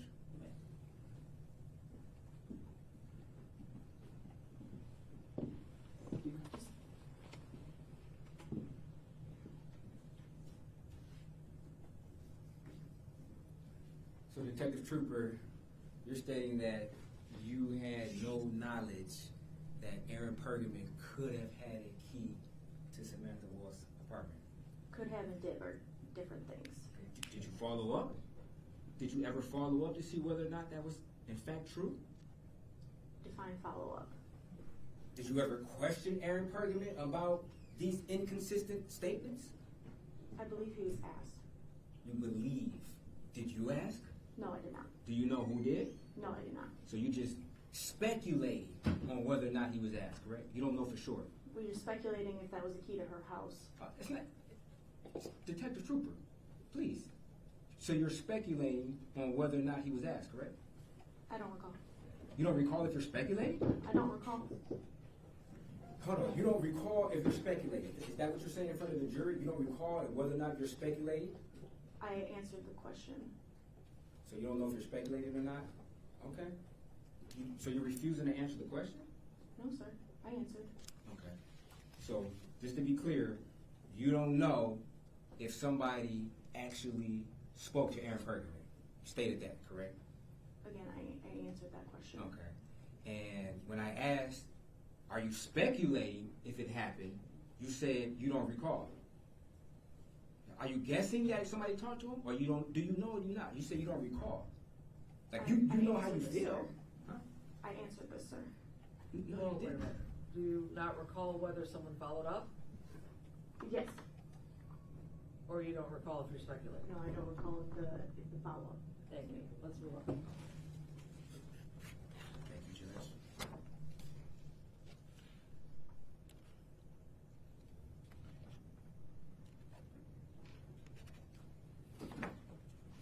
From your understanding, was there multiple individuals who knew about this spare key to Samantha Woll's apartment? Yes, sir. And did you know whether or not she would give this key to other people? Define other people. Other than herself? Yes. Okay.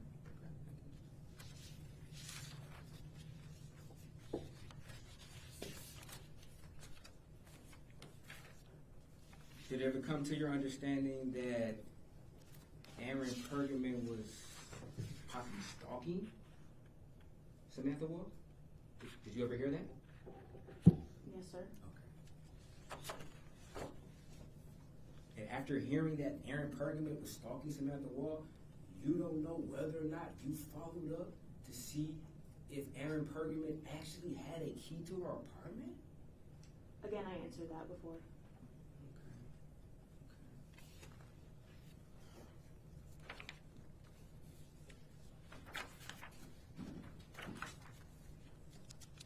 Did you personally talk with Aaron Pergamon?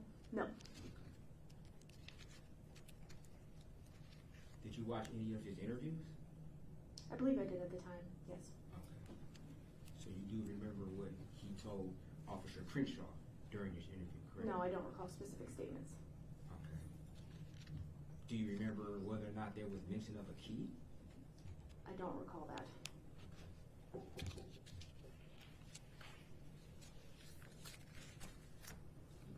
Now, in regards to Jeff Hersman's search of his residence, you were involved in that, correct? No. You didn't have no involvement in it? I was not there, no. Okay. Did you possibly have some type of impact on what they may be searching for? I don't know what you mean by impact. Any type of input on, hey guys, look for this, or hey guys, look for that. There's communication at the time. I don't recall specifically the communication. Okay. Were you aware personally of that Jeff Herbstman had a fire pit in the rear of his house? I was told that, yes. You were told that? Okay. When were you told that? I don't recall the date. Was it like a couple of weeks ago, or was it like months ago? It was around the time that the residence was searched. Okay. And do you know whether or not, have you seen any photographs of this fire pit? I don't recall. You don't recall? Okay. Do you know whether or not anybody searched this fire pit for possibly burnt clothes? I don't know that, no. You don't know that? Okay. Did you personally know that Jeff Herbstman was an avid bicyclist? I don't know his hobbies. I was told there was a bicycle at his residence. Okay. But you interviewed Jeff Herbstman twice, correct? Yes, sir. Matter of fact, you're the only officer involved in this case who interviewed him on both times, correct? Yes. Okay. Did you ever ask him whether or not he rides his bike a lot? I don't recall. Okay. Did you ever go to the synagogue to question individuals on, in fact, if Jeff Herbstman was even there on October the 20th? I did not go to the synagogue. Okay. Did you know what type of clothing Jeff Herbstman would have been wearing or could have been wearing on October the 20th? No, sir. Do you know if the synagogue has any type of surveillance footage? I don't recall that. You don't recall? Okay. You don't remember requesting any particular video extractions from the synagogue, correct? No, I don't recall that. Okay. Had you known what Jeff Herbstman was wearing or potentially wearing on October the 20th and or the 21st, would you have gave your input to possibly go to his house to find clothes that are similar and to analyze those clothes? I can't speak to hindsight. I don't know what I would have done in those circumstances. You don't know? Okay.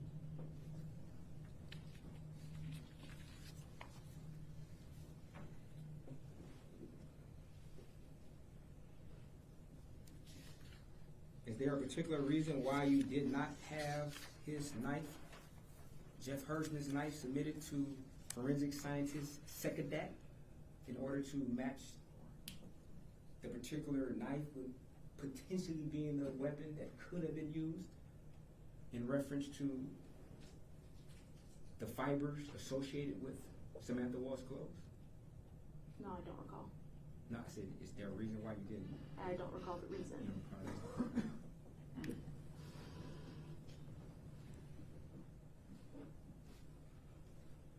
And I guess that you don't recall why you wouldn't, I guess, do an analysis as far as the holes inside of her clothes either, correct? Whether or not that knife would have fit the holes in Samantha Woll's clothes, correct? No, sir.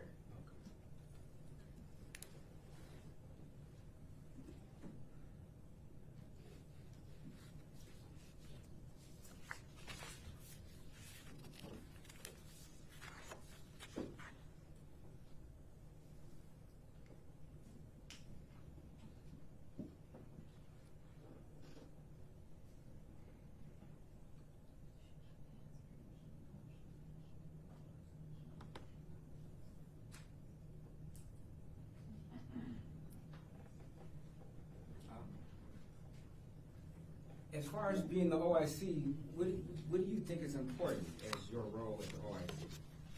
I oversee the investigation. Okay. At some point in time, do you just flush your memory bank of everything that you did in the case? I don't know how one does that. Okay. But you would agree that there's quite a bit of questions that you simply don't recall the answer to, or you say you don't recall. You would agree to that, right? I would agree. Okay. Do you take good notes? In general, or in this case specifically? When you're dealing with a homicide, do you take good notes when you're the officer in charge of that homicide? I think good is subjective. Okay. Do you take any notes? Yes, sir. Okay. Do you review those notes? Yes, sir. Did you review those notes in this particular case? Some of them. Some of them? Okay.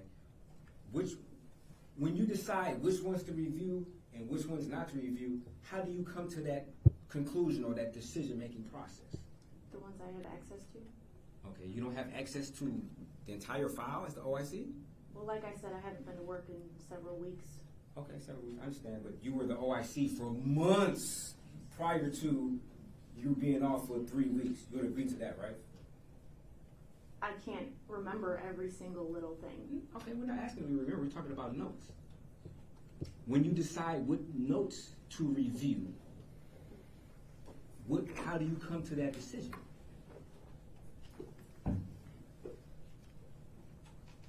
I don't think that's a... Okay. I review notes, that's all I can tell you. And you testified earlier that you're still the OIC, right? Yes, sir. Once an OIC, always an OIC, correct? Sometimes. Okay. And your duties don't just simply end at a particular time if you're the OIC. They continue until the conclusion of the case, correct? Yes, sir. Okay. So, as still the OIC, isn't it important to keep yourself abreast of all the facts that are pertinent to the case? Yes. Okay. And if you forget something, one should refer to their notes, correct? Yes, sir. Okay.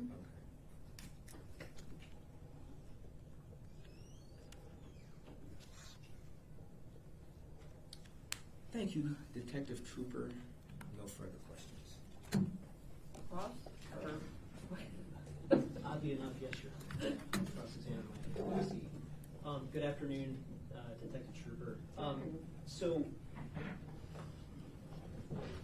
you haven't been with us throughout the trial, again, because you just had a baby, is that correct? Yes. And since you had the baby, are you in a position to review your entire case file in preparation to testify? No. Okay, and have you been reviewing the case file since you had the baby early last month until now? No. Okay, and is it true that as the officer in charge, you've been responsible for the vast majority of laboratory submissions in this case? Yes. And is it fair to say throughout this case you've never received a request from the defense for anything to be analyzed in this case? That's true. Okay, and you're aware of the ADT records that were returned on a search warrant from ADT, correct? Yes. And you're aware that in those records there's an indication that the front door was left open? Yes. On the night of the incident? That being the case, throughout the investigation, was there any particular relevance to the lockbox or the spare key being found where it was? No. And why is that? Because the door was already open. Okay. And there were some questions about the test that was performed on the ADT system back on November 9th. You're familiar with that test? Yes. At that time, were you aware of what the phrase idle meant when it came to the living room motion sensor? No. Okay. And since that time, is it your understanding that there's been further discussions with an ADT representative to sort of get more information about how the system works? Yes. Okay. Now, you interviewed, you had an opportunity to speak with Jeff Herbstman on 2 separate occasions, is that correct? Yes. And one of those occasions was October 22nd of 2023? Yes. And then the other occasion was in November after he had been in custody in Kalamazoo, is that correct? Yes. During the first time that you spoke with Mr. Herbstman, was there anything abnormal that you observed about his behavior? No. Was he a suspect at that time? No. Other than the recorded statement on body-worn camera from Kalamazoo, are you aware of any evidence connecting Jeffrey Herbstman to the murder of Samantha Woll? No. When it comes to Aaron Pergament, there were some questions about these text messages. Do you have any definitive evidence that Aaron Pergament in fact had a key to Samantha Woll's home? No. Do you have any definitive evidence that Aaron Pergament was in fact lying to Officer Crenshaw during his interview with Officer Crenshaw? No.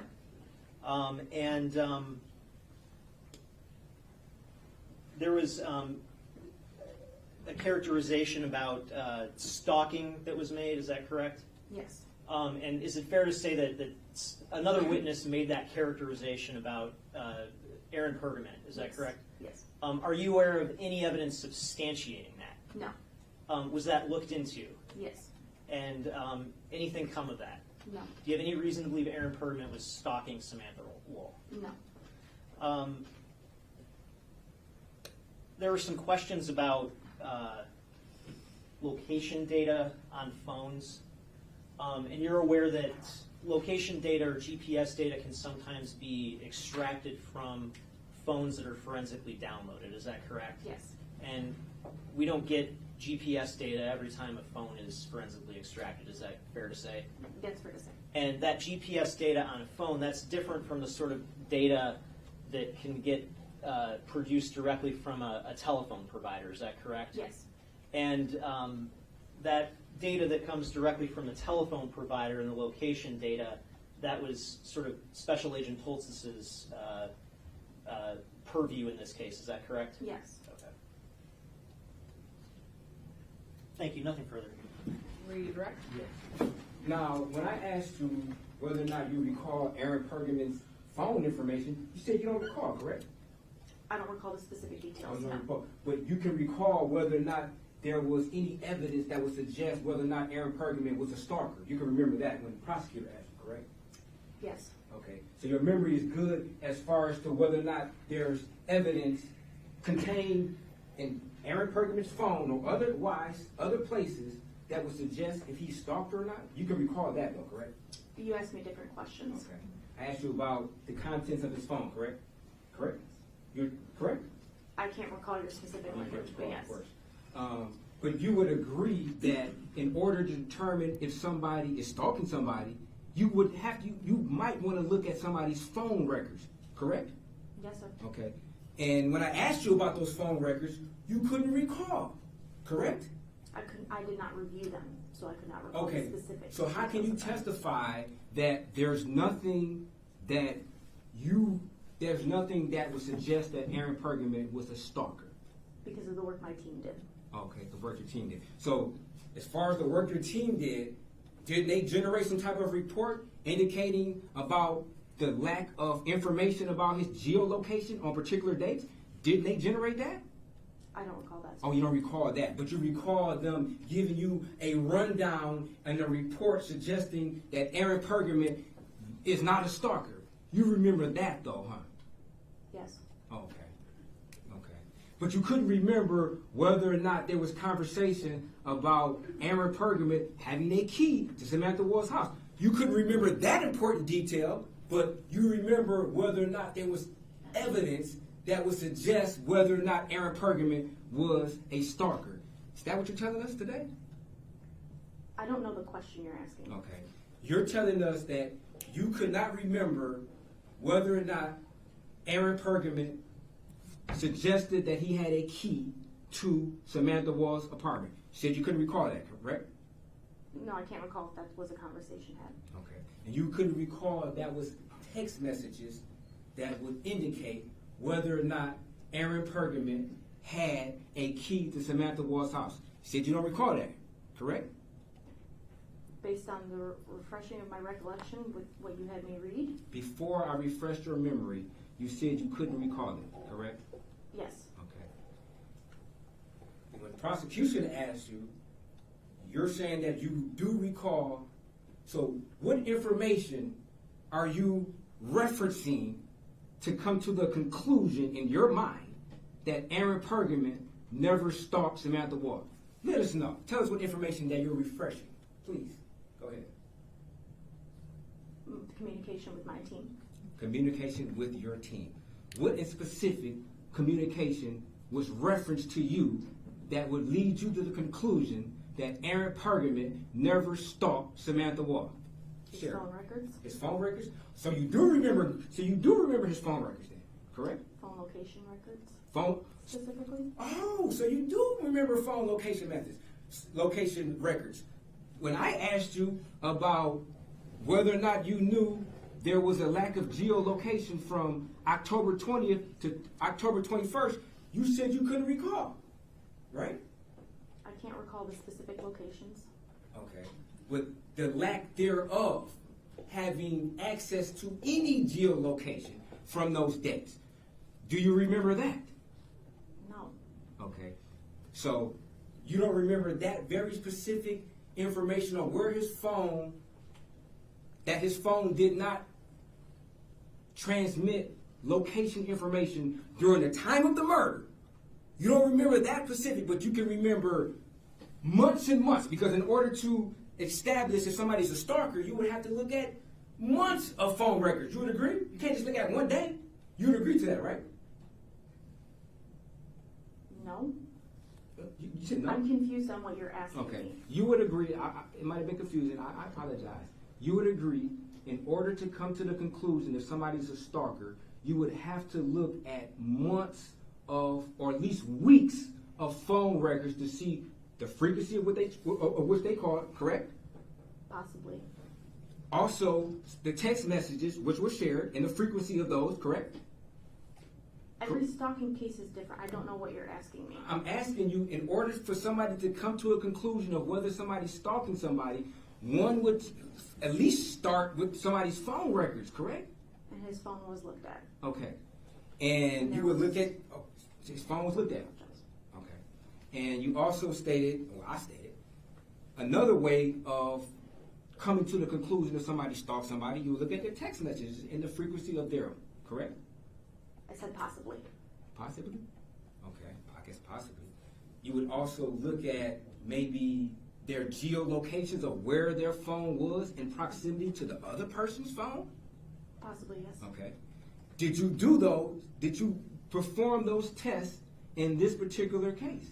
I did not. Okay, but you were relayed that information, correct? I was relayed some information about his phone locations. I don't know Okay. how far back you're asking me to go. Okay, or- okay. And you would agree that stalking is an ongoing, or at least a more of a one-time incident. If somebody stalks somebody, it's not just a one-time situation. It's a repeated action to be classified as a stalker, correct? Yes. Okay. So you would agree that you would have to look at a period of time of phone records to come to the conclusion of whether somebody stalked somebody or whether somebody did not stalk somebody. You would agree to that, right? Possibly. Oh, is it possibly? Yes. So you're saying you don't have to look at a period of time of somebody's records in order to determine if somebody stalked somebody. You're saying that's Again, sir, I've answered this question multiple times. I mean, because you said possibly. I'm trying to figure out, okay, under what circumstances would it not be feasible to look at a period of time of somebody's phone records to determine whether or not they stalked somebody? Every case is different. I can't speak to a fictitious case. Oh, you can't? Okay. But we would agree that you have to at least look at more than one phone record, correct? Again, I don't know what you're asking me. I'm- Phone records, Yes. there are a lot of different things in phone records. Yes. So you're asking me about a specific phone record, and I don't know what that means. I'm not asking you about a specific phone record. I'm asking you about phone records in general. Phone records have phone calls, correct? Yes. They have text messages, correct? Yes, sir. They have geolocations, correct? Yes, sir. Wouldn't it be important to look at all three of those categories to determine whether or not somebody's stalking somebody, correct? I did not look at those personally. It would be important to gather information from those three categories in order to determine if somebody stalked somebody, correct? Possibly, yes. I said possibly, okay. And you're saying that that information was furnished to you at some level or not? Those different categories of the frequency of, one, the phone calls between Mr. Pergament and Samantha Woll, those were furnished to you? There was communication about it. There's communications about it? Okay. Also, there has to be information that's furnished to you on the frequency and the contents of text messages, correct? There was communication about it, yes. Okay. And also geolocation on where that phone was in proximity to either her phone and or her residence, correct? Yes, sir. Okay. And you said those categories were furnished to you, correct? There was communication about it, Okay. yes. And based upon your memory that conclusion after that information was furnished to you, you're testifying in court to the jury that it's your conclusion that Aaron Pergament did not stalk Samantha Woll, correct? Yes. Okay. So you can remember those categories, but when I asked a question about did you know that his phone did not transmit geolocation from the time of the murder, Judge, you can't remember Judge, that? that's a mischaracterization. He's conflating the issues here. We had a special agent expert from the FBI testify that he had data from this specific phone from the time in question. The idea that this phone wasn't transmitting geolocation is false. Is it? I think you have to be specific about whether you're looking at the phone dump or the call detail records. And I'm looking at a given by report that call was detail. furnished by somebody from the FBI indicating this. Could you show it to her, or my refresh her recollection? Yes. We're getting close to the end of the day.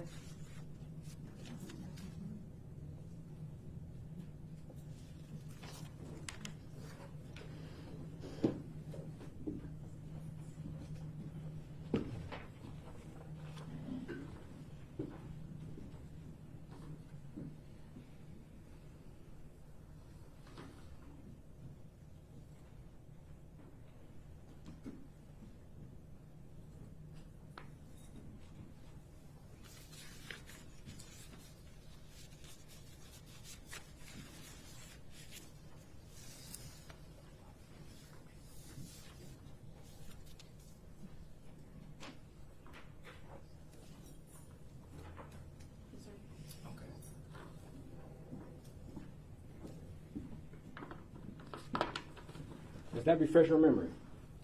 Yes, sir. So you would agree that there was no geolocation hits of Aaron Pergament's device from October 20th, 2023, from 8 p.m. to October 21st, 2023 at 1 p.m. And for several other days, yes. Okay. You'd agree to that particular time frame, correct? Yes. Okay, thank you.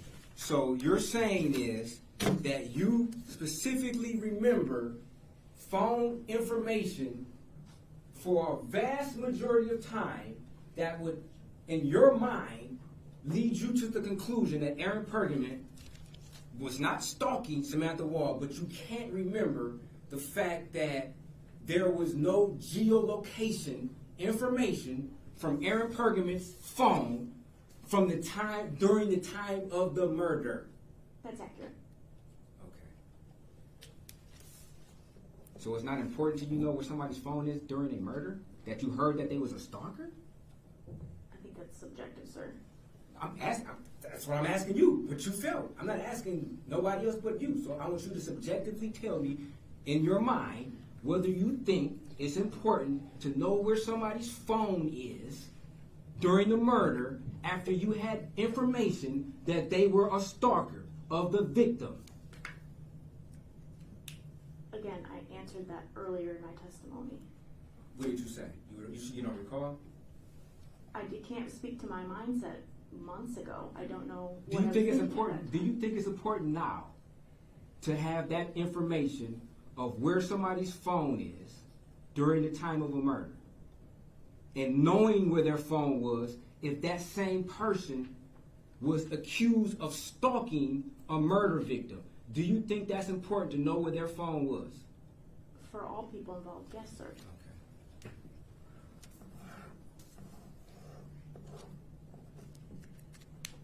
And do you think it's important of whether or not you would know whether or not their phone transmitted location history or location data during the time of a murder, if that same person is accused of being a stalker of the murder victim? That could be important, yes. It could be? You're not sure? Could be? I just answered it. Okay, thank you. No further questions. Detective, that document that the defense attorney handed you, that was specific to a phone extraction, correct? Yes. That wasn't specific to phone records or location-based phone records obtained from T-Mobile or Verizon or another phone provider, correct? Correct. Thank you. Nothing further. Any questions from the jury? Thank you, Ms. Sipka. We'll start tomorrow morning at 8:45. Council, we need to have a discussion.